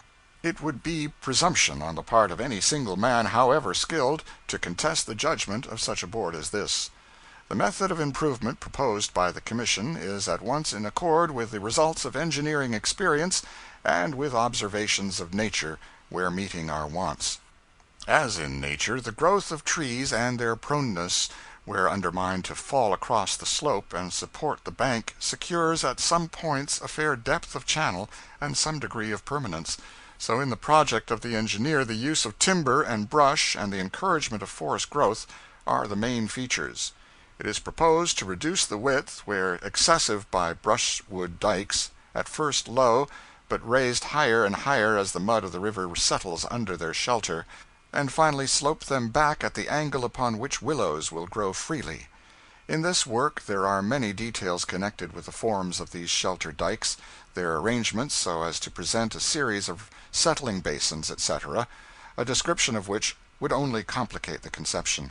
Through the larger part of the river, works of contraction will not be required, but nearly all the banks on the concave side of the beds must be held against the wear of the stream, and much of the opposite banks defended at critical points. The works having in view this conservative object may be generally designated works of revetment, and these also will be largely of brushwood, woven in continuous carpets, or twined into wire netting. This veneering process has been successfully employed on the Missouri River, and in some cases they have so covered themselves with sediments, and have become so overgrown with willows, that they may be regarded as permanent. In securing these mats, rubber stone is to be used in small quantities, and in some instances the dressed slope between high and low river will have to be more or less paved with stone. Anyone who has been on the Rhine will have observed operations not unlike those to which we have just referred, and, indeed, most of the rivers of Europe, flowing among their own alluvia, have required similar treatment in the interest of navigation and agriculture. The levee is the crowning work of bank revetment, although not necessarily in immediate connection. It may be set back a short distance from the reveted bank, but it is in effect the requisite parapet. The flood river and the low river cannot be brought into register, and compelled to unite in the excavation of a single permanent channel, without a complete control of all the stages, and even the abnormal rise must be provided against, because this would endanger the levee, and once in force behind the works of revetment, would tear them also away. Under the general principle that the local slope of a river is the result and measure of the resistance of its bed, it is evident that a narrow and deep stream should have less slope because it has less frictional surface in proportion to capacity, i.e., less perimeter in proportion to area of cross-section. The ultimate effect of levees and revetments Confining the floods and bringing all the stages of the river into register is to deepen the channel and let down the slope. The first effect of the levees is to raise the surface, but this, by inducing greater velocity of flow, inevitably causes an enlargement of section, and, if this enlargement is prevented from being made at the expense of the banks, the bottom must give way and the form of the waterway be so improved as to admit this flow with less rise. The actual experience with levees upon the Mississippi River, with no attempt to hold the banks, has been favorable, and no one can doubt, upon the evidence furnished in the reports of the Commission, that if the earliest levees had been accompanied by revetment of banks and made complete, we should have today a river navigable at low water and an adjacent country safe from inundation. Of course, it would be illogical to conclude that the constrained river can ever lower its flood slope so as to make levees unnecessary, but it is believed that by this lateral constraint the river as a conduit may be so improved in form that even those rare floods which result from the coincident rising of many tributaries will find vent without destroying levees of ordinary height. That the actual capacity of a channel through alluvium depends upon its service during floods has been often shown, but this capacity does not include anomalous but recurrent floods. It is hardly worth while to consider the projects for relieving the Mississippi River floods by creating new outlets, since these sensational propositions have commended themselves only to unthinking minds, and have no support among engineers. Were the river bed cast iron, a resort to openings for surplus waters might be a necessity; but as the bottom is yielding, and as the best form of outlet is a single deep channel, as realizing the least ratio of perimeter to area of cross-section, there could not well be a more unphilosophical method of treatment than the multiplication of avenues of escape. In the foregoing statement, the attempt has been made to condense, in as limited space as the importance of the subject would merit, the general elements of the problem, and the general features of the proposed method of improvement which has been adopted by the Mississippi River Commission. The writer cannot help feeling that it is somewhat presumptuous on his part to attempt to present the facts relating to an enterprise which calls for the highest scientific skill, but it is a matter which interests every citizen of the United States, and is one of the methods of reconstruction which ought to be approved. It is a war claim which implies no private gain, and no compensation, except for one of the cases of destruction incident to war, which may well be repaired by the people of the whole country. Edward Atkinson, Boston, April 14, 1882. End of Appendix B. Life on the Mississippi, by Mark Twain. Appendix C. Reception of Captain Basil Hall's book in the United States.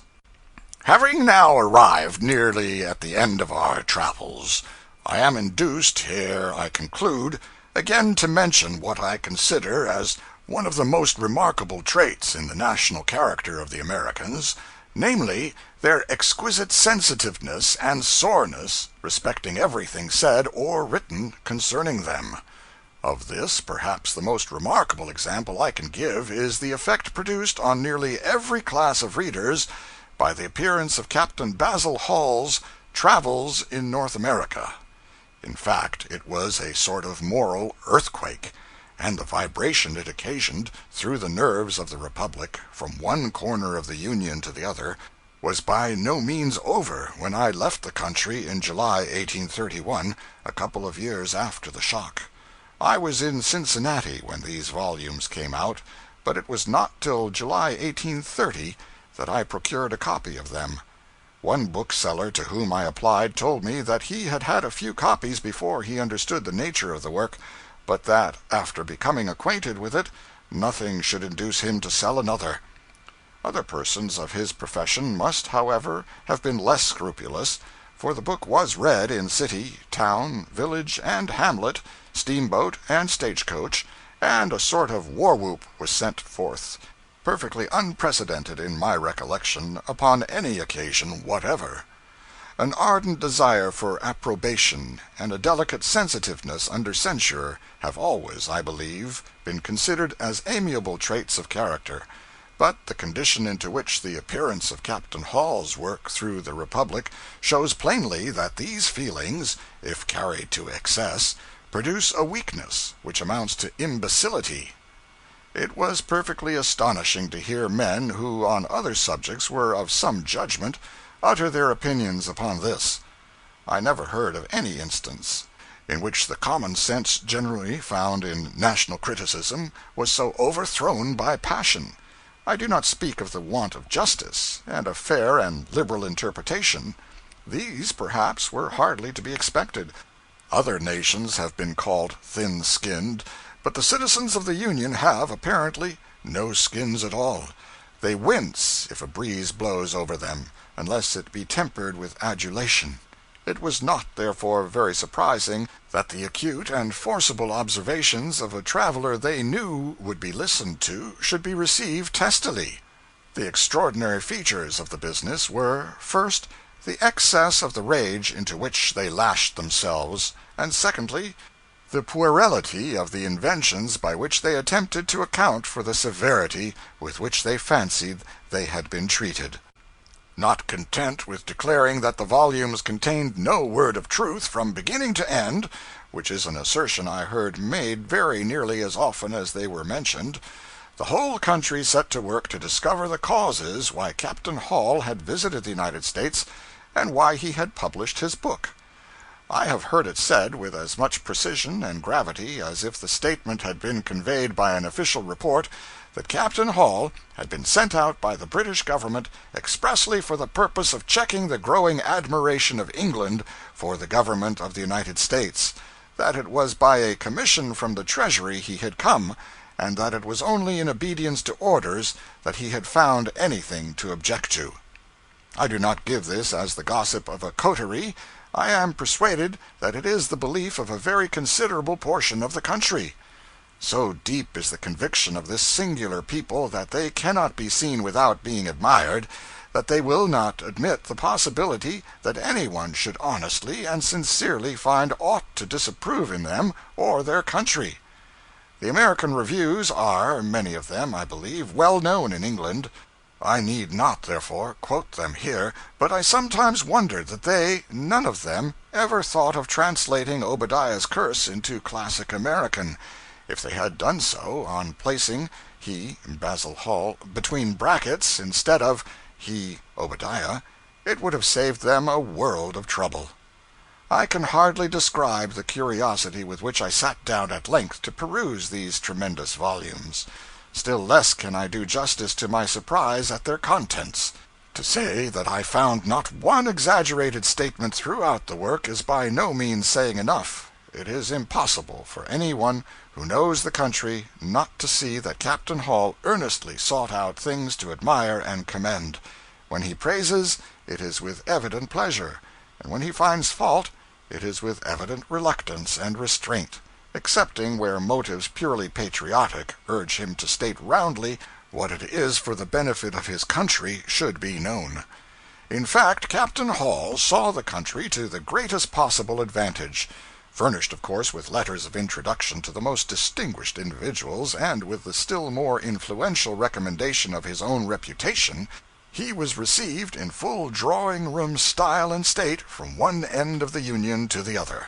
He saw the country in full dress, and had little or no opportunity of judging of it unhouseled, unanointed, unannealed, with all its imperfections on its head, as I and my family too often had. Captain Hall had certainly excellent opportunities of making himself acquainted with the form of the government and the laws, and of receiving, moreover, the best oral commentary upon them in conversation with the most distinguished citizens. Of these opportunities he made excellent use. Nothing important met his eye which did not receive that sort of analytical attention which an experienced and philosophical traveler alone can give. This has made his volumes highly interesting and valuable, but I am deeply persuaded that were a man of equal penetration to visit the United States with no other means of becoming acquainted with the national character than the ordinary working-day intercourse of life, he would conceive an infinitely lower idea of the moral atmosphere of the country than Captain Hall appears to have done. and the internal conviction on my mind is strong that if Captain Hall had not placed a firm restraint on himself, he must have given expression to far deeper indignation than any he has uttered against many points in the American character with which he shows from other circumstances that he was well acquainted. His rule appears to have been to state just so much of the truth as would leave on the mind of his readers a correct impression, at least the cost of pain to the sensitive folks he was writing about. He states his own opinions and feelings, and leaves it to be inferred that he has good grounds for adopting them. But he spares the Americans the bitterness which a detail of the circumstances would have produced. If any one chooses to say that some wicked antipathy to 12 millions of strangers is the origin of my opinion, I must bear it; and were the question one of mere idle speculation, I certainly would not court the abuse I must meet for stating it. But it is not so. The candor which he expresses, and evidently feels, they mistake for irony, or totally distrust.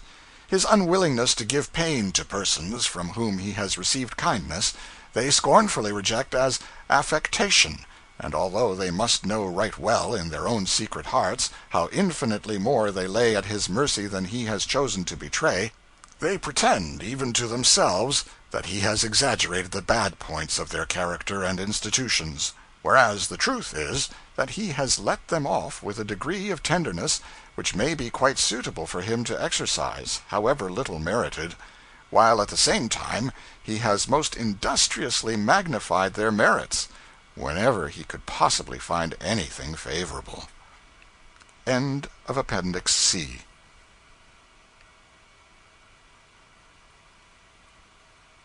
Life on the Mississippi by Mark Twain. Appendix D. The Undying Head. In a remote part of the North lived a man and his sister who had never seen a human being. Seldom, if ever, had the man any cause to go from home, for as his wants demanded food, he had only to go a little distance from the lodge, and there, in some particular spot, place his arrows, with their barbs in the ground. Telling his sister where they had been placed, every morning she would go in search, and never fail of finding each stuck through the heart of a deer. She had then only to drag them into the lodge and prepare their food. Thus she lived till she attained womanhood, when one day her brother, whose name was Yamo, said to her, "Sister, the time is at hand when you will be ill. Listen to my advice. If you do not, it will probably be the cause of my death. Take the implements with which we kindle our fires. Go some distance from our lodge and build a separate fire. When you are in want of food, I will tell you where to find it. You must cook for yourself, and I will for myself. When you are ill, do not attempt to come near the lodge, or bring any of the utensils you use. Be sure always to fasten to your belt the implements you need, for you do not know when the time will come. As for myself, I must do the best I can." His sister promised to obey him in all he had said. Shortly after, her brother had cause to go from home. She was alone in her lodge, combing her hair. She had just untied the belt to which the implements were fastened, when suddenly the event to which her brother had alluded occurred. She ran out of the lodge, but in her haste forgot the belt. Afraid to return, she stood for some time thinking. Finally, she decided to enter the lodge and get it. For, thought she, my brother is not at home, and I will stay but a moment to catch hold of it. She went back, running in suddenly. She caught hold of it, and was coming out when her brother came in sight. He knew what was the matter. "Oh," he said, "did I not tell you to take care? But now you have killed me." She was going on her way, but her brother said to her, "What can you do there now? The accident has happened. Go in, and stay where you have always stayed, and what will become of you? You have killed me." He then laid aside his hunting dress and accouterments, and soon after both his feet began to turn black, so that he could not move. Still he directed his sister where to place the arrows, that she might always have food. The inflammation continued to increase, and had now reached his first rib, and he said, "Sister, my end is near. You must do as I tell you. You see my medicine sack, and my war club tied to it. It contains all my medicines, and my war plumes, and my paints of all colors. As soon as the inflammation reaches my breast, you will take my war club. It has a sharp point, and you will cut off my head. When it is free from my body, take it, place its neck in the sack, which you must open at one end. Then hang it up in its former place. Do not forget my bow and arrows. One of the last you will take to procure food. The remainder tie in my sack, and then hang it up, so that I can look towards the door. Now and then I will speak to you, but not often." His sister again promised to obey. In a little time his breast was affected. "Now," said he, "take the club and strike off my head." She was afraid, but he told her to muster courage. "Strike," said he, and a smile was on his face. Mustering all her courage, she gave the blow and cut off the head. "Now," said the head, "place me where I told you." And fearfully she obeyed it in all its commands. Retaining its animation, it looked around the lodge as usual, and it would command its sister to go in such places as it thought would procure for her the flesh of different animals she needed. One day the head said, "The time is not distant when I shall be freed from this situation, and I shall have to undergo many sore evils. So the superior Manito decrees, and I must bear all patiently." In this situation we must leave the head. In a certain part of the country was a village inhabited by a numerous and warlike band of Indians. In this village was a family of 10 young men, brothers. It was in the spring of the year that the youngest of these blackened his face and fasted. His dreams were propitious. Having ended his fast, he went secretly for his brothers at night, so that none in the village could overhear or find out the direction they intended to go. Though their drum was heard, yet that was a common occurrence. Having ended the usual formalities, he told how favorable his dreams were, and that he had called them together to know if they would accompany him in a war excursion. They all answered they would. The third brother from the eldest, noted for his oddities, coming up with his war club when his brother had ceased speaking, jumped up. "Yes," said he, "I will go, and this will be the way I will treat those I am going to fight." And he struck the post in the center of the lodge and gave a yell. The others spoke to him, saying, "Slow, slow, Mudjikewis, when you are in other people's lodges." So he sat down. Then in turn they took the drum and sang their songs, and closed with a feast. The youngest told them not to whisper their intention to their wives, but secretly to prepare for their journey. They all promised obedience, and Mudjikewis was the first to say so. The time for their departure drew near. Word was given to assemble on a certain night, when they would depart immediately. Mudjikewis was loud in his demands for his moccasins. Several times his wife asked him the reason. "Besides," said she, "you have a good pair on." "Quick, quick," said he, "since you must know, we are going on a war excursion, so be quick." He thus revealed the secret. That night they met and started. The snow was on the ground, and they traveled all night, lest others should follow them. When it was daylight, the leader took snow and made a ball of it, then tossing it into the air, he said, "It was in this way I saw snow fall in a dream, so that I could not be tracked." And he told them to keep close to each other for fear of losing themselves, as the snow began to fall in very large flakes. Near as they walked, it was with difficulty they could see each other. The snow continued falling all that day and the following night, so it was impossible to track them. They had now walked for several days, and Mudjikewis was always in the rear. One day, running suddenly forward, he gave the "Saw Kwan" (footnote war whoop), and struck a tree with his war club, and it broke into pieces as if struck with lightning. "Brothers," said he, "this will be the way I will serve those we are going to fight." The leader answered, "Slow, slow, Mudjikewis. The one I lead you to is not to be thought of so lightly." Again he fell back and thought to himself, What? Who can this be he is leading us to?" He felt fearful and was silent.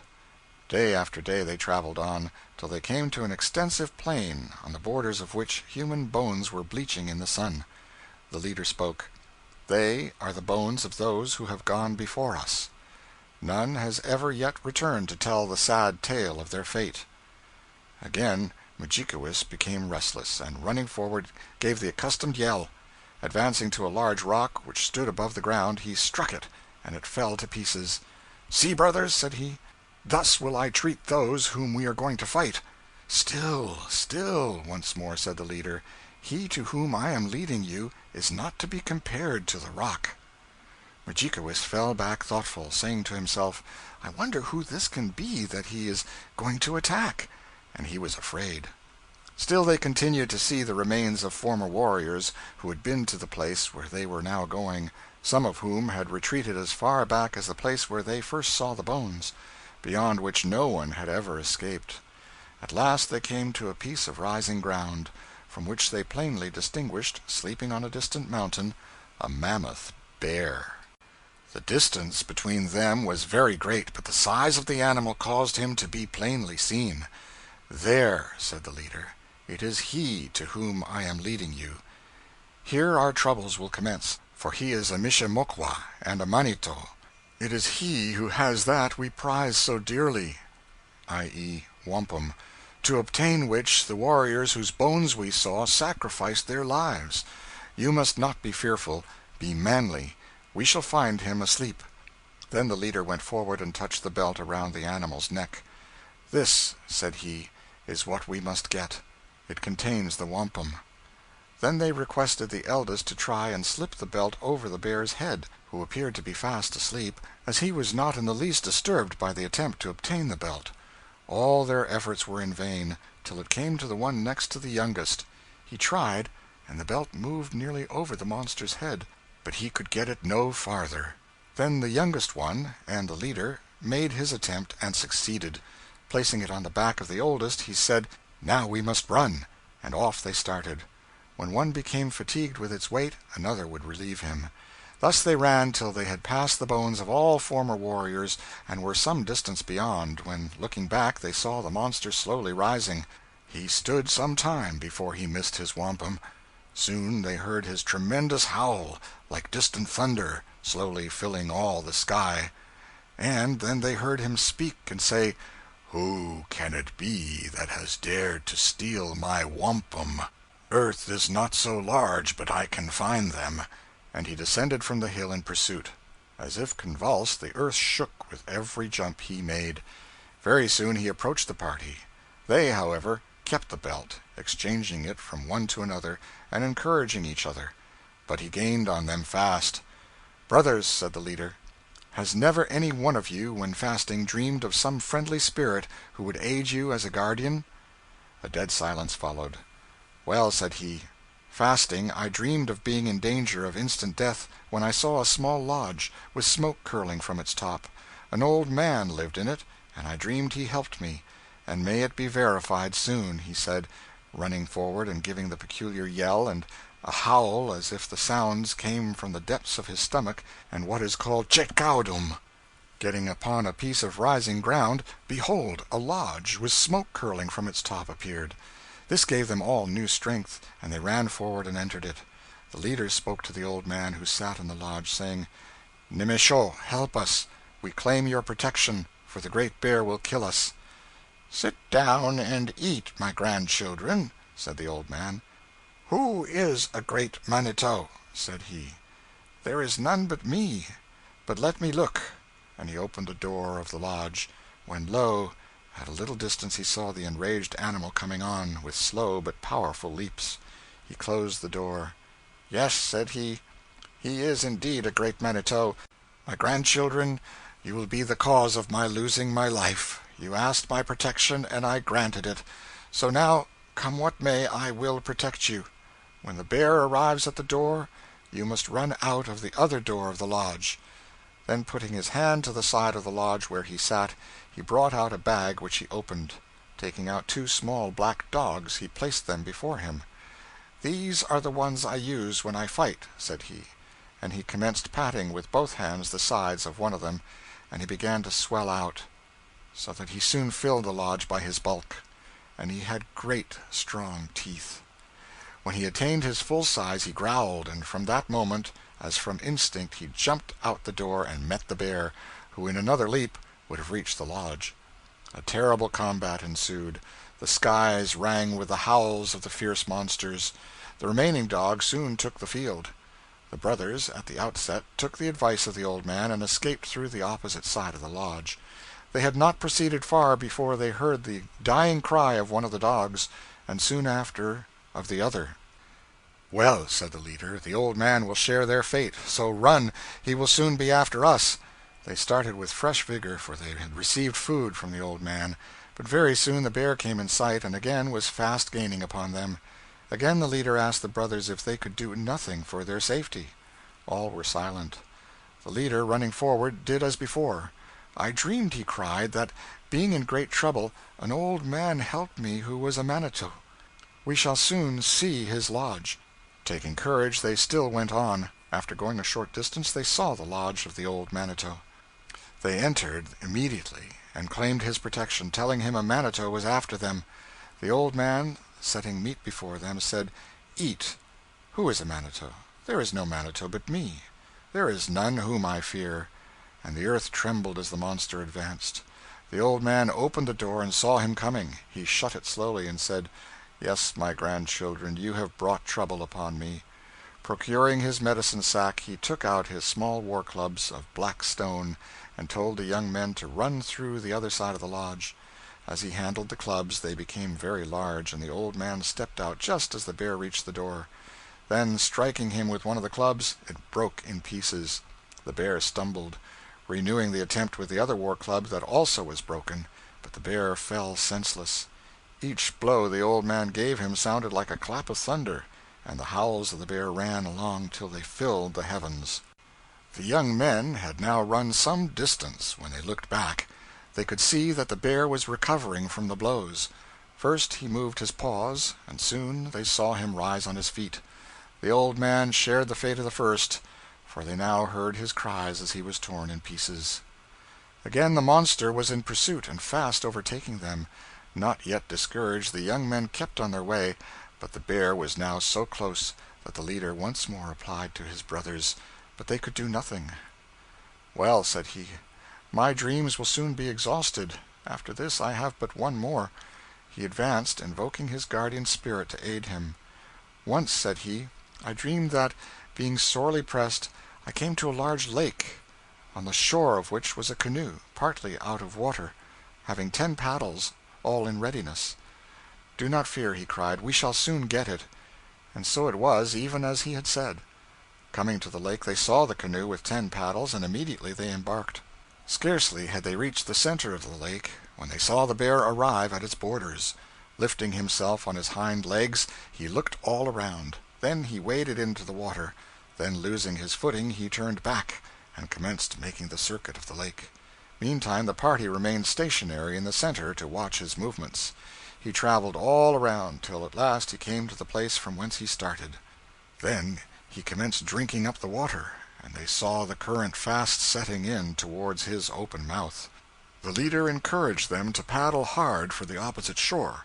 When only a short distance from land, the current had increased so much that they were drawn back by it, and all their efforts to reach it were in vain. Then the leader again spoke, telling them to meet their fates manfully. "Now is the time, Mudjikewis," said he, "to show your prowess. Take courage, and sit at the bow of the canoe, and when it approaches his mouth, try what effect your club will have on his head." He obeyed, and stood ready to give the blow, while the leaders, who steered, directed the canoe for the open mouth of the monster. Rapidly advancing, they were just about to enter his mouth when Mudjikewis struck him a tremendous blow on the head, and gave the "saw-saw-quan." The bear's limbs doubled under him, and he fell, stunned by the blow. But before Mudjikewis could renew it, the monster disgorged all the water he had drank with a force which sent the canoe with great velocity to the opposite shore. Instantly leaving the canoe, again they fled, and on they went till they were completely exhausted. The earth again shook, and soon they saw the monster hard after them. Their spirits drooped, and they felt discouraged. The leader exerted himself by actions and words to cheer them up, and once more he asked them if they thought of nothing or could do nothing for their rescue. And, as before, all were silent. Then he said, "This is the last time I can apply to my guardian spirit. Now, if we do not succeed, our fates are decided. He ran forward, invoking his spirit with great earnestness, and gave the yell. "We shall soon arrive," said he to his brothers, "at the place where my last guardian spirit dwells. In him I place great confidence. Do not be afraid, or your limbs will be fear bound. We shall soon reach his lodge. Run, run!" he cried. Returning now to Iamo, he had passed all the time in the same condition we had left him, the head directing his sister, in order to procure food, where to place the magic arrows, and speaking at long intervals. One day the sister saw the eyes of the head brighten, as if with pleasure. At last it spoke. "Oh, sister," it said, "in what a pitiful situation you have been the cause of placing me! Soon, very soon, a party of young men will arrive and apply to me for aid. But alas, how can I give what I would have done with so much pleasure? Nevertheless, take 2 arrows and place them where you have been in the habit of placing the others, and have meat prepared and cooked before they arrive.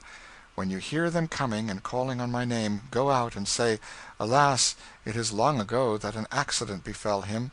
I was the cause of it.' If they still come near, ask them in, and set meat before them. And now you must follow my directions strictly. When the bear is near, go out and meet him. You will take my medicine sack, bows and arrows, and my head. You must then untie the sack, and spread out before you my paints of all colors, my war eagle feathers, my tufts of dried hair, and whatever else it contains.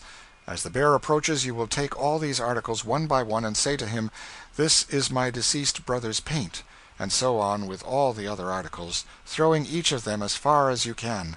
The virtues contained in them will cause him to totter, and to complete his destruction you will take my head, and that too you will cast as far off as you can, crying aloud, 'See, this is my deceased brother's head.'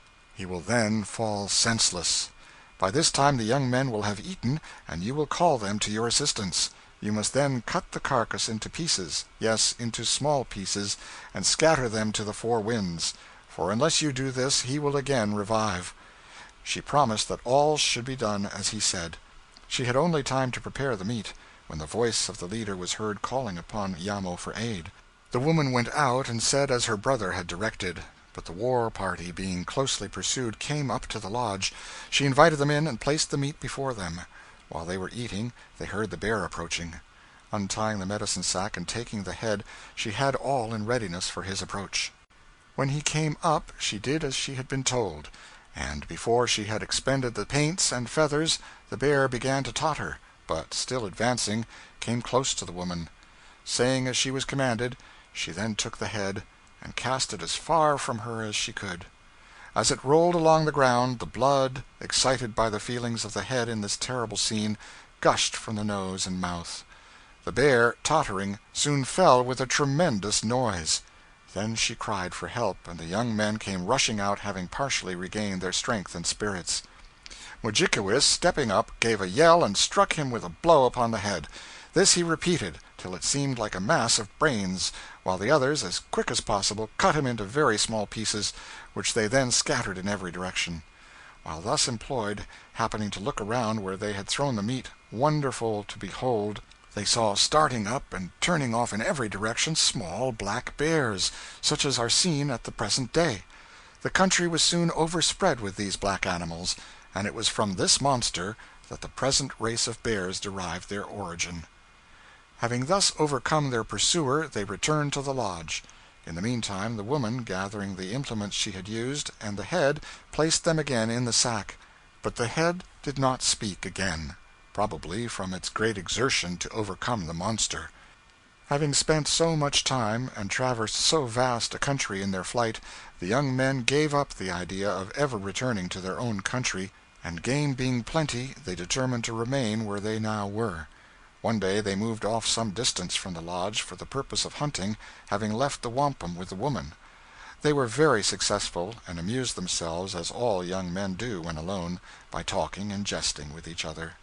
One of them spoke and said, "We have all this sport to ourselves. Let us go and ask our sister if she will not let us bring the head to this place, as it is still alive. It may be pleased to hear us talk, and be in our company. In the meantime, take food to our sister." They went and requested the head. She told them to take it, and they took it to their hunting grounds, and tried to amuse it, but only at times did they see its eyes beam with pleasure. One day, while busy in their encampment, they were unexpectedly attacked by unknown Indians. The skirmish was long contested and bloody. Many of their foes were slain, but they still were 30-1. The young men fought desperately till they were all killed. The attacking party then retreated to a height of ground to muster their men and to count the number of missing and slain. One of their young men had stayed away, and in endeavoring to overtake them, came to the place where the head was hung up. Seeing that alone retain animation, he eyed it for some time with fear and surprise. However, he took it down and opened the sack, and was much pleased to see the beautiful feathers, one of which he placed on his head. Starting off, it waved gracefully over him till he reached his party, when he threw down the head and sack and told them how he had found it, and that the sack was full of paints and feathers.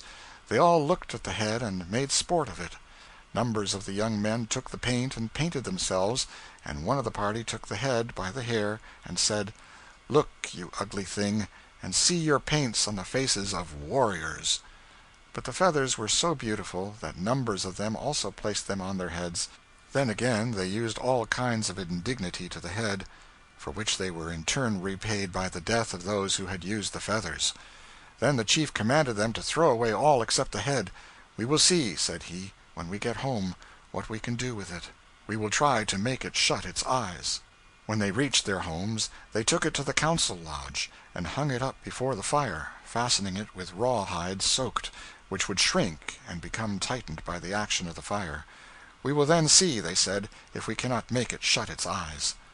Meantime, for several days, the sister had been waiting for the young men to bring back the head, till at last, getting impatient, she went in search of it. The young men she found lying within short distances of each other, dead, and covered with wounds. Various other bodies lay scattered in different directions around them. She searched for the head and sack, but they were nowhere to be found. She raised her voice and wept, and blackened her face.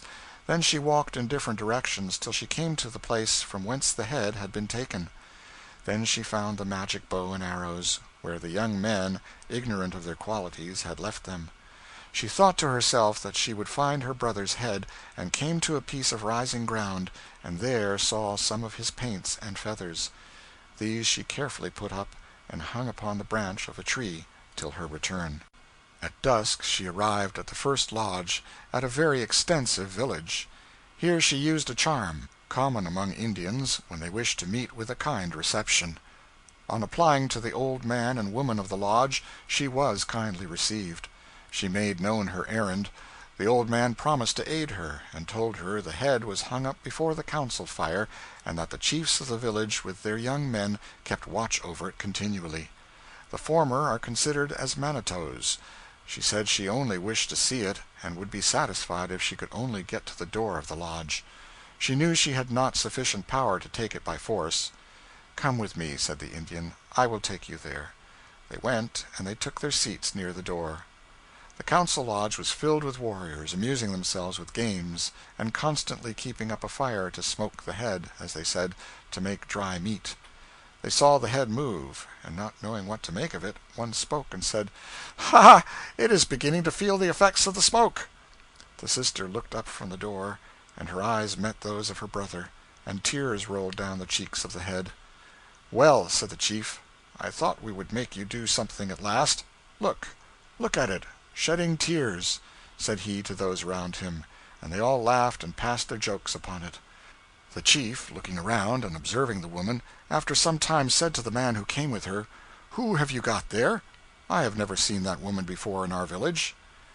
"Yes," replied the man, "you have seen her. She is a relation of mine, and seldom goes out. She stays at my lodge, and asked me to allow her to come with me to this place." In the center of the lodge sat one of those young men who are always forward, and fond of boasting and displaying themselves before others. "Why," said he, "I have seen her often, and it is to this lodge I go almost every night to court her." All the others laughed and continued their games. The young man did not know he was telling a lie to the woman's advantage, who by that means escaped. She returned to the man's lodge, and immediately set out for her own country. Coming to the spot where the bodies of her adopted brothers lay, she placed them together, their feet towards the east. Then, taking an axe which she had, she cast it up into the air, crying out, "Brothers, get up from under it, or it will fall on you." This she repeated 3 times, and the 3rd time the brothers all rose and stood on their feet. Mudjikewis commenced rubbing his eyes and stretching himself. "Why," said he, "I have overslept myself." "No, indeed," said one of the others. "Do you not know we were all killed, and that it is our sister who has brought us to life?" The young men took the bodies of their enemies and burned them. Soon after, the woman went to procure wives for them in a distant country. They knew not where, but she returned with 10 young women, which she gave to the 10 young men, beginning with the eldest. Mudjikewis stepped to and fro, uneasy lest he should not get the one he liked, but he was not disappointed, for she fell to his lot, and they were well matched, for she was a female magician. They then all moved into a very large lodge, and their sister told them that the women must now take turns in going to her brother's head every night, trying to untie it. They all said they would do so with pleasure. The eldest made the first attempt, and with a rushing noise she fled through the air. Toward daylight she returned. She had been unsuccessful, as she succeeded in untying only one of the knots. All took their turns regularly, and each one succeeded in untying only 1 knot each time. But when the youngest went, she commenced the work as soon as she reached the lodge. Although it had always been occupied, still the Indians never could see anyone. For 10 nights now the smoke had not ascended, but filled the lodge and drove them out. This last night they were all driven out, and the young woman carried off the head.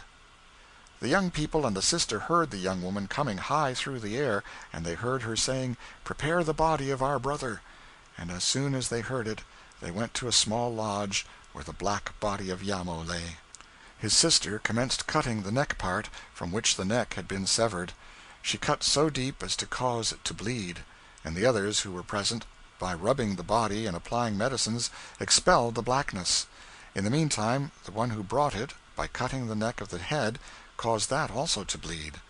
As soon as she arrived, they placed that close to the body, and by aid of medicines and various other means succeeded in restoring Iamo to all his former beauty and manliness. All rejoiced in the happy termination of their troubles, and they had spent some time joyfully together, when Iamo said, "Now I will divide the wampum." And getting the belt which contained it, he commenced with the eldest, giving it in equal portions. But the youngest got the most splendid and beautiful, as the bottom of the belt held the richest and rarest. They were told that, since they had all once died and were restored to life, they were no longer mortal, but spirits, and they were assigned different stations in the invisible world. Only Mudjikewis's place was, however, named. He was to direct the west wind, hence generally called Kebeyun, there to remain forever. They were commanded, as they had it in their power, to do good to the inhabitants of the earth, and, forgetting their sufferings in procuring the wampum, to give all things with a liberal hand. And they were also commanded that it should also be held by them sacred, those grains or shells of the pale hue to be emblematic of peace, while those of the darker hue would lead to evil and war. The spirits then, amid songs and shouts, took their flight to their respective abodes on high, while Iamo, with his sister Iamokwa, descended into the depths below. End of Appendix D, and the end of Life on the Mississippi. I'm John Greenman.